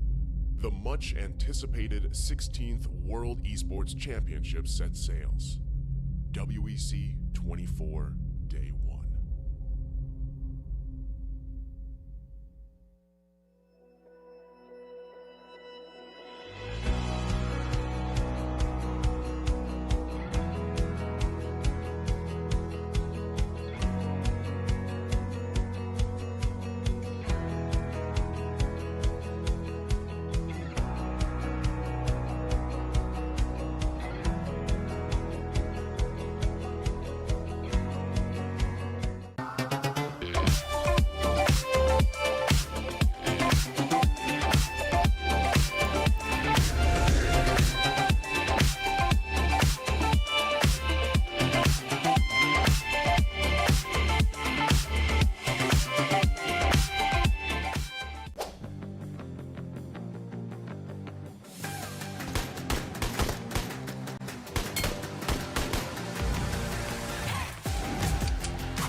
If you had a gun, shoot him in the head.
This gun was loaded when he was brave, boys. Decided to go for the rush. It's the fire. It's the fire.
Ladies and gentlemen, it's been some time. Welcome back for this quick pause. We will be heading right into the action, back into the action after we've seen the first 4 games. 2 more to be played. We've seen Sanhok, we've seen Erangel, so it's down to Miramar. We're down to Miramar, and it has been revealed to us that Ukraine is planning to win 6 games out of the next 2. So we're all very intrigued how they're going to pull that one off. But they're going to have to start flipping some switch, because right now they're looking for pretty much every single game a second place. But they're confident that they can close things out a little further, and they get close, and I think they've been doing their job, if we're being realistic here.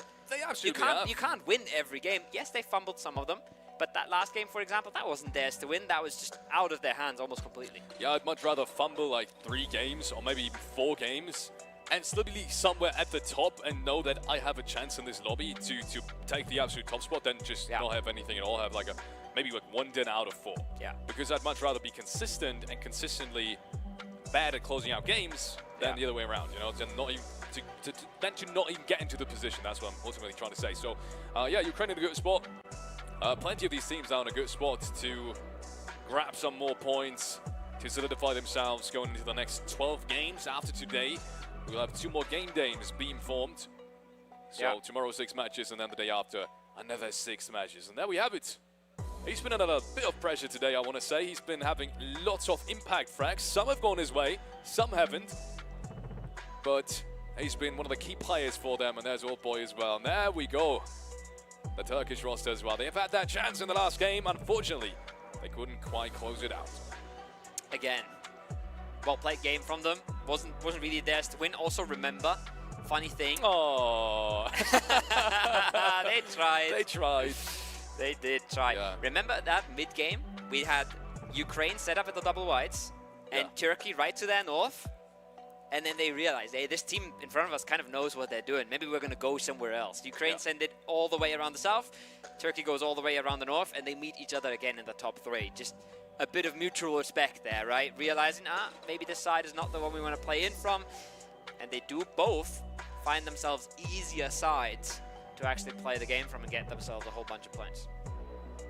And there we have it, Brazil. The #1 spot right now. He had to realize he's on camera. Yes, you are. If you want to greet someone, make sure to do it now. Morocco, they've had their ups and downs up until this point too. Some really good scenarios, some not so good scenarios. Fighting has been a little bit all over the place. That's understandable. They got to find their groove as well. Coming here from the African Esports Championship is a whole lot different. Someone seems to have, the wrong kind of deodorant on, apparently. Indonesia there. That man just turned his jacket around. You see that? Did he? Yeah, he's got his jacket in front Is of it him. like so double-sided? he's like covering his sleeves, but the back's open. Ah, So okay. he's keeping his arms warm, but he That's doesn't want to get hot smart. himself. That's smart. Yeah, there's some pretty cool tech you can do. We see it in the PC space as well, where people have a jacket on, but it's only on their keyboard arm, so their mouse arm is completely free. People get creative with this stuff. People really optimize and try to be the best player they can. I can tell. You know what's crazy? Some of these players bring their own pillows. It's not even they take pillows from here. They need to play with the exact same pillow they have at home. Yeah. Which, understandably, makes sense. Because you want to kind of replicate the position that you play thousands of hours in on LAN as well. That's going to give you the most amount of advantage. And there we have it. There we go. That's Chile. That's Chile. We almost had the table tennis game against them in the pause. Yeah. These guys are definitely up to speed, not only in esports, but in sports as well. I love watching this as well. I've said this before, I love the vibe check, right? You see so many different kind of moods spread all across the teams. Some teams are doing harder, some teams are struggling a little bit more, but there's teams that are in a much higher placement on the leaderboard and look a whole lot sadder than some teams that haven't really been getting a whole lot going. And then you see someone like Old Boy just sitting there, calm as can be.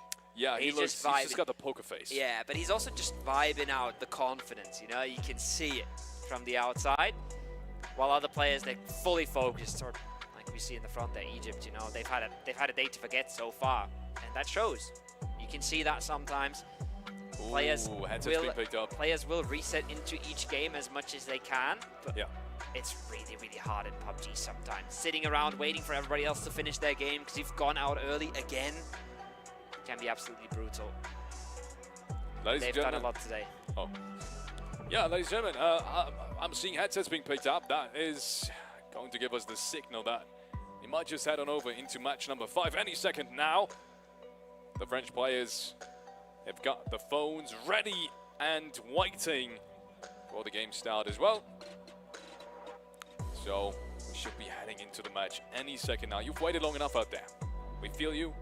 The players need a pause as well. They need to get some water in, get some food in as well. Always important to stay hydrated in any kind of sport, and same goes for esports.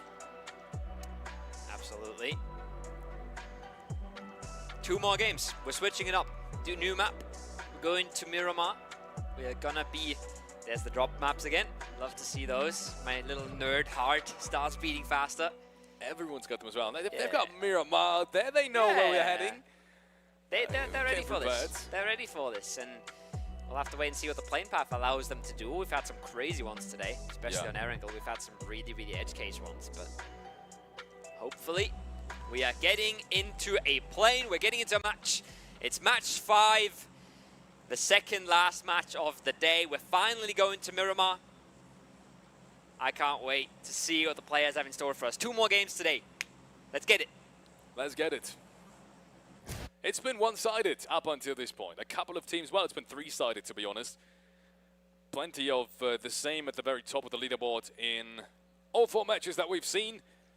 First and foremost, Brazil, who's been just dominant in 2 of these rounds, especially Ukraine in 3 of these rounds. And a couple of other teams being at the very top as well. ladies and gentlemen, we baited you. We baited you all. It might just be a rehost. We might have some more technical issues, but if it is, we'll be right back with you again. Would have been too easy to start it off like this anyways, right? Let's see where the zone goes anyways. Let's see where the zone goes, and then we decide whether or not did we we just want to bait? rehost. Did I just double bait? Are we just going to end the game like a second before the zone shows? Play zone's there. It's not on the church, at least. It's not on Chumacera. As we do have Chile loading away. Kyrgyzstan in the distance. That's effect. The man's absolutely been dominating on the global stage. Already qualified for PMGC finals. Just comes on by for a swing. Just says, hello, I'll play a bit of WEC. Sure. Get me in. Get me in for the repeat. Definitely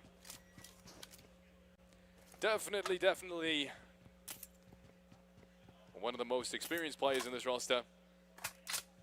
And yeah, we might have just baited you. I'm guessing there's not going to be a rehost. Maybe there is, maybe there isn't. Either way, we have one fight that's already going on. That's Jordan. One of the teams, one of the countries that we have high hopes for. And, well, ultimately it is going to be the rehost. So we did not indeed bait you. we did not indeed bait you, Did we or didn't unfortunately. No, I think it's going to be a rehost. Double bait. Yeah. Yeah, we kind of got double baited.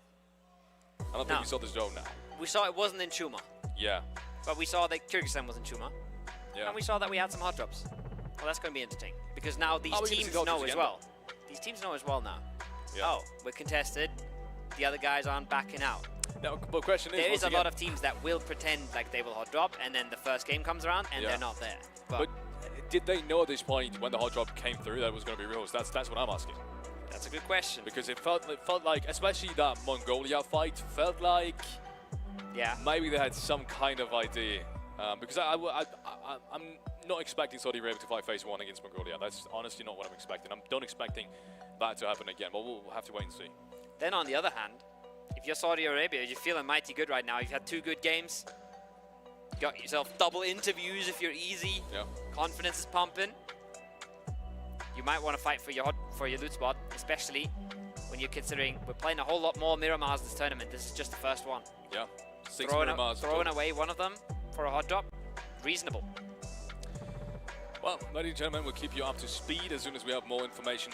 For right now, it looks like, once again, it's going to be a rehost, so we'll restart the match. Everything's going to be reset. So for any Mongolian, Saudi Arabian fan out there, nothing's happened.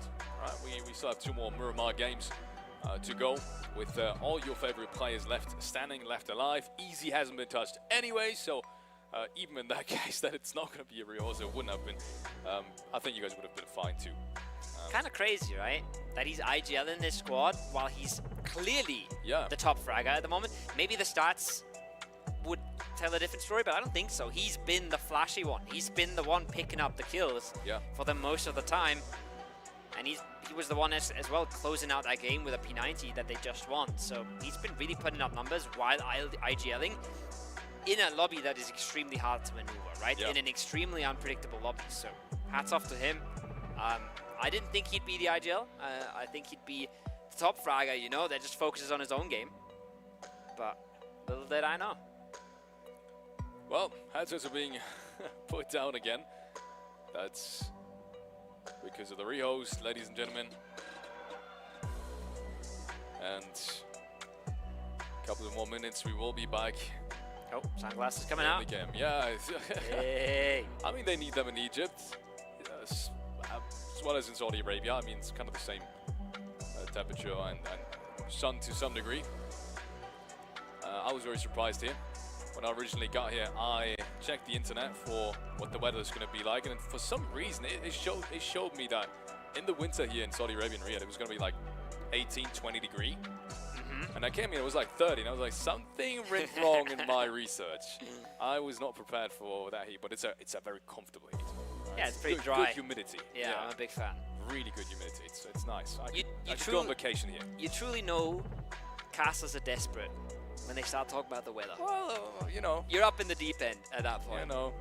Players are getting themselves back into lobby now. We got the headsets coming back on. And there he is. You know, that's what I mean. That man loves the camera. Yeah. That man's happy to be on camera. He's happy to be smiling. Stay on him, production. I dare you. Oh, look at these guys. Look at these Look guys at this. These having guys a have been good playing time. together forever, and it's been working out relatively well. Oh, that was a downer. Wow. And it's been I meant working to out. say incredible, but it's like, are they going to relatively agree with well. incredible? Yeah, no, it's been working out incredible. Oof. They will once again have a shot. They had it last year. They had a shot at the championship last year. Obviously, the year before that as well. An even better shot, to be honest.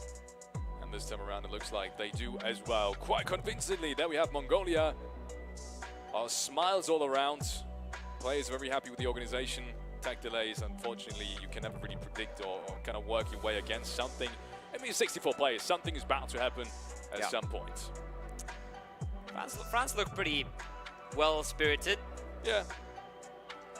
Even though the analyst desk has analyzed them into bits. Yeah. Unfortunately. They put all the pressure on them as well. Yeah. Right, They've the made them a predictions. topic. Yeah. Not a thing you want when things aren't going well. And there we go. Marshall and his squad.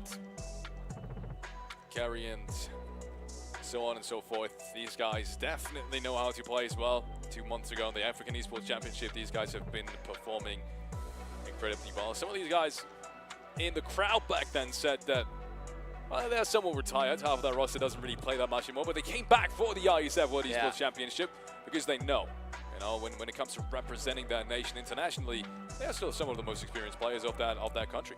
And they got themselves second at the African Esports Championship, but the team in first, Egypt, they looked dominant back then. They looked clean as hell, undisputed, and they've started with a horrible day. They've just not got anything going. They have really just, like I said, right, a day to forget. It doesn't seem to be picking up for them. They have 2 more games to turn this around, but the hardest thing for them right now is to sort of turn their own mental around and just forget what happened. Yeah. And just really start playing from scratch. It is the hardest thing in the world. When you've gone through 4 games of Pubg, tons of dying early, tons of watching, sitting around, trying to just not dwell too much on what went wrong. They played 2 good games here. They're in the middle of the pack again, but they have to start turning this around sooner better than later. Yeah. Same goes for plenty of these teams as we are heading once again into the 5th match of the day. Everyone with the same kind of equipment, in case you're asking. Same kind of level playing field for everyone all around. Apart from, obviously, the pillows you can bring yourselves. And maybe some of the accessories like hand warmers and so on and so forth that we've talked about. Meaning no one's really got an unfair advantage. And you can see already, game's ready in 3, 2, 1. Ladies and gentlemen, this time for real. We're heading into the 5th match of the Iesf World Esports Championship. The WEC, $130,000 up for grabs. 40,000 is going towards the very first place, and we've just about reached part of the end of the first day. I want to say We've just halftime, about but reached no, parts of the end of the first day. Ladies So at and the very gentlemen, beginning, here's what I'm trying to say. strap in. We're going into parts of the end of the first day. It's Miramar.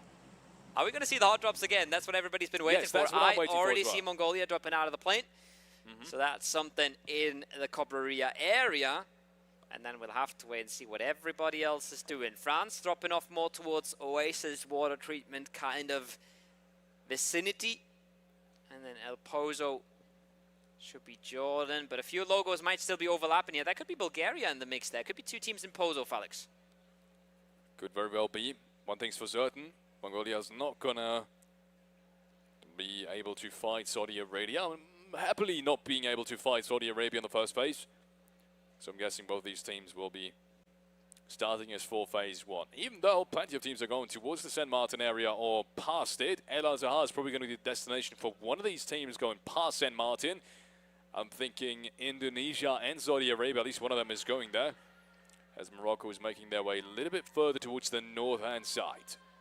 But other than that, I don't see any real contest. El Pozo, obviously, as you said as well, might be a place to watch and might just be the most likely scenario in terms of contest. It is a place you could share But when you're looking at vehicles especially, you don't really want to share it anymore. You're not really happy with giving up half of that. And there's the first knock in the kill feed already. Chile makes it here into the rainbows, safely escaping the fire from the church. But as we said, first knock in the kill feed, I believe. That should be Jordan versus Bulgaria. And it's Bulgaria that takes the brunt of the damage here. Knock and flush. Nice and early. The worst thing that could ever happen to you in a hot drop. You lose so much momentum, you lose so much information, manpower, space. It's a thing you absolutely hate to see. Especially when it's so fast right off the bat. It just cancels the option of really fighting for this. Smart little parkour tricks. It is still PUBG Mobile, it's not Assassin's Creed out there.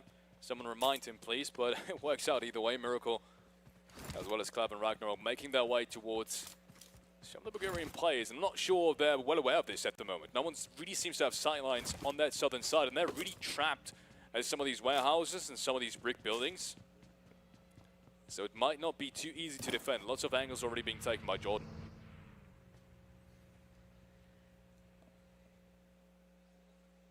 They look like they want to fight this as well. We just saw the parkour coming out, right? No bullets in that micro Uzi as well. They had to pull it back a little bit. Now Notorious is trying to make something work. He might get 1v2'd here in a second though. He has to be really careful. He has to bide his time, use the util to try and deal it. He's got a DBS, so that is a gun that you can always find a 2 versus 1 with, especially with a bit of help from range. Ragnarok has to be careful. If he steps out onto the balcony, he might be in bigger trouble than he does realize. And there's that DBS.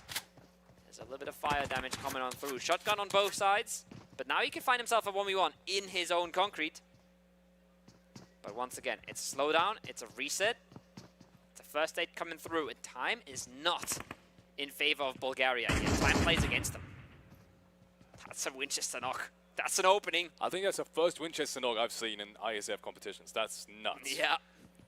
Instant headshot. Yeah, hits the headshot as well, I was about to say.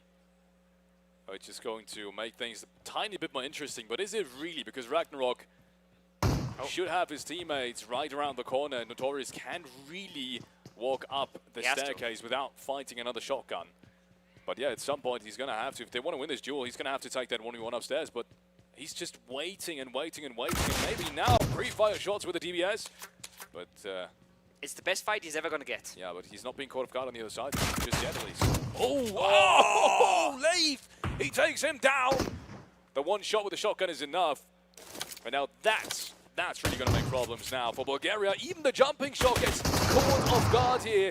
As Bulgaria is desperately trying to make more things work. Miracle from the distance is going to take down Supra. And that's just in Sicario. Even he's being caught off guard. Shot in the back, no chance whatsoever. Jordan clean wipe 4-0. To start things off. And you could really just feel it in that fight. They always had one more angle. They always had one more player. They were always that little bit more ready. Not even the Winchester headshot is enough to make that work for Bulgaria. Losing a member so early cost them dearly. And even though they've shown some signs of brilliance, some little sparks, good team fights here or there, they're going to go out of the first Miramar with a big 0-pointer.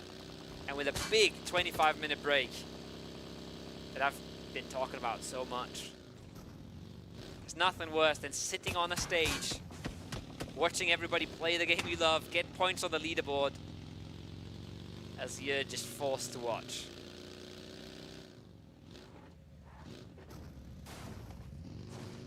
Chile rotates on in. Similar situation for them. Plenty of space here, but doesn't really mean much just yet in phase 1. Catched in the meanwhile. Headshot to take down one of the Indonesian players. Must have been a catch and rotation. I don't remember these guys being particularly close in terms of loot spot.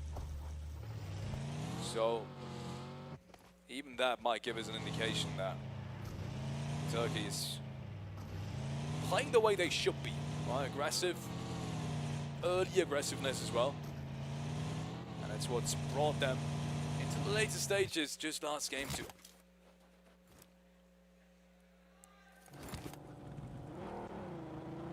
Things slowing down now considerably. Not the crazy early game we had last match. No 4 teams in one compound with a 5th team looking to third party. That's not what we've got on our first Miramar. Everybody is really taking their time, looting up, scouting in slowly, as we just saw there from Mongolia on the plains ridges. We'll start seeing people eyeing up compounds and figuring out splits and figuring out what to crash and what to maybe aggress in phase 2 very soon. But we might just see a full minute until that circle pops and the action really kicks off. I'm about to say that it's a minute, but Brazil is starting a little bit earlier than that. Takes down one of the Chile players again. I think a flush at that distance is unlikely, but at least a couple of pop shots being taken back and forth is going to make things easier if they do need to fight next circle, and they are relatively close to each other. It's good info as well. Nobody else peeking in the compound, no other cars spotted. They pretty much can just read this at this point and say, well, this is probably a 2-man in that compound. It's the best compound in phase 2. You can fly in there if you want to. It's at your discretion at that point. More shots now. Mr. Blue being taken out in the blue zone. Certain French fans in the crowd are not going to like that, as it looks like it's going to be a very dangerous fight for them all around. They are stopping in the distance, and those there. One of the more experienced players from that roster, I want to say the most experienced roster. He's played with the big names back in France as well in the recent couple of years. But right now, nothing really seems to go their way. And this is another round where they are weakened in phase 1. Pain. Absolute pain. Lose a player so early. Makes you feel a whole lot less confident, a whole lot less powerful. Opposite is true if you get a kill early. It's always a nice little dopamine and endorphin boost. Phase 2 has popped on in, and we'll start moving in 15 seconds. I'll have to wait and see where that actually went, but I can tell you it did not go towards France. France keeps on doing the same, rotate now through that southeastern side of their edge. And Turkey as well have lost catch in the meanwhile. Trying to rotate from the southern side up towards the northern side. Trying to do their best they can, as they will find a pretty good compound over towards the brick building, just south of Picado. It's a relatively decent place to stay, even though I don't think the circle is going to shift that far downwards for it to really be valuable anytime soon. But, well, we'll take a look when phase 3 comes in. Chile in the meanwhile just below them across the street as well. I hope you're ready for a bloodbath. We've got a whole lot of players alive in this one. Phase 3 is going to eliminate the majority of them, potentially. Egypt looking good in Picado right now. Holding on to their loot spot. Very, very center. Ukraine getting some knocks going towards the side of Turkey. Picking it up where they left off. Fragging early game. Securing points before they have to make big moves. And now when they can track this, and they can realize that they've just weakened the compound team in front of them, that's another big piece of information. It's going to make their late game a little bit easier. Ukraine has once again started phase 1 and phase 2 with a frag in their pocket and elimination on the board. Lots of space all around them as well. They're playing into the deep southern side. You have to be careful though. There's 2 contenders right in front of them. It's Kyrgyzstan towards the left-hand side and Turkey right in front. Depending on the next circle shifts, they might just have to opt for a very deep scouting rotation. There's very limited information you can gather towards that north and western side. And look at this, circle centers up, which might give us an idea that Ukraine is in a bit of trouble. They'll find their way. I'm a believer at this point. They've shown us time and time again that they are very, very good at getting into position. Luxi popping off a few shots towards the Moroccan vehicles. Almost takes out Carry Boy, and there it is. The second try gets it done, and then the kill stolen away. Nothing is going the way of Egypt today. Ah, that's annoying. You hate to see that happen. They finally get a kill on the board. They finally start a game off well, and then it gets stolen away. Not their day, but a good position, a good setup into this zone as well. They should be in a prime spot to gatekeep Morocco here. Still, I'm not sure I would commit to Picardo. If I had to choose, I wouldn't commit to Picardo, but now that you're kind of stuck in that city, I mean, at this point, you can't really recommit anywhere else anyways. But yeah, time and time again, also some of these teams have been rewarded, right? The circle very well can shift into the city or in somewhere around it, and at that point, you have great access onto these ending circles and lots of kill potential as well. But I'm going to have to wait and see. No one is really allowed to make a mistake up until that point, though. None of the Egypt players is allowed to really get taken down unnecessarily. And the same goes for Morocco. They have to play this really, really disciplined. And they have to be careful of not giving away too much information as well. That's the first bit of information that's now being given towards Egypt. Just not in a prime position here, not in the powerful spots. And there's the kill feed. There's Ukraine finding themselves an opening, right? The zone doesn't give them one.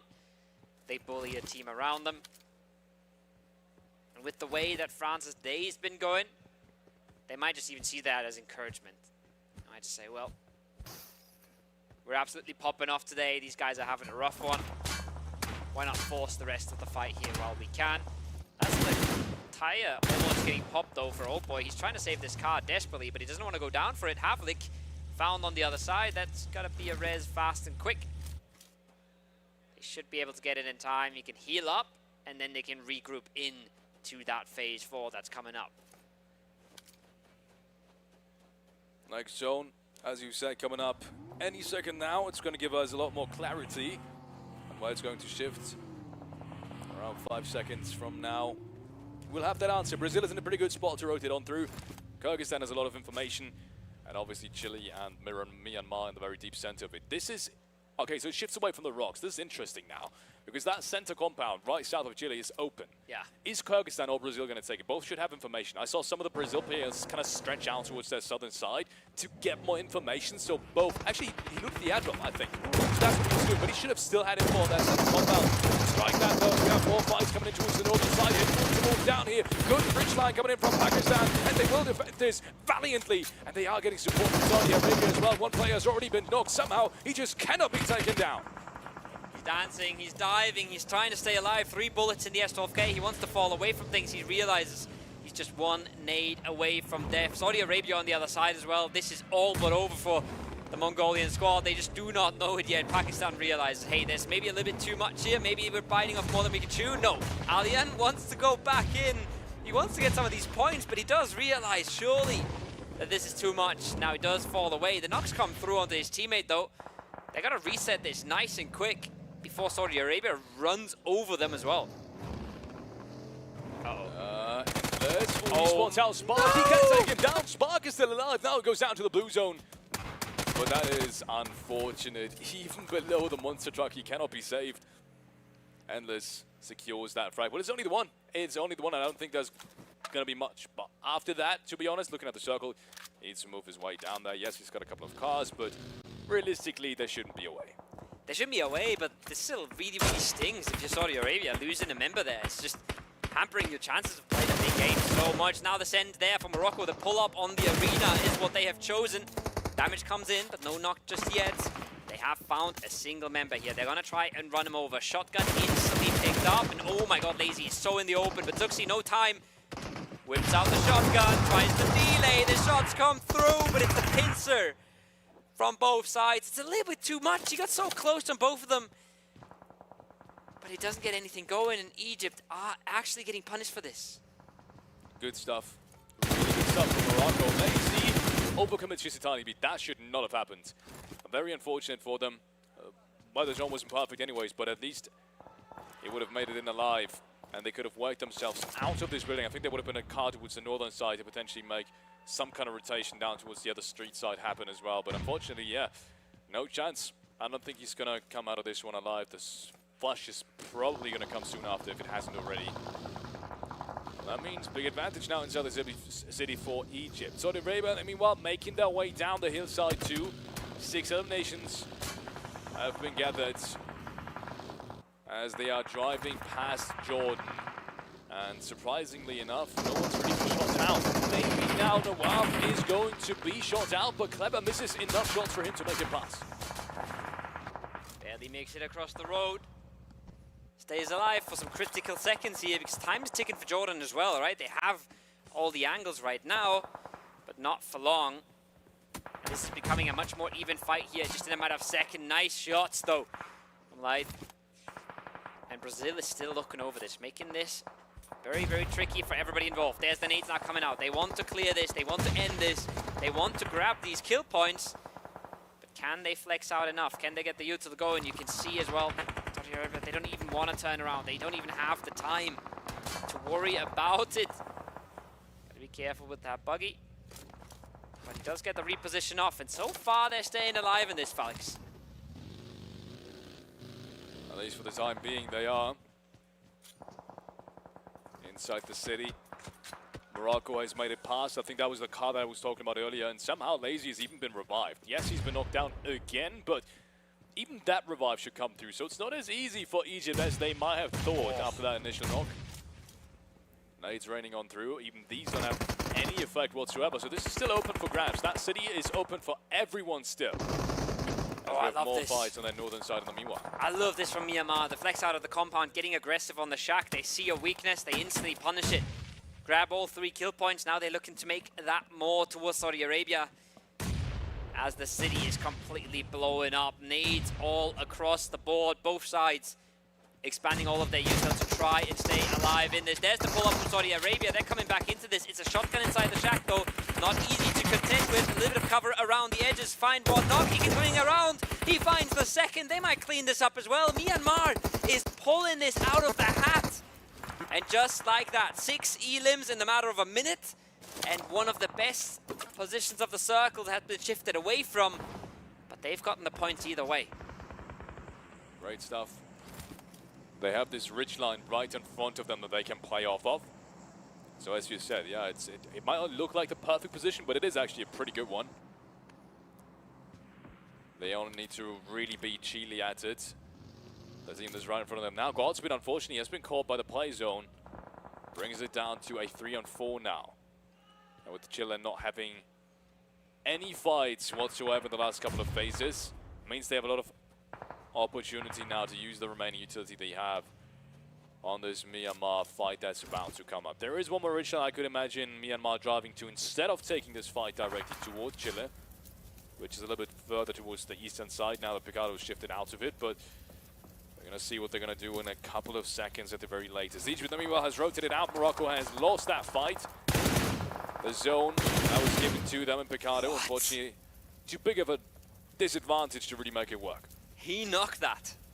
That was Did he really? Yes! He just put him down with the 6x. Yes! Absolutely incredible. Spots him out, pre-fires him, claps him down. Now going to try to make the run for the shack. I respect that play. They know their position isn't good enough to get them anything substantial. And even though they might not make it to the shack, I respect the risk. Chile has been completely overrun at this point. Myanmar! Where have you been? Unbelievable Where are you scenes. pulling this out from? Absolutely unbelievable scenes. Now 1 player left standing. He takes that one. He takes down 2, but it's not enough for the 3rd one. Should be a double Marnitz rest. is there for the trade, and yes, as you said, he should be there for the rest. 10 frags though being picked up in the meanwhile. Brazil realizes this. Brazil, ladies and gentlemen, these guys do not waste a minute. Any second now, they're all going to be in this compound. And that means 4-on-3, maybe even 4-on-2, depending on how that nade from 7 is going to work out. Yeah, but he's got to really start guessing where he could find these players. He's got to get a bit lucky here. Now the team's coming in with more util. I'm not even sure if... I mean, surely, yeah, they want to make this fight easier. They don't want to just wait for a 4v3. But a knock comes back, it slows them right down. And they will have to wait for the blue zone to push out that building now. They really want to start setting up angles that make it impossible for Myanmar. But man, these guys have been so on fire. They've got 10 elims this game, Felix. Yeah, Brazil only has that one. Normally it's the other way around with Brazil in these types of games. Like we want to touch on Ukraine as well. Ukraine has made their way inside now as a format through the southern side. We said how deep their entry and how tough their entry really had to be to make it work. And they did. And so did Kyrgyzstan, by the way. The two teams that I thought were not going to be able to coexist down on the southern side, but they are apparently, yeah. Now that I say it, though, it's a quick 1-1 trade between them. As we have Brazil and Myanmar now commencing their initial engagement. And it's 7 actually is the first one to go down. One of the Myanmar players, though, he gets spotted out towards the left-hand side, and Adrian is going to be able to take him down. Rafa with a quick shotgun. A trade too. And just like that, it's down to just a single player who gets free fight on the staircase. Quick and easy finish from Brazil. They do lose 7, but he's going to be able to get picked up any second now as well. I say that, but never mind. Zerek from the distance takes down one more. And yeah, they might just have to leave these guys behind. They might be happy if they can get one of the reses here. I don't think they're getting both. I don't think they're getting both in any circumstance, but we'll have to wait and see what they do with it. The angle isn't super oppressive from Kyrgyzstan, but the blue zone pushing on in is a big problem. Gonna definitely attempt the first res here. They have time, in theory, because they can shift down from the ridgeline, they can make it down into the lower ground next to the road. So, as they do get their players back on their feet, they should be able to reset this once more. Rest of the circle, mighty static, mighty quiet. Haven't had to move all that much. Like you said, the only one that's got 4 players left standing is the absolute force that is Ukraine today. No real favorites so far. More nades now coming out from Turkey. 7 frags is what they've secured as well. It's definitely far from a bad game for these guys too. But it's been the struggle for Turkey in recent times just generally, right? They can perform, but it's never enough to really close out the big games. That's what we have to start seeing. Same goes for Ukraine. Old boy opening the can of points that is potentially to be on that southern side. Look at how stacked these guys are, how close, and how direct that approach is as well. The fights that they need to take are essentially all right in front of them. This is a tricky area to maneuver, though, especially if you're Turkey in the middle, right? You're just dancing in between swords. But then even if you're Ukraine here, you don't want to give anybody an opening. You know Kyrgyzstan is in the compound to yourself, just waiting for you to slip, waiting for you to make a mistake. You don't want to get knocked. You don't want to give anyone a chance of coming into this. They've got to be careful, but they still want to flex out. They still want to get these frags. They don't want to just be sitting on by. So everybody is playing that dangerous game. Whereas Brazil from the north, their game is much simpler. Push what's in front of us, kill what's in front of us, and don't die. They don't have to doubt anything here. Not really much for the time being going on. No one really needs to fight. No one really has any motive to make a move. But as soon as the zone starts creeping up on Brazil, that surely is going to be the first team to fight in this late game, in this top 5 scenario. We've seen Brazil. They've been coming out on top of these duels almost every single time. And there goes another one. 5th rag being picked up. Brazil entering the top 4 once more with already 5 eliminations.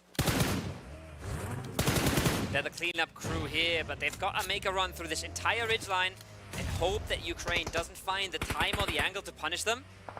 It's possible, it's doable, but it sure ain't easy. And now he's going in deep. Rafa with the shotgun is going to be an absolute disaster here for Turkey. The angle is perfect, but they've got to be so careful here. He cleans them up. Wow. And Ukraine does not react in time. Ukraine hasn't done any damage just yet. If Adrian doesn't go down, there's Romulo going down. That's the damage Ukraine needs. That's what they want to sweep. But once again, Kyrgyzstan, they're just waiting for this to pop off, Alex. And look at this. They have third party now. Sergej takes him down. They're going to breach this as well. More frags now being picked up. Tunica with one. Tunica with the second one. And I think that's the second flush as well. And look at that. It's suddenly Brazil all out of this match. Ukraine has done it. They have secured their side. But there is one more team that they have to take care of in order to take that chicken dinner. Are they going to fall short again, Kovo? Or are they not? Are they going to finally be able to take home that 10 placement point gap that they so desperately need to catch up to Brazil? They got the reset, and they got it nice and quick. Getting a second knock there towards them would have been the end of the game. That would have been Kyrgyzstan flooding over the top. Effect was ready and waiting to pounce. Now, position-wise, it looks like Kyrgyzstan has way more space, but I think Ukraine is more than just fine here. They can wait this out, and whenever this circle starts closing on in, Zerich won't be able to be in the compound anymore. Nord has nothing to play at all. It's looking like they've got the space here, Kyrgyzstan, but it's quite fake at this point, and I think the better cover is in the hands of Ukraine here. Yeah, 100%. I mean, they have all the sight lines, they have all the positions, and look, they have made this mistake once before. They have 100% discussed this after the round. I mean, we were literally there when they discussed the mistakes they made. There's no way they will repeat this. There is no way Old Boy and the rest of his squad isn't experienced enough to remind themselves right this very second, like we've made this mistake before. Let's consolidate, let's play together, let's stick together, let's trade each other out, and win this game, essentially, because we haven't for the last 4 times. Essentially, don't get drive-by'd and don't get naded. That's the 2 jobs they have right now. Zerich is on a pull-up, doesn't take a whole lot of damage just yet, but now their angles have been reduced to a tiny sliver of the map. It's Ridge versus Ridge, but Tulika finds the first bit of damage. Effect already down to 1 HP. A nade could follow this up, a nade could close this out, and just like that, it's a double nade, and Ukraine, they finally take what's theirs. They take it, and they take it convincingly. In a round that was not meant to be theirs, in a round that had really tough rotations, they make it look easy. We said it before, one of the teams with the longest rotation path coming into the southeastern side, just off of Los Leones, and they made it all the way through, despite having Kyrgyzstan besides them, and coexisting with them throughout the entirety of this game.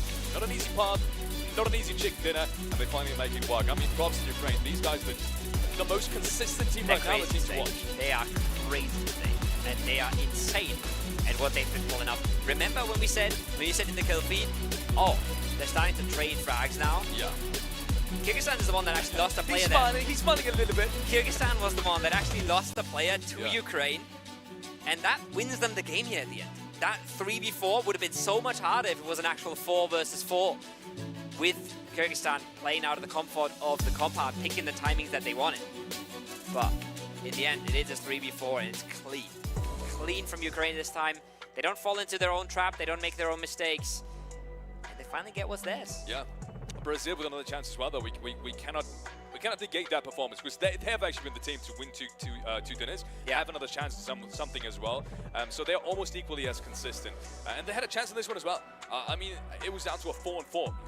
You were worried there for a second as well, because Ukraine had nothing going against Brazil up until that 4v4, despite there being 2 teams in the middle. Yeah. So Brazil was able to clean them up and still get into a 4v4, but at that point, it was just... the thing I was most worried about is it's a 4v4 on the ridge, and there's a 3-man in the compound just waiting, right? Yeah. So whatever team wins that 4v4, if they don't win it cleanly, they lost the game. Yeah.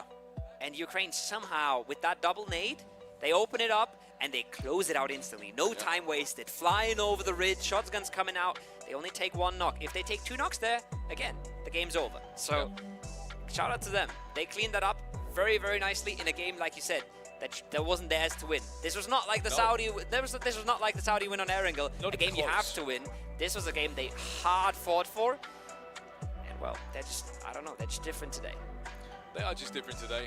As we said, one of the most consistent rosters, and we'll be having an interview with them any moment now as well. I'm excited to see what these guys have to say about that last round, because, yeah, as you said as well, it wasn't a round that was necessarily meant to be going that way, but they have done it anyway. So, yeah, I'm especially interested now in the overall leaderboard as well, because that's going to spice things up. We're going to take a look at that after a quick interview.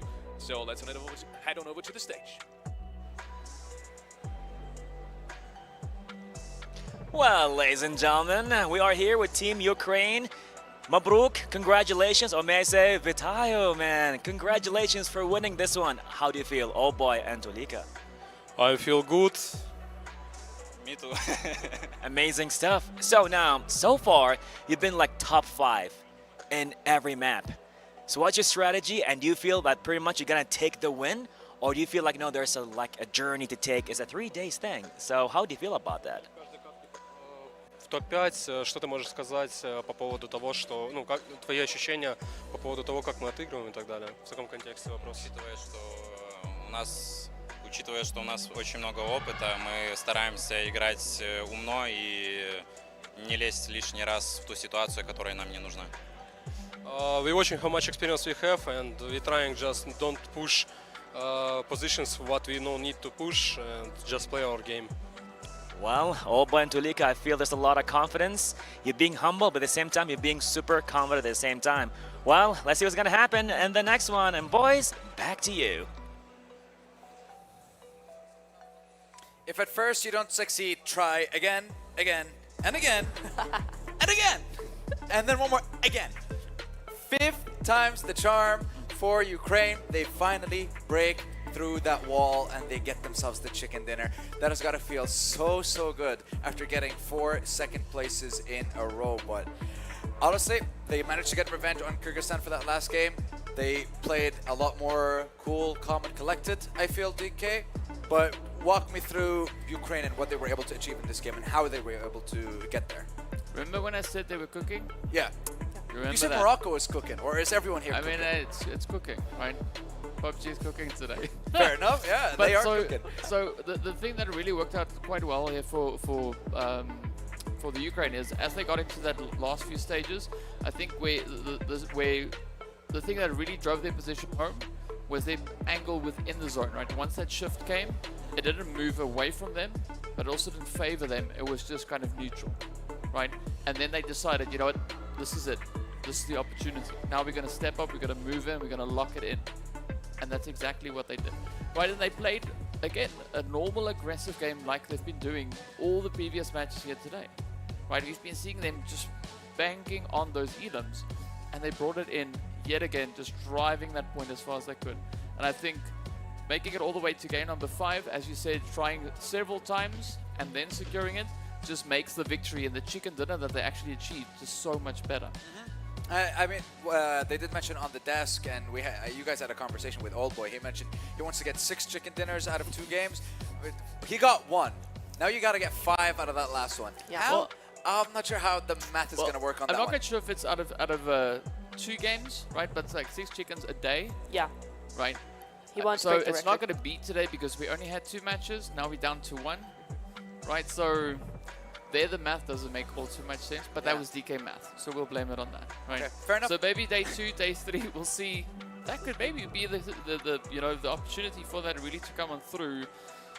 But who knows, right? We have to actually make it to that point to see what the teams are going to be bringing in as we step into the second day. So far, day number 1, though, I like this change up that we're getting, right? Ukraine has been showing a lot of consistency, progressively building, and they drove it home. Now we're going to see what's the response going to be to this play. Yeah, that's true. And let's see the response from Myanmar, who, I mean, they came out swinging in this game. I think they ended with like 10 or 11 eliminations. Very, very good and fantastic performance from them. Marna MVP with those 4 elims, great damage as well overall. And they had a couple of breaches, a couple of really good pushes on the Synaptura, and like we have to kind of discuss that a little bit because they did have a little bit of a slow start. Even though they had hot drops, get 2 elims and then struggle a little bit. Hot drop in game 2, get 4 elims and then again back on the struggle bus. But this time around, they were able to benefit a lot more from the game. Yeah, they were. I mean, as DK said right before the game, he was like, nah, just you wait. They're a Miramar team. We're going to see some cool things. And we really did. I think it was a really good, strong start for their journey, right? We haven't seen that much of them coming into game number 5, but perhaps this is just the start, right? We've gotten a really good game from them. They're starting to feel like they're going to be a little bit more confident, like, okay, we got this, we can spread out a little bit. We have that little bit of momentum coming through. Now let's really kick it and get it into gear. And I think, yeah, it could be really, really good, particularly because we have another Miramar coming up. We'll see. The question remains, Ukraine finally got the chicken dinner. Does that mean we might see another 2nd place or another chicken dinner for the? You say, or 16th? Yeah. Or wow. No, listen, they're not. Listen, France. I'm not. So Moving over to eliminations and damage. Once again, Ukraine, they always put up some big numbers. Brazil as well, like they did in Game 1 and Game 3. Myanmar. And I do want to talk about Indonesia specifically. Like, what is going on over there, DK? Because coming into this tournament, we talked about them being one of the most experienced lineups coming into the games, and I thought they were going to have a much better performance. I was putting them up with the likes of Ukraine, and I thought Turkey as well would have a massive performance, and they are getting glimpses. They finally got into the groove of things, but when it comes to Indonesia, nothing to write home about really so far. I think it's a situation of finding that rhythm, finding that flow for the team themselves, right? Because you got to remember, the players that we have aren't necessarily a permanent team, right? So this is just the national team representing their country. Some of these teams, they've had the opportunity to play with each other for some time. Others are relatively new in their pairing up, right? So you got to allow for a little bit of that, you know, development to come on through for the teams really to get in their comfort zone and start to connect and sync up. Once you see that happening, I think that's where you see quite a bit of a drastic shift in how the team overall's performance really goes on through. And I mean, speaking about syncing things up, right? Ukraine syncing that consistency into the leaderboard, finding themselves up at the top with nearly 20-point lead and only one chicken dinner to their name. And they have more placement points due to that consistency. Brazil, they still have a chance to catch up. They started with a back-to-back. Maybe they can end it with a chicken dinner and have one on every single map throughout the day. Saudi Arabia, after getting their chicken dinner on Game 4 as well, 31 eliminations, tied in 3rd place with Turkey, but the tiebreaker being they have a chicken dinner, Turkey doesn't, so they have a higher place. Kyrgyzstan, getting a chicken dinner rather, and getting themselves a top 2 as well. So we're seeing their rise continue throughout the second half of the day, and I want to see if they're going to be able to get a little bit closer, maybe breach that 50-point mark. If they can, day 2 and day 3, I feel like will be a lot easier, DK. Yeah, I mean, another team that I'm also quite satisfied with their performance on Miramar was Myanmar. Right, I know like that rhymes as well, but yeah, you know, that's just happenstance. Like I mentioned before we came into here, that in the qualifier, they also scored 2 winner-winner chicken dinners there, right? So we know that they can perform on this map. So I was really satisfied to see them really stepping more into their comfort zone here. And the beauty by having yet another Miramar left is they can now try and complete the circle, right? We've seen a little bit of a glimmer. I want to see more. I want to see Myanmar really step into their own on Miramar. Okay. Well, honestly, I want to see if they're going to be able to, you know, kick it off with a bang like they have in our first game in Sanhok, in our first game on Erangel. They were always popping off in the first couple of stages, so they have one more chance to start off and keep the streak going. And maybe they'll be able to compete with a couple of teams for that first place. I mean, yeah, Ukraine starting to kind of run away with it a little bit. I mean, what, 78 points in 5 games? That's an insane ratio of points to games that we've had so far.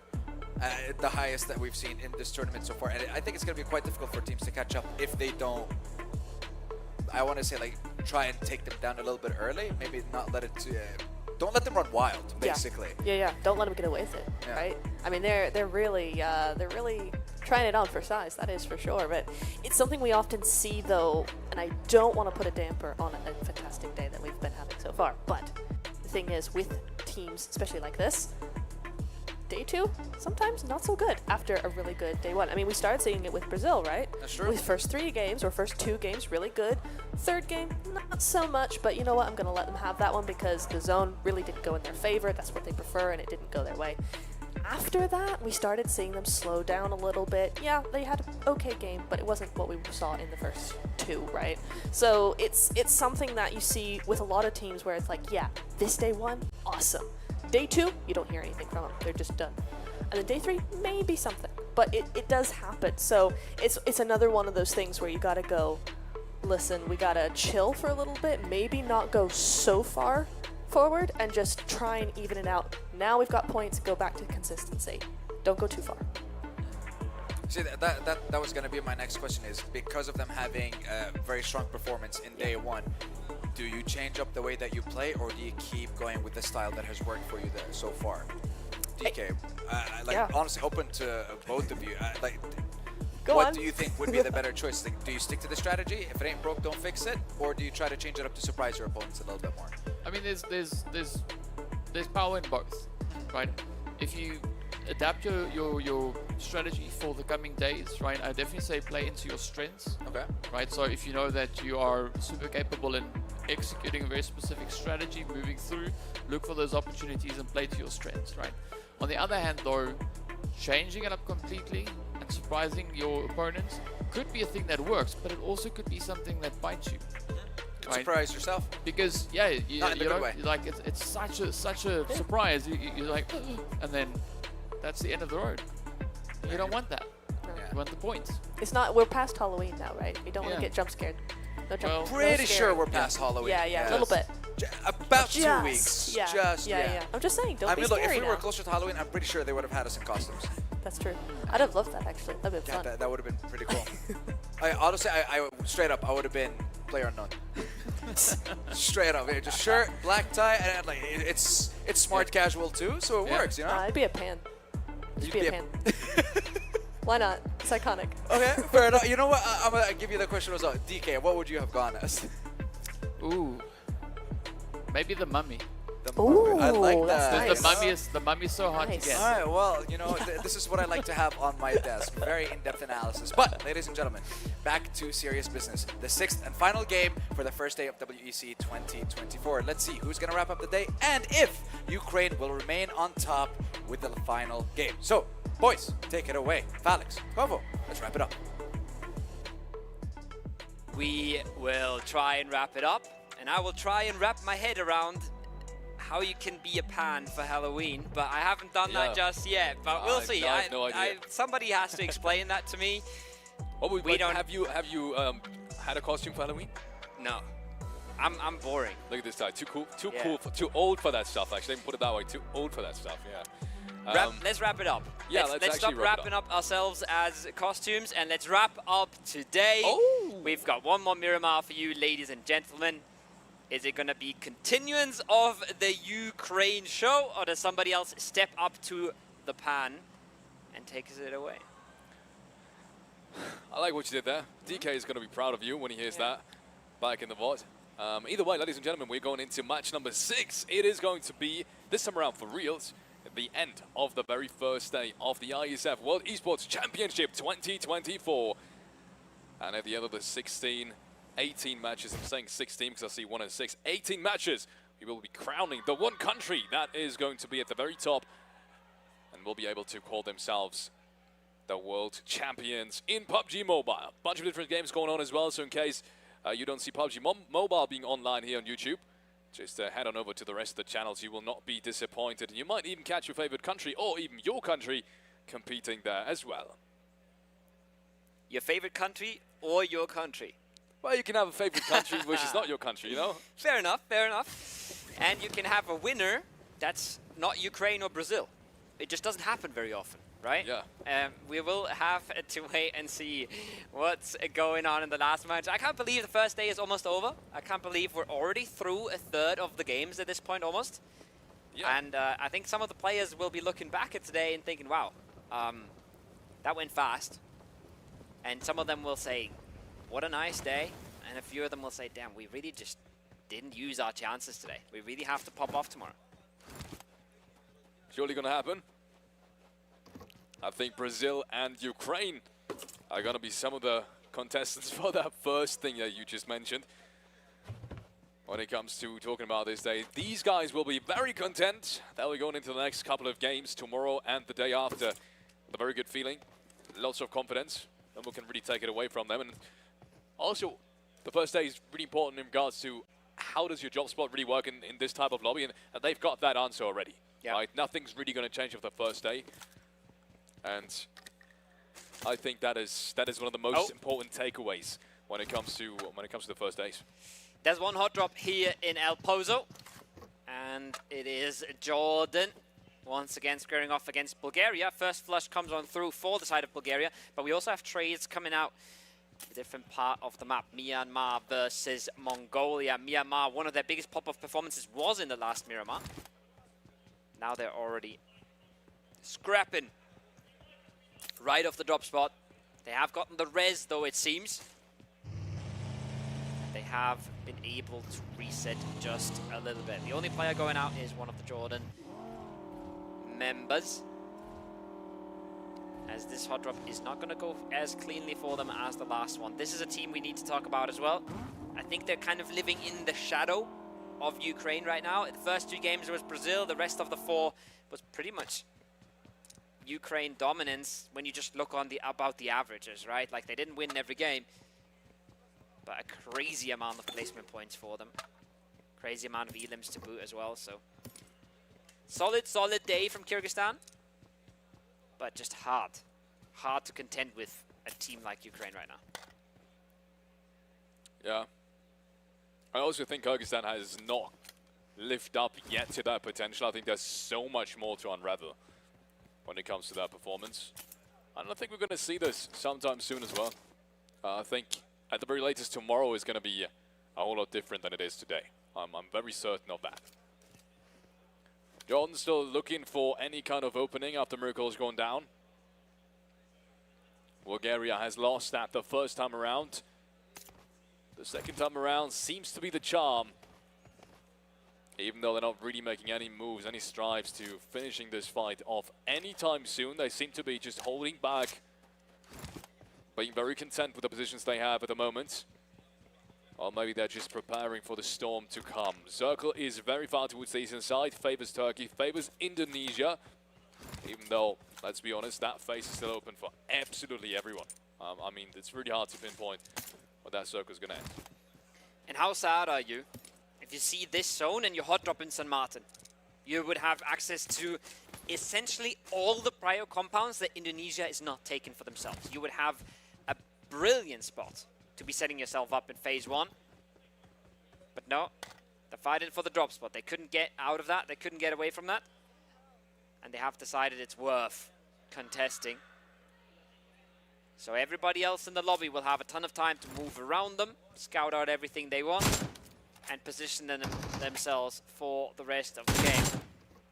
Godspeed, the anchor point, and then 3 players just below the roof, looking for the angles, looking for an opening.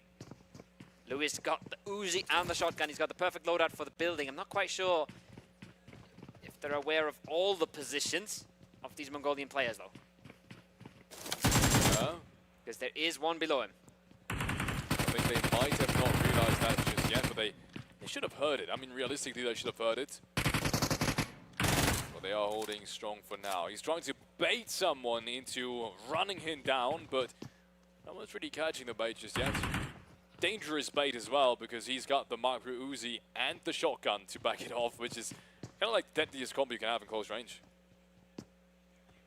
He really wants someone to jump into his arms. Would be nice if the rest of the squad could use the time that he's buying right now, because he's keeping a lot of people busy. The rest of the squad could clear out some of the other angles, some of the other rooms. That'd be time well spent. But so far, not meant to be, and Lewis is playing a dangerous game. And you can see they're toying with each other. They're fishing for peaks, they're fishing for mistakes.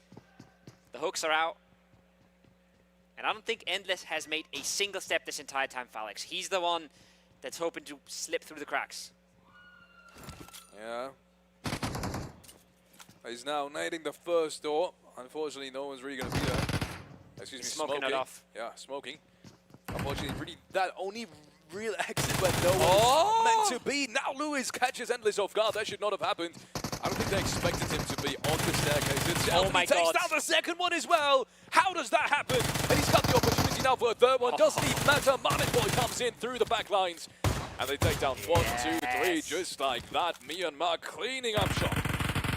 And how ironic is it? It's the player that never made a move. It's the player that never played in the top floor. Steps into the top floor and doesn't understand the angles yet. Instantly caught. Instantly, it all crumbles. Hope's got a DBS. But Myanmar have been looking good so far. They've been looking cohesive. And they've been looking like they know how to take a team fight. Smokes come out, make the push so much harder. And he's hoping to catch somebody outside. He's hoping to catch a free 1v1 before they start breaching up the stairs. Now he wants to peek on in. A bit of damage is done. the trades there instantly. Nothing to be gained from Mongolia. They're the first team to go for an early dinner today. And Miramar picking it up again. Oh, pretty well played.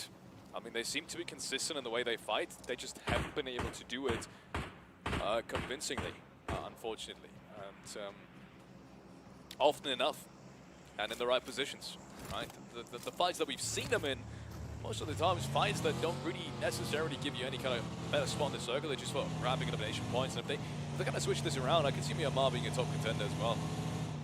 But then again, so many teams, so many favorites as well need to catch up to Ukraine and Brazil in the first place. Yeah. I mean, that overall leaderboard does look 2 or 3-sided at the moment, and I'm expecting it to be that way after this game as well. I'm not surprised either, because we've seen Miramar, right? We've seen what they can pull off in team fights, but that's not even half of PUBG, right? Team fights are big. Shooting people in the head is very helpful. But rotating around the map and maneuvering your way into situations when the zones are against you, that's almost the harder part. And it might be the more important part, depending on which game you're talking about, which map you're talking about, especially when it's not Sanhok.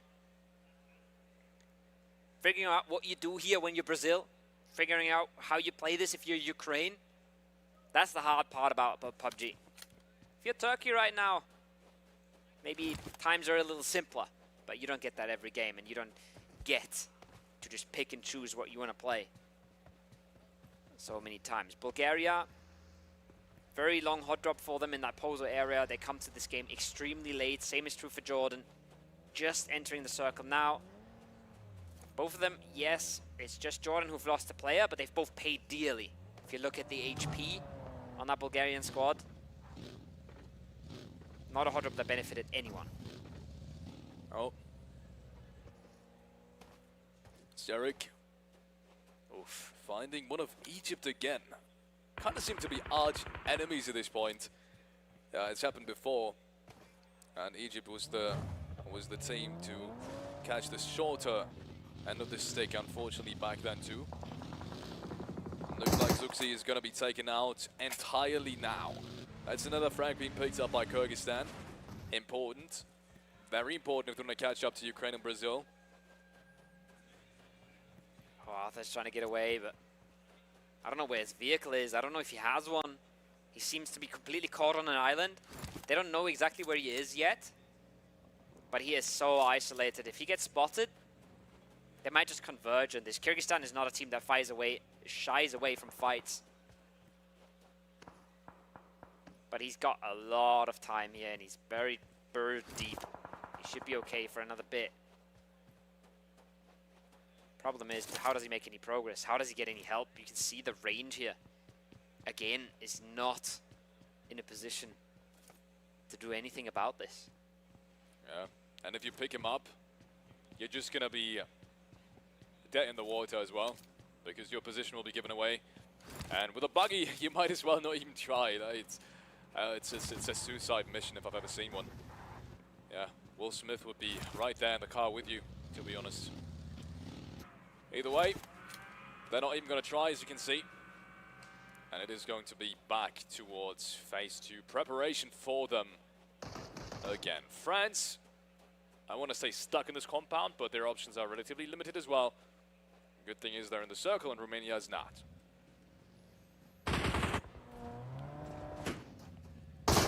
There's a team that was struggling to make their way on in, instantly falling. Romania on the other side, not having a much better time at it, not having a much better go at it either. It's the strong fragging teams that continue what they've been doing so far, and it's just rough. It's rough if you're one of the teams that continue to get picked apart, but I can't fault anyone. Some of these teams are playing such good PUBG right now. Oh, Pakistan. Yeah, I was about to say there's a dangerous rotate, but they should be fine. Except for that one soldier that's in the house. Really, they don't really have any competition. And yeah, Marshall's obviously trying his best to kind of deny them any open space, because he's the one player only in that compound. But that should also kind of be a dead giveaway, Pakistan. You do not rotate off of this, do you? They immediately rotate off. That's interesting. They're too scared of this one single player from Morocco.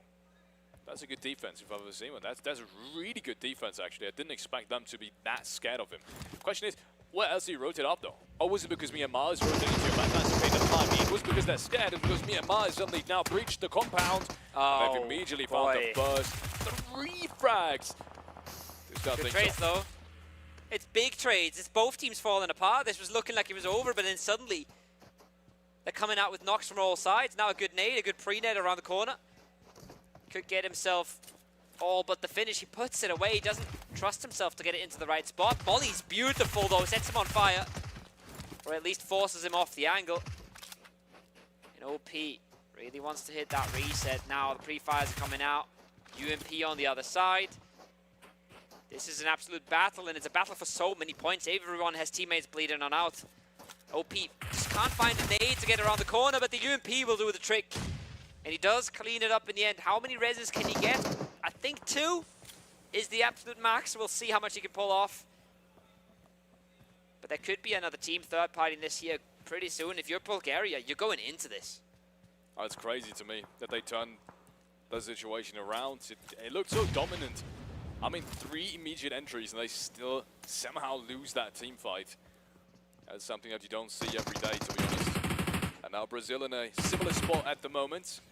They've lost the first player and still got 4 players right in front of them that they need to take down in order to advance.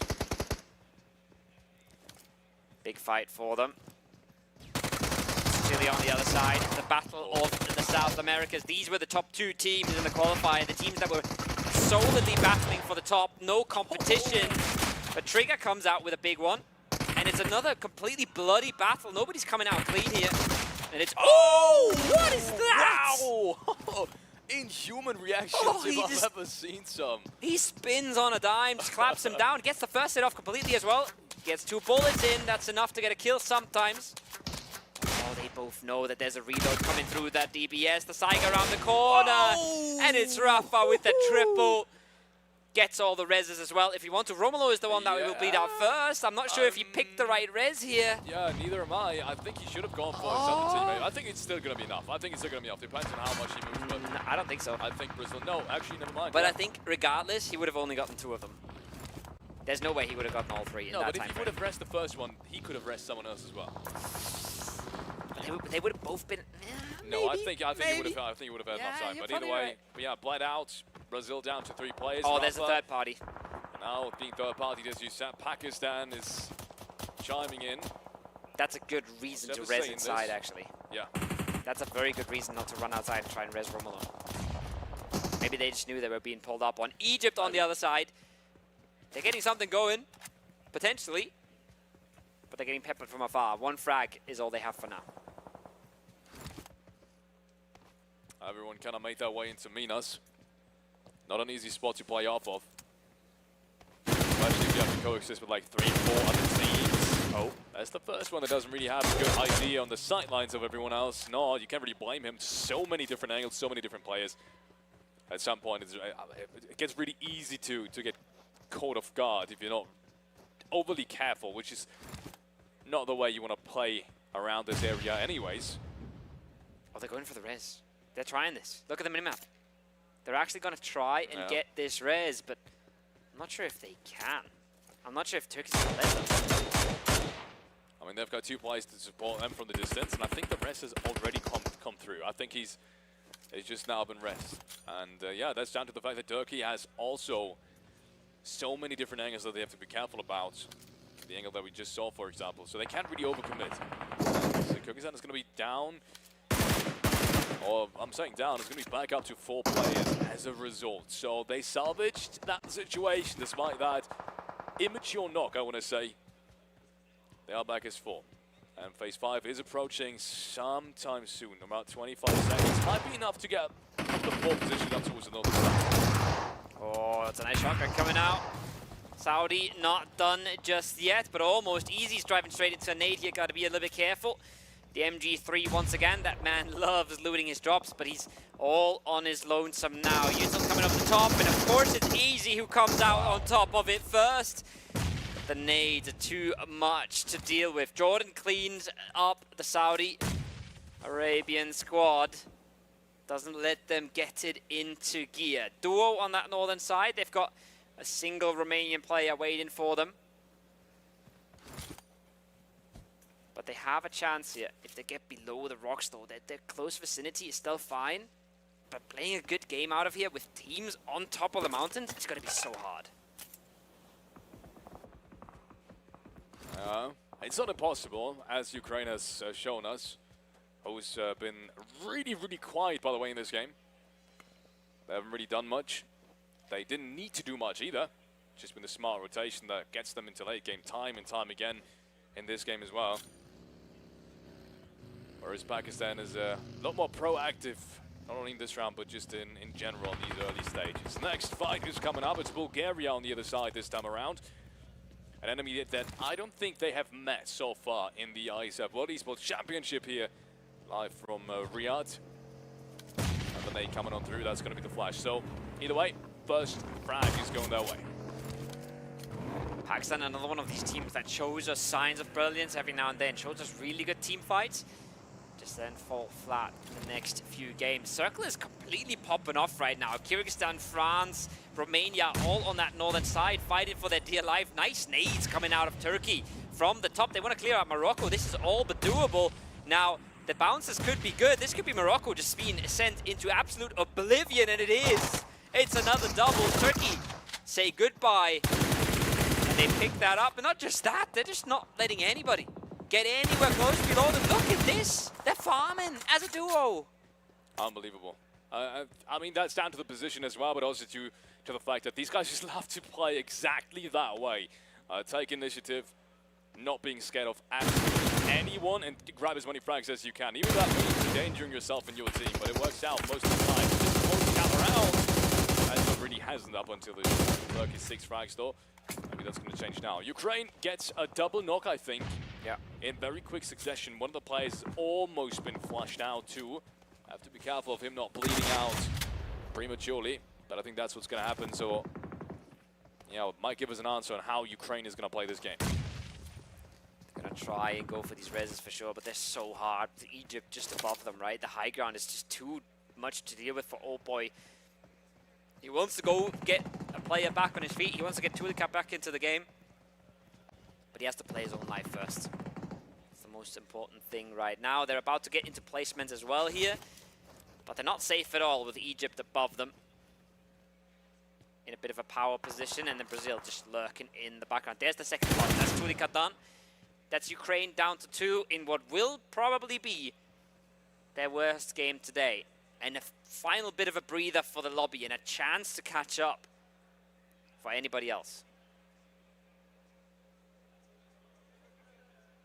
Just patiently waiting for anyone around them to make a mistake. They have a tough crossing into the next zone.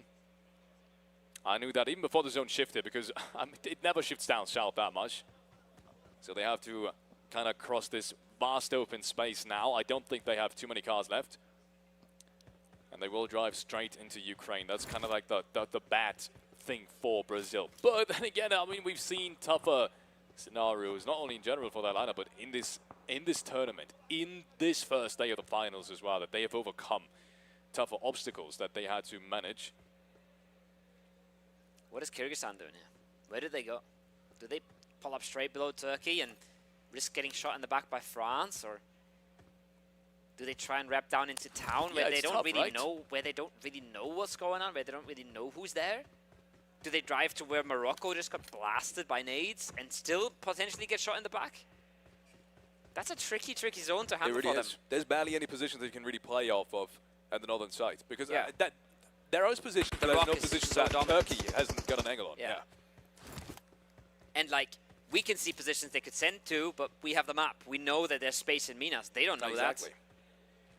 Even then, I wouldn't necessarily send it. I mean, it's also tough to take down Turkey, because once again, it's kind of the thing with like the high ground. Close to impossible. You take one down, the other one is just not going to peek at the rest, and they're 2 back up. You can't really do anything about it. And tossing nades up there, I've seen that go horribly wrong. I mean, not only for others, but for myself. I mean, these nades tend to just fall down in your face, back into your face, like a magnet whenever I try it at the very least.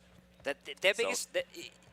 their biggest problem is as well that whenever they pull up right below Turkey, which is a fine play, they will instantly start getting shot in the back by any team below them. Kill feed though, Egypt is really waking up, Felix. Yeah, they really This are. is by far the biggest sign of life we've seen from them. They're now taking out Old Boy, they're putting down Ukraine to a single member. They even knocked out one of Brazil, who probably is in the blue at this point. Egypt's waking up in Minas, but there is that Kyrgyzstan play that we've been anticipating. And it's not looking so good for Flykey, but he does make the cross. Now, is there a third party from the French player? They've been mighty passive in situations like this before, so maybe that's the saving grace right now for Kyrgyzstan. Serikay. If someone makes it across, but catch.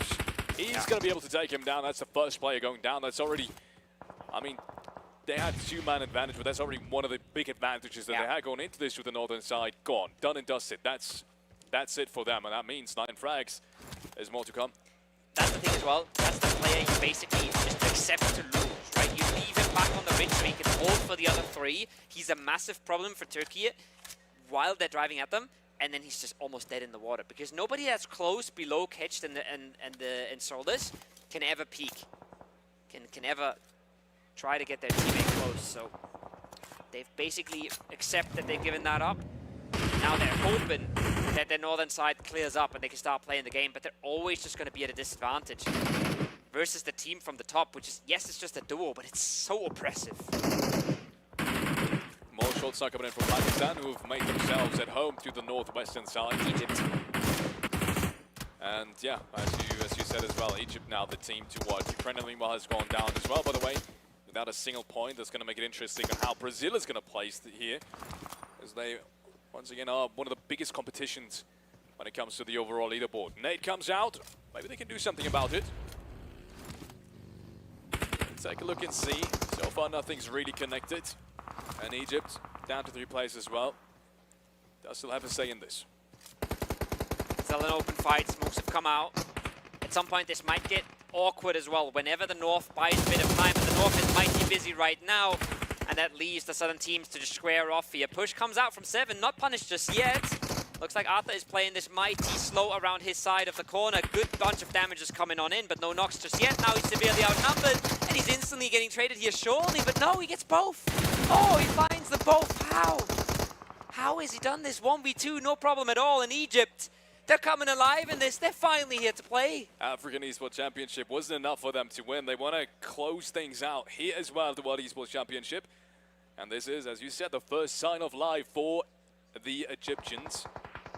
9 frags, tying things with Turkey, who's lost a player, by the way, here as well. Now, with France being eliminated, it's out to the top 4. Pakistan being the only team left standing with all 4 players left alive. And not only that, they've got a great position as well. But that's to be an argument for Kyrgyzstan, because the position they have bullied Turkey away from is still the very highest position on the map. And if they can really use this to their advantage, maybe catch someone from Pakistan off guard, it's very easily down to a 3-on-3. This is possible for Kyrgyzstan. Also, just you got to give him credit for being so good at team fights before, right? You're just expecting a little bit more from them and from everybody else in the lobby right now. Absolutely massive game for Turkey regardless. Big bunch of points garnered. Same for Egypt, coming alive. And still not out of the running here either. But you got to give it a little bit to the high ground here for Kyrgyzstan. It's just so strong. Look at everything they can see here. Again, just waiting for it. He takes down Flykey. This is a massive knock. That gives them a little bit of space. Maybe he can take down a second one. That would be incredible. Way more than he should have to do all on his own. He's gotten that 1 frag only up until this point. 600 damage though. Yeah. That man's been knocking people left, right, and center. He just hasn't really gotten any of the kills just yet. Exactly. And the middle of all of this essentially is catch. In the middle of all of this. And he's still very dangerous to Kyrgyzstan. Yeah. I mean, one wrong move.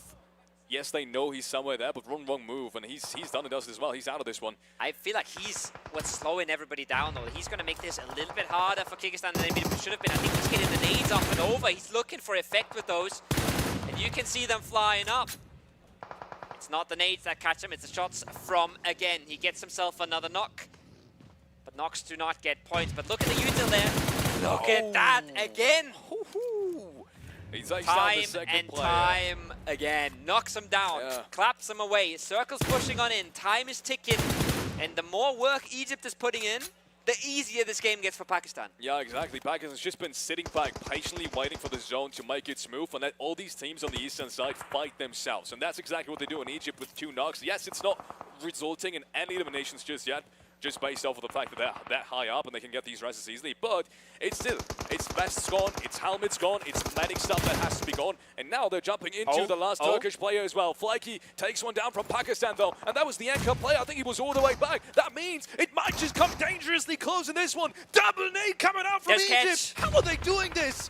Egypt's walking on up. They're trying to close this one out. They're going to get the last one as well. Ketch got his with the nade now. DBS versus Egypt. 11 elims already. Pakistan, have they gotten the res back up? I think they have. Ketch is keeping Egypt busy. He buys more time. 4v3 now on the rock.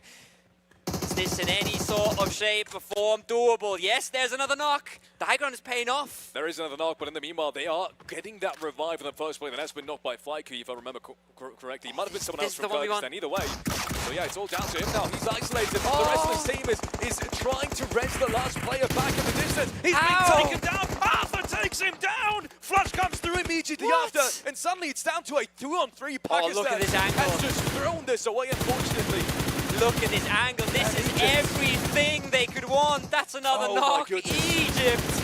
Horrible, horrible day for the African Esports Championship. Unbelievable. But 15 frags in that last match. What is that? I mean, the African Esports Championship has shown us that these guys can perform, and give it up for Egypt. Wow, this has shown us that, yes, you were talking about the sign of life has been brought back. I mean, 15 frags, yes, they are still somewhere near the middle of the pack in terms of overall points. But if that doesn't give you a good feeling going into the next games tomorrow, then I don't know what does. That's perfect. You can see it still. They're not even happy at this just yet. They got themselves 25 points in the last game, and they're still not happy about it because they know they can do better. We've seen them before. They have higher standards. But what a game. What a game from Kyrgyzstan as well. What a game from Turkey. Some of the top dogs here still massively coming out and fragging. But Egypt were the stars in this, and again, especially. I don't think he got the most kills. I don't think he got close to the most kills, but he might have been top damage because he was constantly getting knocks in the kill. You're talking about again? Yeah. Yeah, definitely. One of the most impactful fraggers in that round. And yeah, we also got to give it up for, as you said, Kyrgyzstan. I think they had one of the toughest roads in. Turkey constantly trying to, you know, pick them apart from up top, and they didn't really have anyone else to focus on. So that was a really tough battle getting themselves in. And you said as well, they had to sacrifice a player to even get into late game. Yeah. So yes, it fell apart at that one point because they were struggling between focusing on Turkey and Egypt towards the southern side. But even getting to that point, I think, is kind of a success story in and of itself. So yeah, give it up for Kyrgyzstan as well. I think great day overall for them, and they're gonna be close towards the top as well. They're gonna be one of the contenders going into tomorrow. Absolutely. I think there's a clear pack of favorites, right? Yeah. And then there's Ukraine, who kind of stand out a little bit, but at least in this last game, that was a 1-point game for them, 1 placement point, 0 elims. Yep. Gives everybody a bit of a chance to massage that scoreboard a little bit, make it look a little bit more doable for the last 2 days. Brazil as well, a few points here there, not a crazy game for them. Turkey and Kyrgyzstan really popping off. And then Egypt, not putting themselves back in the conversation just yet, but at least they're back in the game. They're back in the lobby. I would have loved to see another big Ukraine game now to just solidify their position somewhere close to Brazil, just because, yeah, these two teams have deserved it today. I think that's some of the toughest roads in plenty of these games, and they've made it work. But it's not meant to be. Ladies and gentlemen, we will have one more last winner interview for you here before we head on over to the desk. Well, ladies and gentlemen, I'm here with the strength of the Pharaohs, making it with a win here at the WEC 24. Well, it's gonna be a bilingual interview, ladies and gentlemen. This is Arthur. أول شيء مبروك، شنو إحساسك؟ الله يبارك فيك، إحساس حلو طبعا. نحن أخذنا آخر جيم تشيكن. يعطيك العافية. Pretty much feeling amazing for this win. Now for the question. السؤال هو لمدة 8 شهور كان نسجل حافل بالإنجازات، بس الحين لليوم أول 5 خرايط أدائكم كان نوعا ما مو ذاك المضبوط، بس في الخطة السادسة عطيتم أداء جدا ممتاز. شو اللي تغير وشو اللي صار؟ واحنا في بداية الجيمات يعني كنا لسه بناخد على جو البطولة وبنتعود يعني على لعب التيمات اللي قدامنا اللي احنا ما كناش بنترين معاهم يعني ما كناش في سكريمات او حاجة ان احنا نلعب قصاد التيمات دي وطبعا علشان في يعني كلاش ريجونات كتيرة في البطولة بس قدرنا ان احنا نتعود وفهمنا خلاص طريقة اللعب وان شاء الله يعني بكرة احسن. Inshallah. Pretty much the question was like for the last 8 months, they had an amazing record of achievements and a build-up for this day. But the first 5 matches, their performance wasn't really up to the mark. But on the last one, taking the win, they did amazing. So the answer from his side was that in the first 5 maps, they would just, pretty much see what's the vibe, what's going on, what's the flow, what's the psychology, and what's the professional skills of all the players. On the 6th one, they came in, like I said earlier, with the strength of the Pharaohs. الحين شنو إن شاء الله بيصير بكرة بإذن الله تعالى؟ ان شاء الله احنا هنقعد مع الكوتش بتاعنا وهنقعد نتفرج على الجيمات وهنشوف الغلطات بتاعتنا وان شاء الله هنخش بكره باداء اقوى من كده بكتير. Inshallah. So I guess for tomorrow they're gonna go do a group meeting, see what happened today, and tomorrow is gonna be a better and crazier day. Well, Arthur, thank you so much, and it's back to you, beautiful talents. What a way to wrap up the day with a banger of a 6th game. 15 elims, the most that we've seen throughout today at the WC 2024 PUBG Mobile Tournament. 25 very important points for a team that needed every single one of those. It will pave the way for an easier road for them over the course of day 2 and day 3, but how did they get to that point? That's what my question is going to be. 15 elims. DK, talk to me about Egypt, like how the sudden resurgence from the team. Well, I'm firstly just happy that to see that the teams that I said that needed to step it up, to need to bring that extra bit of heat, did so, right? Myanmar, they stepped up. Egypt, they stepped up. 2 teams that we knew were going to be performing quite well based on what they were doing in the qualifiers.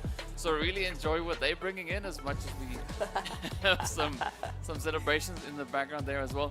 But so what we heard from Egypt, from the team as well, is that they were just testing out the waters, trying to figure out what the approach is going to be moving into the remaining games here of the day. And of course, game number 6, things not only went click, they really went click.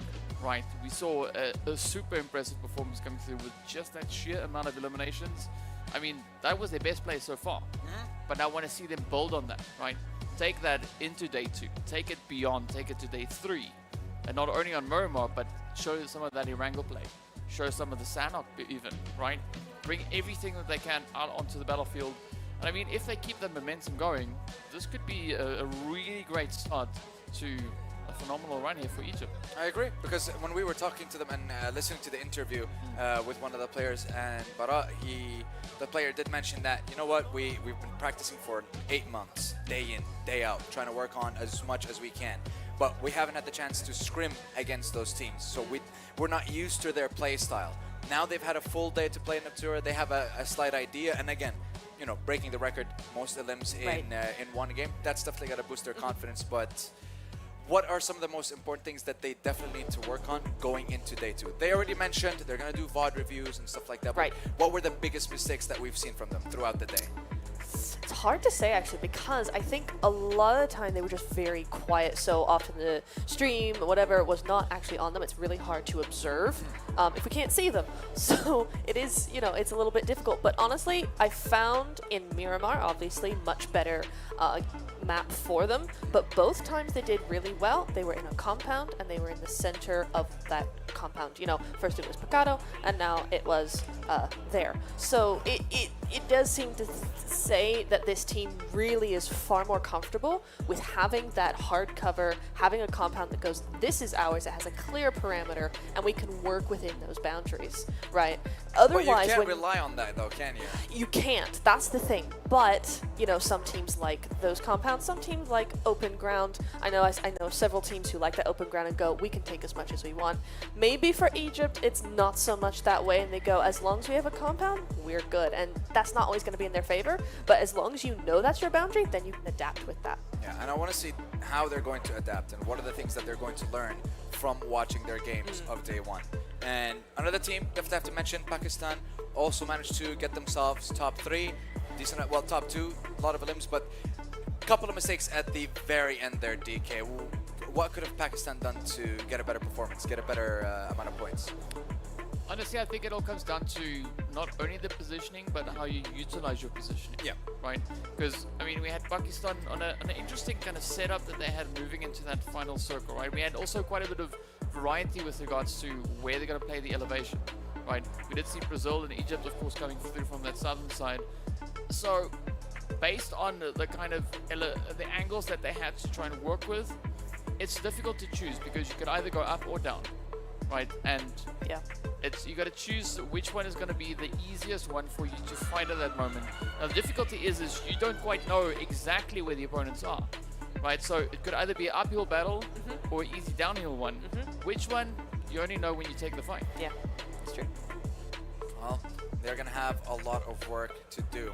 2 days left, 12 games, 12 opportunities to try and get to that top 5 spot. And I want to say, when it comes to points, Kyrgyzstan, once again, the second half of the day has been sensational for them. Another top 3, top 4 finish, and a decent amount of points means they're getting closer to Ukraine. They're getting closer to Brazil and the fight for that top 1 spot. But we have to look at those players. We have to look at the stats. And yes, they did lose Zuxi early on, and the fact that they were able to do it as a 3-man, 883 damage, 844 for the likes of Krona as well, and Arthur, 8 limbs for him. Incredible performance for the Egyptian side. And I can't say this enough, this has to be the spark that ignites the fire that gets them back into this competition. Yes, you made it easier by ending with a chicken dinner, but you, like we mentioned before, you're only allowed an X amount of mistakes. Have they made that amount of mistakes? That's my question to you, DK. They have suffered quite a lot, and they've been at the bottom of the leaderboard for the majority of the day. Is this going to be enough to boost them? According to the team, and it wasn't a mistake, right? It was planned for, right? So was it now? Apparently. Right, apparently. So, you know, who am I to argue with that? Well, right? They know what they were doing. Give me a technical term for it. What, a calculated misplay, or? No. That was just a strategic wait. Strategic wait. I like it. I like it. Okay, right. But so also usually what we see is like if a team comes in, they get the chicken. It's quite difficult for them to replicate that in the coming match. That's true. What works in their favor is the next match is tomorrow. It's not today. Yeah. Brazil had the opportunity at the beginning of the day to get a back-to-back, and they built on that. Can Egypt, I want to say, like, replicate that in day 2? Nah, I like that. We'll have to wait and see. And again, the pressure on them is going to be a lot. And another player that didn't really feel the pressure, it seems, was Catch with his eliminations. 1,360 damage and 6 elims by the end of the day. And Fireflux, I want to see more. Turkey, I want to see more of you. We know how incredibly strong you are on the international stage. We want more. Yes. I have one thing to say to Catch is ding ding ding, bell of 1,000 damage. I don't know where I got that from, but every time there's 1,000 damage, I have to say it. He's gotten over 1,000 there. Okay, so he all gets on his the bell. Own. He gets the bell of 1,000 damage. Now we need a bell. Yes. Can we get that done? Yes, someone get on that. It is important. It is vital. It has to happen right here, right now. But the rest of the players, I know Soulless as well had a very standout performance, 4 limbs. But yes, he did have an incredible amount of damage alongside the likes of Arthur and Krona from Team Egypt. Now I want to see the overall ranking. I want to see, like, do you think? I think Ukraine still hold on to the lead, but it's getting closer and closer, like we're seeing here. First time that Ukraine hasn't actually managed to be anywhere near any kind of damage or any kind of limbs, and it's just sky high for Egypt, Turkey, Pakistan. Incredible performance from these 3, and I'm liking the fact that we're seeing Myanmar again, Jordan, Brazil, ever so slight performance from them, but it's good to guys. Yeah, and then of course we got to point out that the other team that you were teasing a little bit. You mean France? Yeah. Yeah, it's so funny how he missed out one on that board there, huh? I mean, look, when you look at Myanmar, Jordan, Brazil, it's like 3-4 elims per, and like look at the graph for take France. what you can get. You know what I'll give them? I'll give them a participation medal for making it on the graph. It's only day 1. We can count. We can do with that. You happy with fine. that? That's fine. Okay. That's good. That's good. That's what's important here. We want to make sure everyone's enjoying themselves, having a great time. Exactly. DK. Yeah, I think a good thing also to point out here is Jordan, Myanmar also kind of just keeping that flow going all the way to the end of the day. Brazil also starting with a bit of a comeback. Right, remember game 3, they fell off a little bit. 4, they tried, couldn't quite get it, but it was a little bit better than 3. 5, yes, they played, and then 6, it's starting to look better. So Right. here's what I heard about Brazil. Yes. They have no IGL. That is It's the case. it's fraggers. That's Yes. crazy. It's all fraggers. That's why they like to take fights. But sometimes when you don't have an opportunity for a fight, it's like, what are you going to do then? But I will say it makes a lot of sense that they don't have an IGL because the games they did really well, they went, hey, center zone and we just frag out. Yeah. Right? There's no, when I say no strategy, I don't really mean that, but it's like, it's a very simple strategy. We go center and we get kills. That's it. There's no like big plan going on. Like if you would have an IGL, you'd have a big plan and you did this and this and this and this. No, it's just go center. And if that doesn't happen, then they don't have that great a game. But they know that they can frag out enough that when those games do align in that way, they're good. But the problem there is it doesn't just come down to rotations and tactics and like where you go, what are you going to do? Who's making the call? That's my question. Is it going to be just I don't, like 4 people screaming at each other, like go here, go there, and it's like, no, is it not coherent, or is there like at least maybe 2 people co-IGLing? That's what I want to know, because the IGL's role is extremely important. You make a call, the team follows, simple as. But without the presence of a singular IGL, what do they do in that situation? Maybe they just move as a unit. Yeah.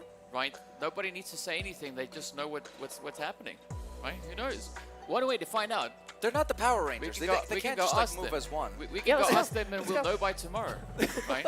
We'll know exactly what the strategy is. And I think it's actually an interesting question to get the answer to. Like, what's their approach, right? How do they manage? What is their aim, or how do they approach these games?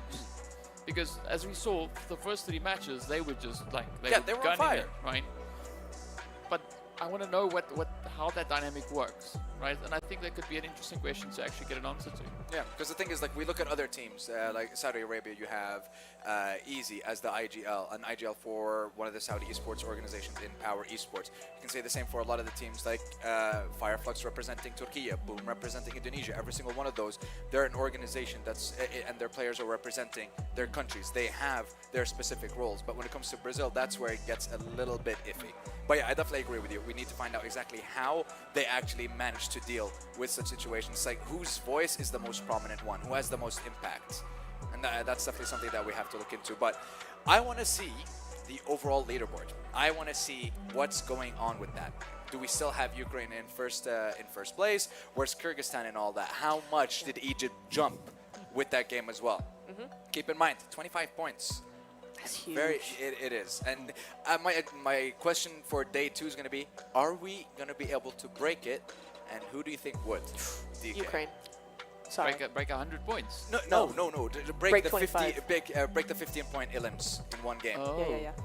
I definitely agree with you already on Ukraine, because the amount of times they've already gotten like 11 or 12 and second place. Overall They're points, there. yes, easy. Yeah, Like easy. maybe second match tomorrow. That might have happened already. Who knows, right? But So wait, hold on. Bring it back. Second match tomorrow, it might have already happened. yeah, based on the pacing that they've been showing already today. But fair. Okay. All right. Yeah, Sure. because you ask who's gonna break the 50 elim thing, right? I mean, might it happen today? Sure, really good. But based on what we've seen already just in these past few matches, Right. okay? But as we know, caster math, it's not good. Yeah, So that's why we stay away from. That is from true. caster That is math. true. I do have a tendency to ask mathematical questions to analysts and casters, and I realize it's a horrible idea. Don't There's you only dare. a bad outcome. Don't you dare. Oh, I'm waiting. No. Listen, see, here's the thing. I'm gonna catch you by surprise. Uh-uh. I will. Okay, you won't even see it I'll coming. go you first. You answer. Hey, listen, I'm the host. You're the analyst. I ask the questions. This is not how this works. Not today. Exactly today. Honestly, I'm very happy with how day 1 went so far. So let's have a look at the results and see what the overall leaderboard says. Of course, it has to be Ukraine in first, 77. But now it's getting closer. Brazil with 65, Turkey with 65, tied in second place. Consistency is key. Saudi Arabia 53 and Kyrgyzstan is up there. But look at the jump that Egypt made though. 4 points from 16th place to 8th, Nepturo. Yeah. That's an insane jump. That is insane. And it puts them in such a good mood for tomorrow, right? Because, yeah, when you have a win at the end of the game, at end of the day, rather, you kind of go, are they really going to be able to bring that forward, right? And into the next day, into day two, because it's only one game. And then you have all night, and then all day sometimes, you know. So it can be difficult, but they had a great first Miramar, did a great win on the second Miramar. Now they've got a little bit more momentum to work with tomorrow. So very nice. Well, let's wait and see. That is it for us when it comes to the games for PUBG Mobile today. But we're not done for the day, technically, because we are going to be getting on a short break. And then, ladies and gentlemen, we will be coming back with the opening ceremony for the World Esports Championships 2024 here, live in the heart of Saudi Arabia in Riyadh. So we'll see you in a few.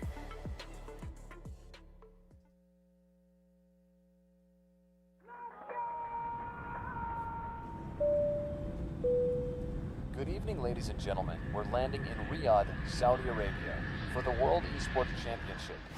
In a world where victories can be measured in gold and silver, some things are priceless. Fully expected, and it is Baron will find him. Can shine for one with a quick trade from Impulse. Some things are not bought with money. The base is too open. Now Philippines is now taking the base of Indonesia. Remember their name.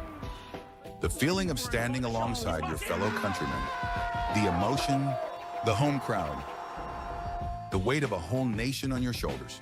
Sometimes I get emotional by the fact that I got chosen to be one of the representatives of my country. And yeah, it's just a dream, honestly. Here it's not just about the game, it's about the pride that unites us.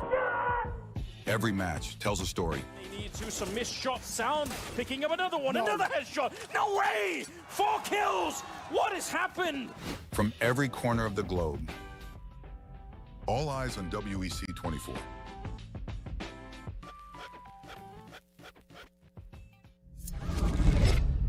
Early 1970s.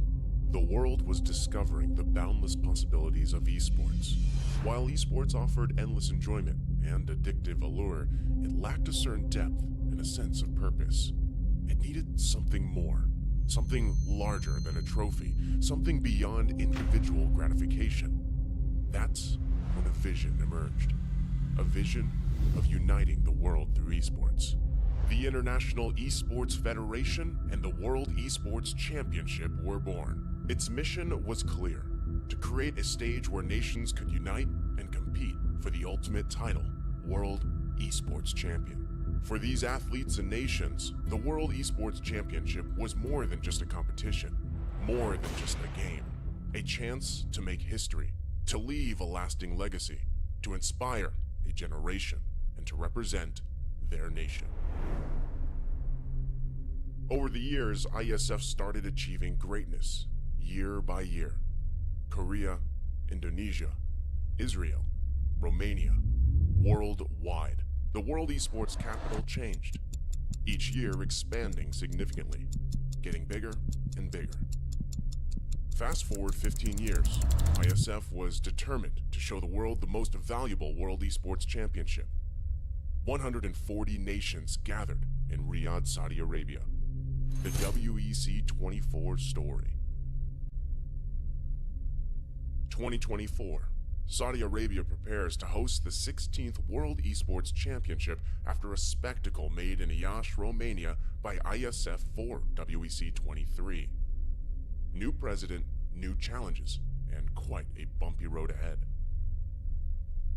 As the calendar turned to January, the national qualifiers took place, breaking dozens of records. In a wingspan of 3 months in every nation across the globe, athletes competed to get one step closer to the World Esports Championship and represent their nation on the global stage. However, as fate would have it, the road to WEC 24 was far from smooth. Things went south. 2 out of 3 offline regional qualifiers were forced to go online. Even though that barrier occurred, the online regional qualifiers shattered previous viewership records. The hype for WEC 24 was real. Meanwhile, Africa. Iesf showed just how much potential is hidden in Africa. Over 180 athletes, 17 nations, and thousands of fans. All in one place for one specific reason: esports. The bumpy road came to an end. The slots for WEC 24 were secured and everyone was ready. The much anticipated 16th World Esports Championship set sails. WEC 24 Day 1.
these.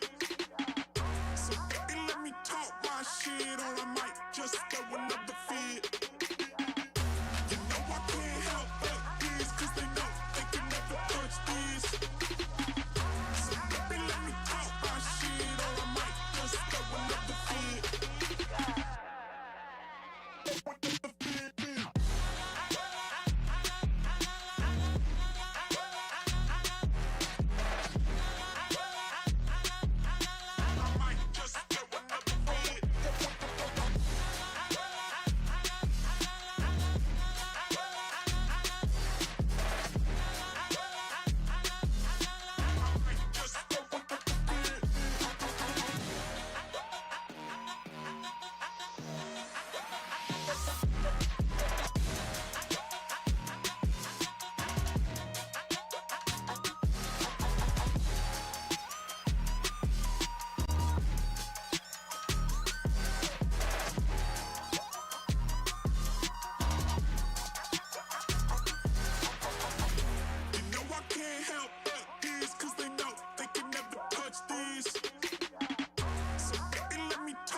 Well, there's no problem. If you had a gun, shoot him in the head.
decide to go for the run.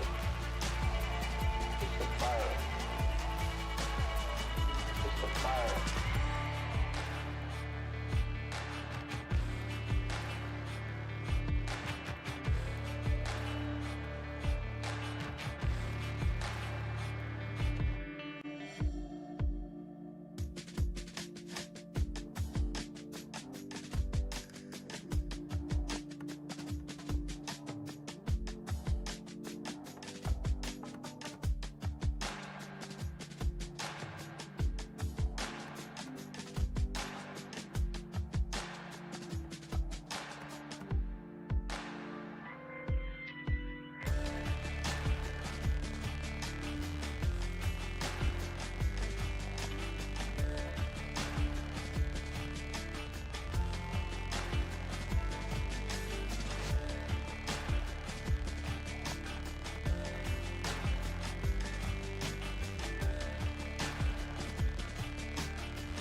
Gun was loaded when he was brave boys.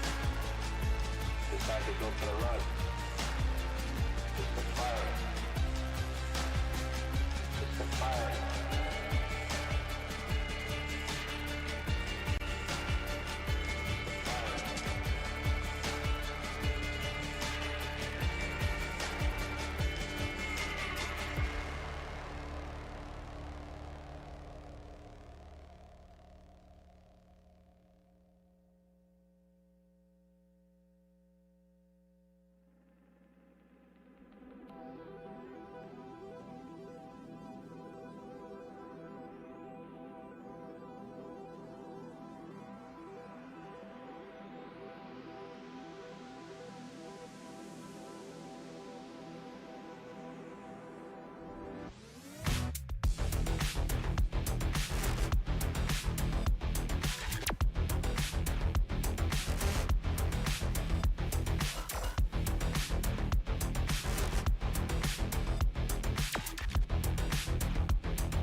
can't help but these, cause they know they can never touch these. So they let me talk my shit, or I might just throw another fit.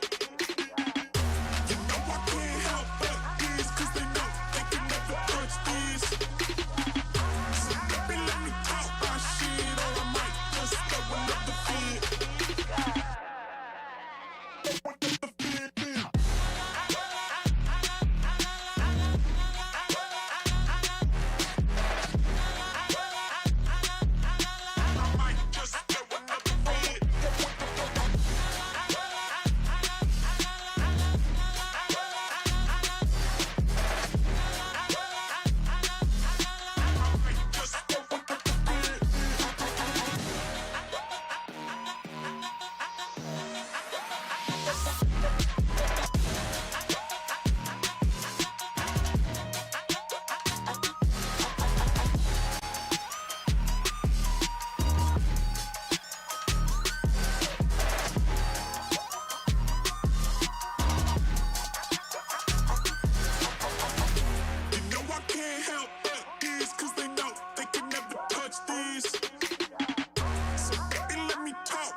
Well, there's no problem. If you had a gun, shoot him in the head.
about to go for the run.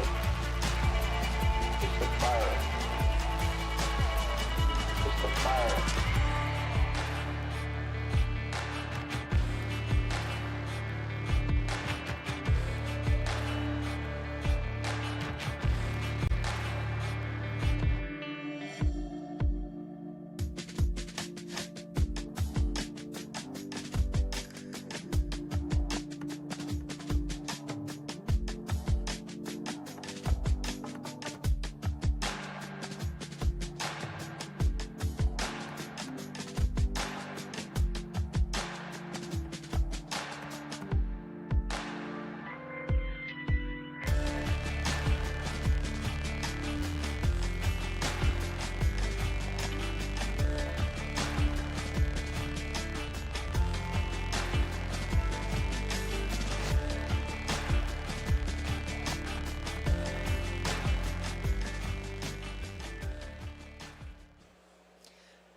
Ladies and gentlemen, please all rise for the national anthem of the Kingdom of Saudi Arabia.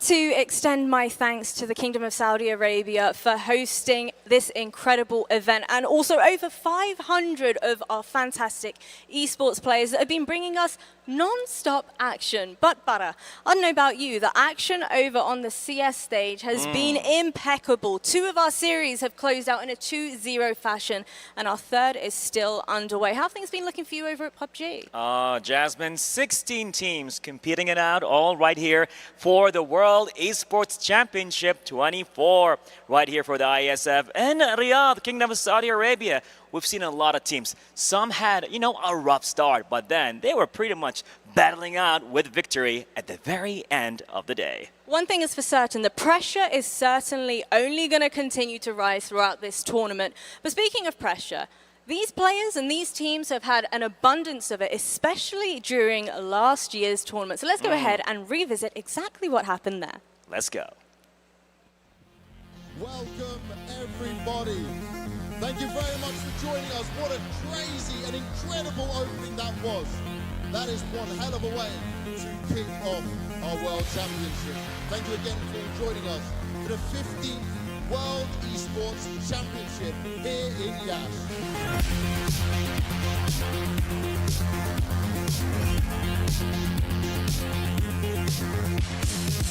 The jumping. Oh, God. Everything is so scary right now. I'm trying to do so much damage with one hit just like this. Demon. Oh, my God. Sons. Look at the life bar. It's gone. Tries to focus. It's full life. Oh, it's over. It is done. Octopus Pakistan wins IESF 50th World Esports Championship.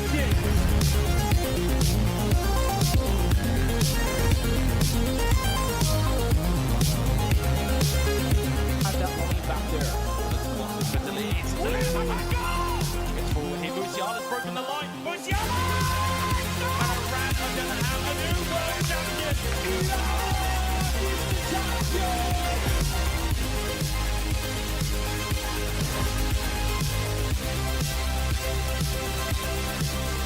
Guys, gotta keep on fighting, but no, it's going low. He doesn't have UKB, can he force himself away? Yes, but the lead is getting all the damage. Young engagement. And it kills him! No more peace left for 5 minutes. Young Yes goes down. Arena coming in. Got the deal. Can they step through?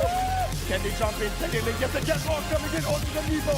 But no, they don't have the damage. Can they going down? Down to the Easy and it's a base. Down there. Big is down. Run. Oh, you get the ball. It's a 1v5 and Mongolia, the grand champions and your 2023 Dota 2 World Esports Champions.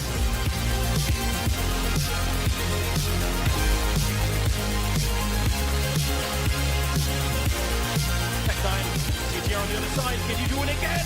Trying to get a spray. It's a triple. Yeah, I guess. They would go through the smoke in the middle.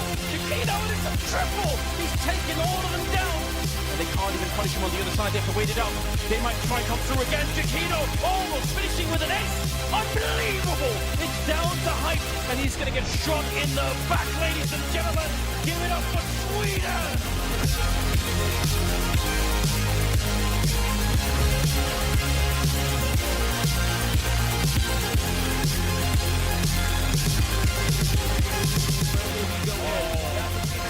Placed on, takes out Treviso, and it's a ball off being used. Used in the middle area against Philippines right now. Has Erangel. Takes it over to a ball, falls down. Possibly end the series here. Saison going to fight Super gets coming down low. Cannon takes out one, so he's trying to hold it upon.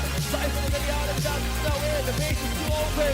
Now Philippines is now taking the base of Indonesia. Philippines are your 15th IESF MLPP World Champions.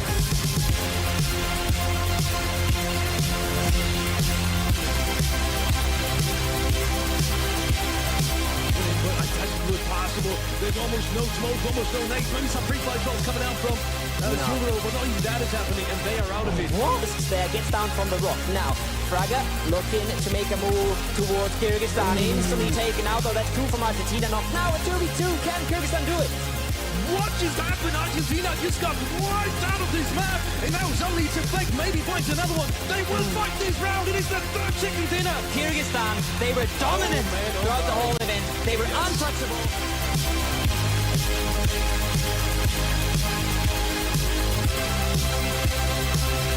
Saudi Arabia, Argentina, Australia, Bahrain, Belarus, Brazil, Bulgaria, Cambodia, Canada, Chile, Colombia, Czech Republic, Denmark, Egypt, France, Germany, Greece, Guam, Guatemala, Hong Kong, Hungary, Indonesia, Iran, Jordan, Kazakhstan, Kosovo, Kyrgyzstan, Latvia, Malaysia, Mongolia, Morocco, Myanmar, Nepal, Netherlands, Norway, Pakistan, Philippines, Poland, Portugal, Romania, Serbia, Slovakia, South Africa, Spain, Sweden, Tunisia, Turkey, Ukraine, United Arab Emirates, United States, Uzbekistan, Venezuela.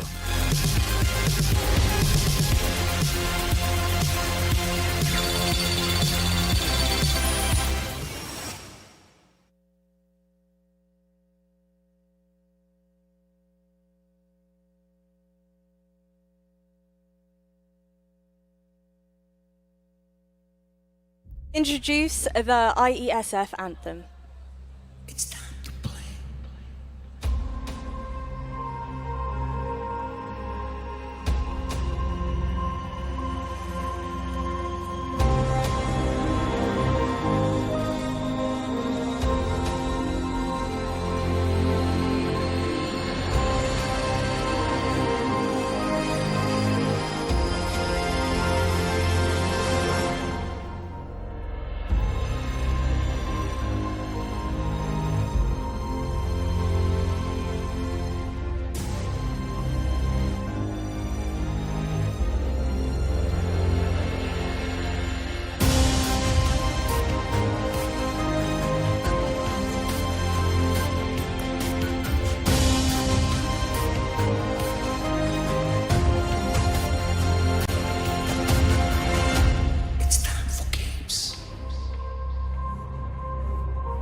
Okay, everybody, this is how this is going to work. I heard you all cheering during that little segment, so can I please have some energy from the crowd?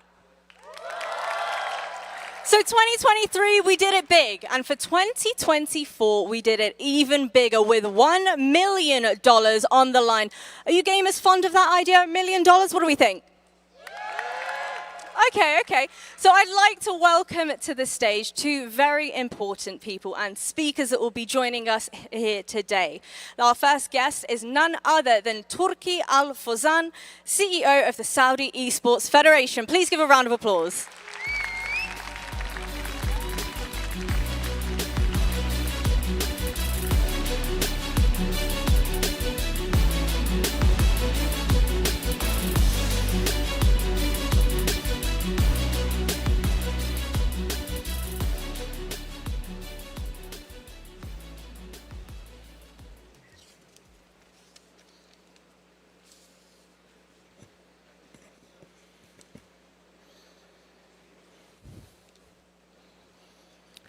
Your Royal Highness, esteemed guests, honored athletes from around the world. Welcome to Saudi Arabia, the center of the game.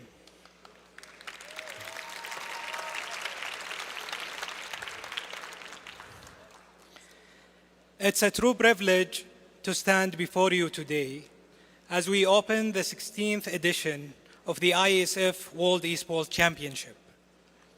A tournament brings together over 50 countries from around the globe, united by a shared passion for esport. Today, we gather at SEF Arena, which has become a powerful symbol of Saudi Arabia's commitment to the future of gaming and esport.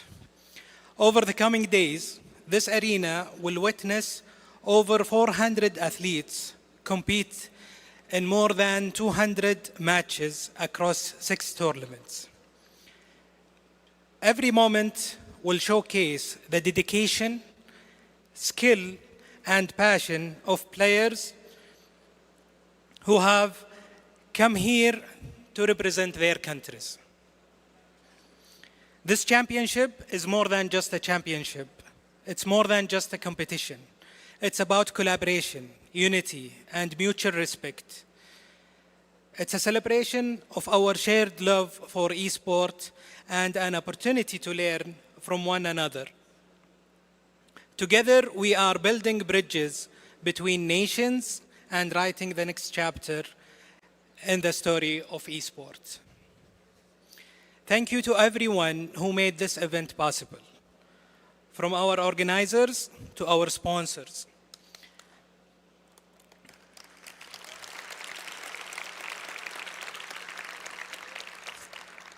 From our esteemed partners to every single athlete, coach, and fan here today. To all athletes, I wish you success and unforgettable experience. Thank you so much.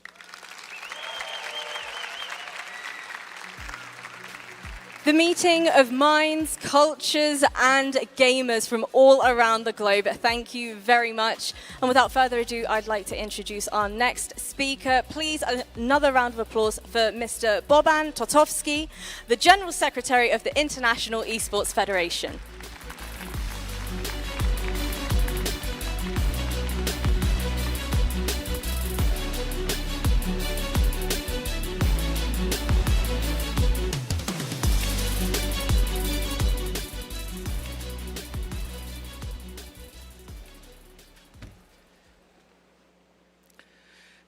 Your Royal Highness, dear guests, honorary visitors, athletes, delegates, thank you for being here to officially start the 16th World Championship in esports. It has been a long journey. It started last year on September 3rd in Iași, Romania, when we announced that Saudi Arabia is going to be the host of this championship.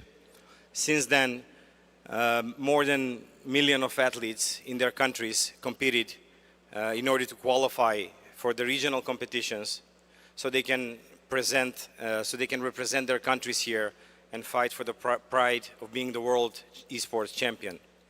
As you all know, every year at the end of the competition, we are also announcing the overall champion. So this year, I can tell you from the statistics that we don't know which country is going to be. There are so many contenders. There are so many athletes here. For me, it's a pleasure to see all these countries here with us fighting for this trophy, and there is a bigger trophy. So you need to collect more of these in order to get to be the overall champion of ISF. Today is a symbolic day, 11/11. In numerology, it has a lot of meanings, but the one thing that is common is that it's a remarkable show of power, consciousness, and imagination. So our imagination has a lot of power. So whatever we imagine is something that we can together and jointly achieve in order to develop esports much further. ISF has been empowering champions since 2008, and it will continue to do so in the years ahead of us in any form or shape that we can do to make sure that the athletes are well represented and that every nation has a chance to compete and showcase their qualities and their strength. I know not every country can be good in every title, but every country has their own, like someone is better in Pubg, someone is better in Counter-Strike. We all know Southeast Asia always rules in Mobile Legends, but you never know. Sometimes a new champion will emerge. Hopefully that this will happen this year in Riyadh. I wish all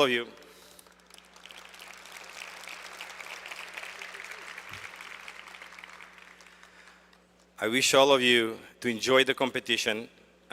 Be very patient with the referees. Please mind the integrity of the competition and have good communication with the referees, with all the delegates, to make sure that this competition is a high quality one. Good luck and have fun. Thank you.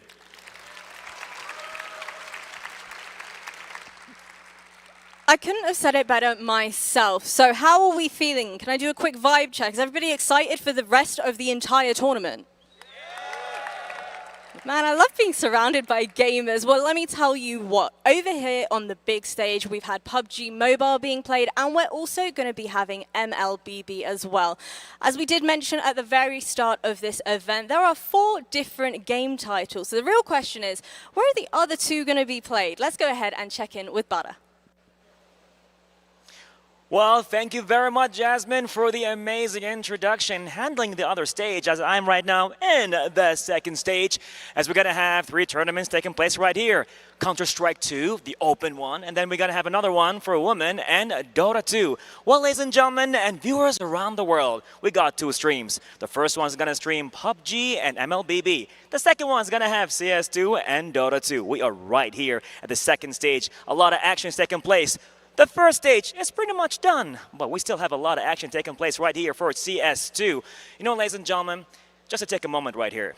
For the ISF and for this championship, it's not about players just playing for the sake of passion, or maybe even for the pool prize. They're here to represent their families.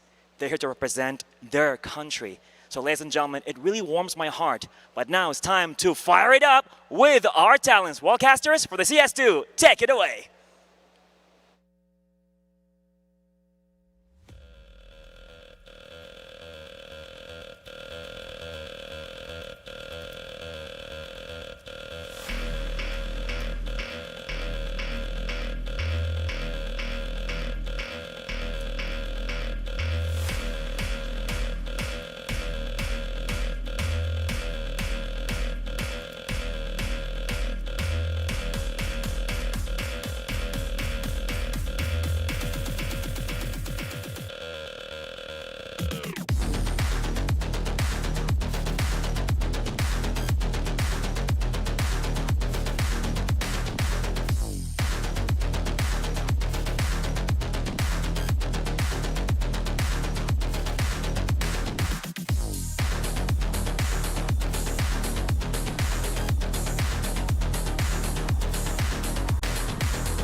Well, there's no problem. If you had a gun, shoot him in the head.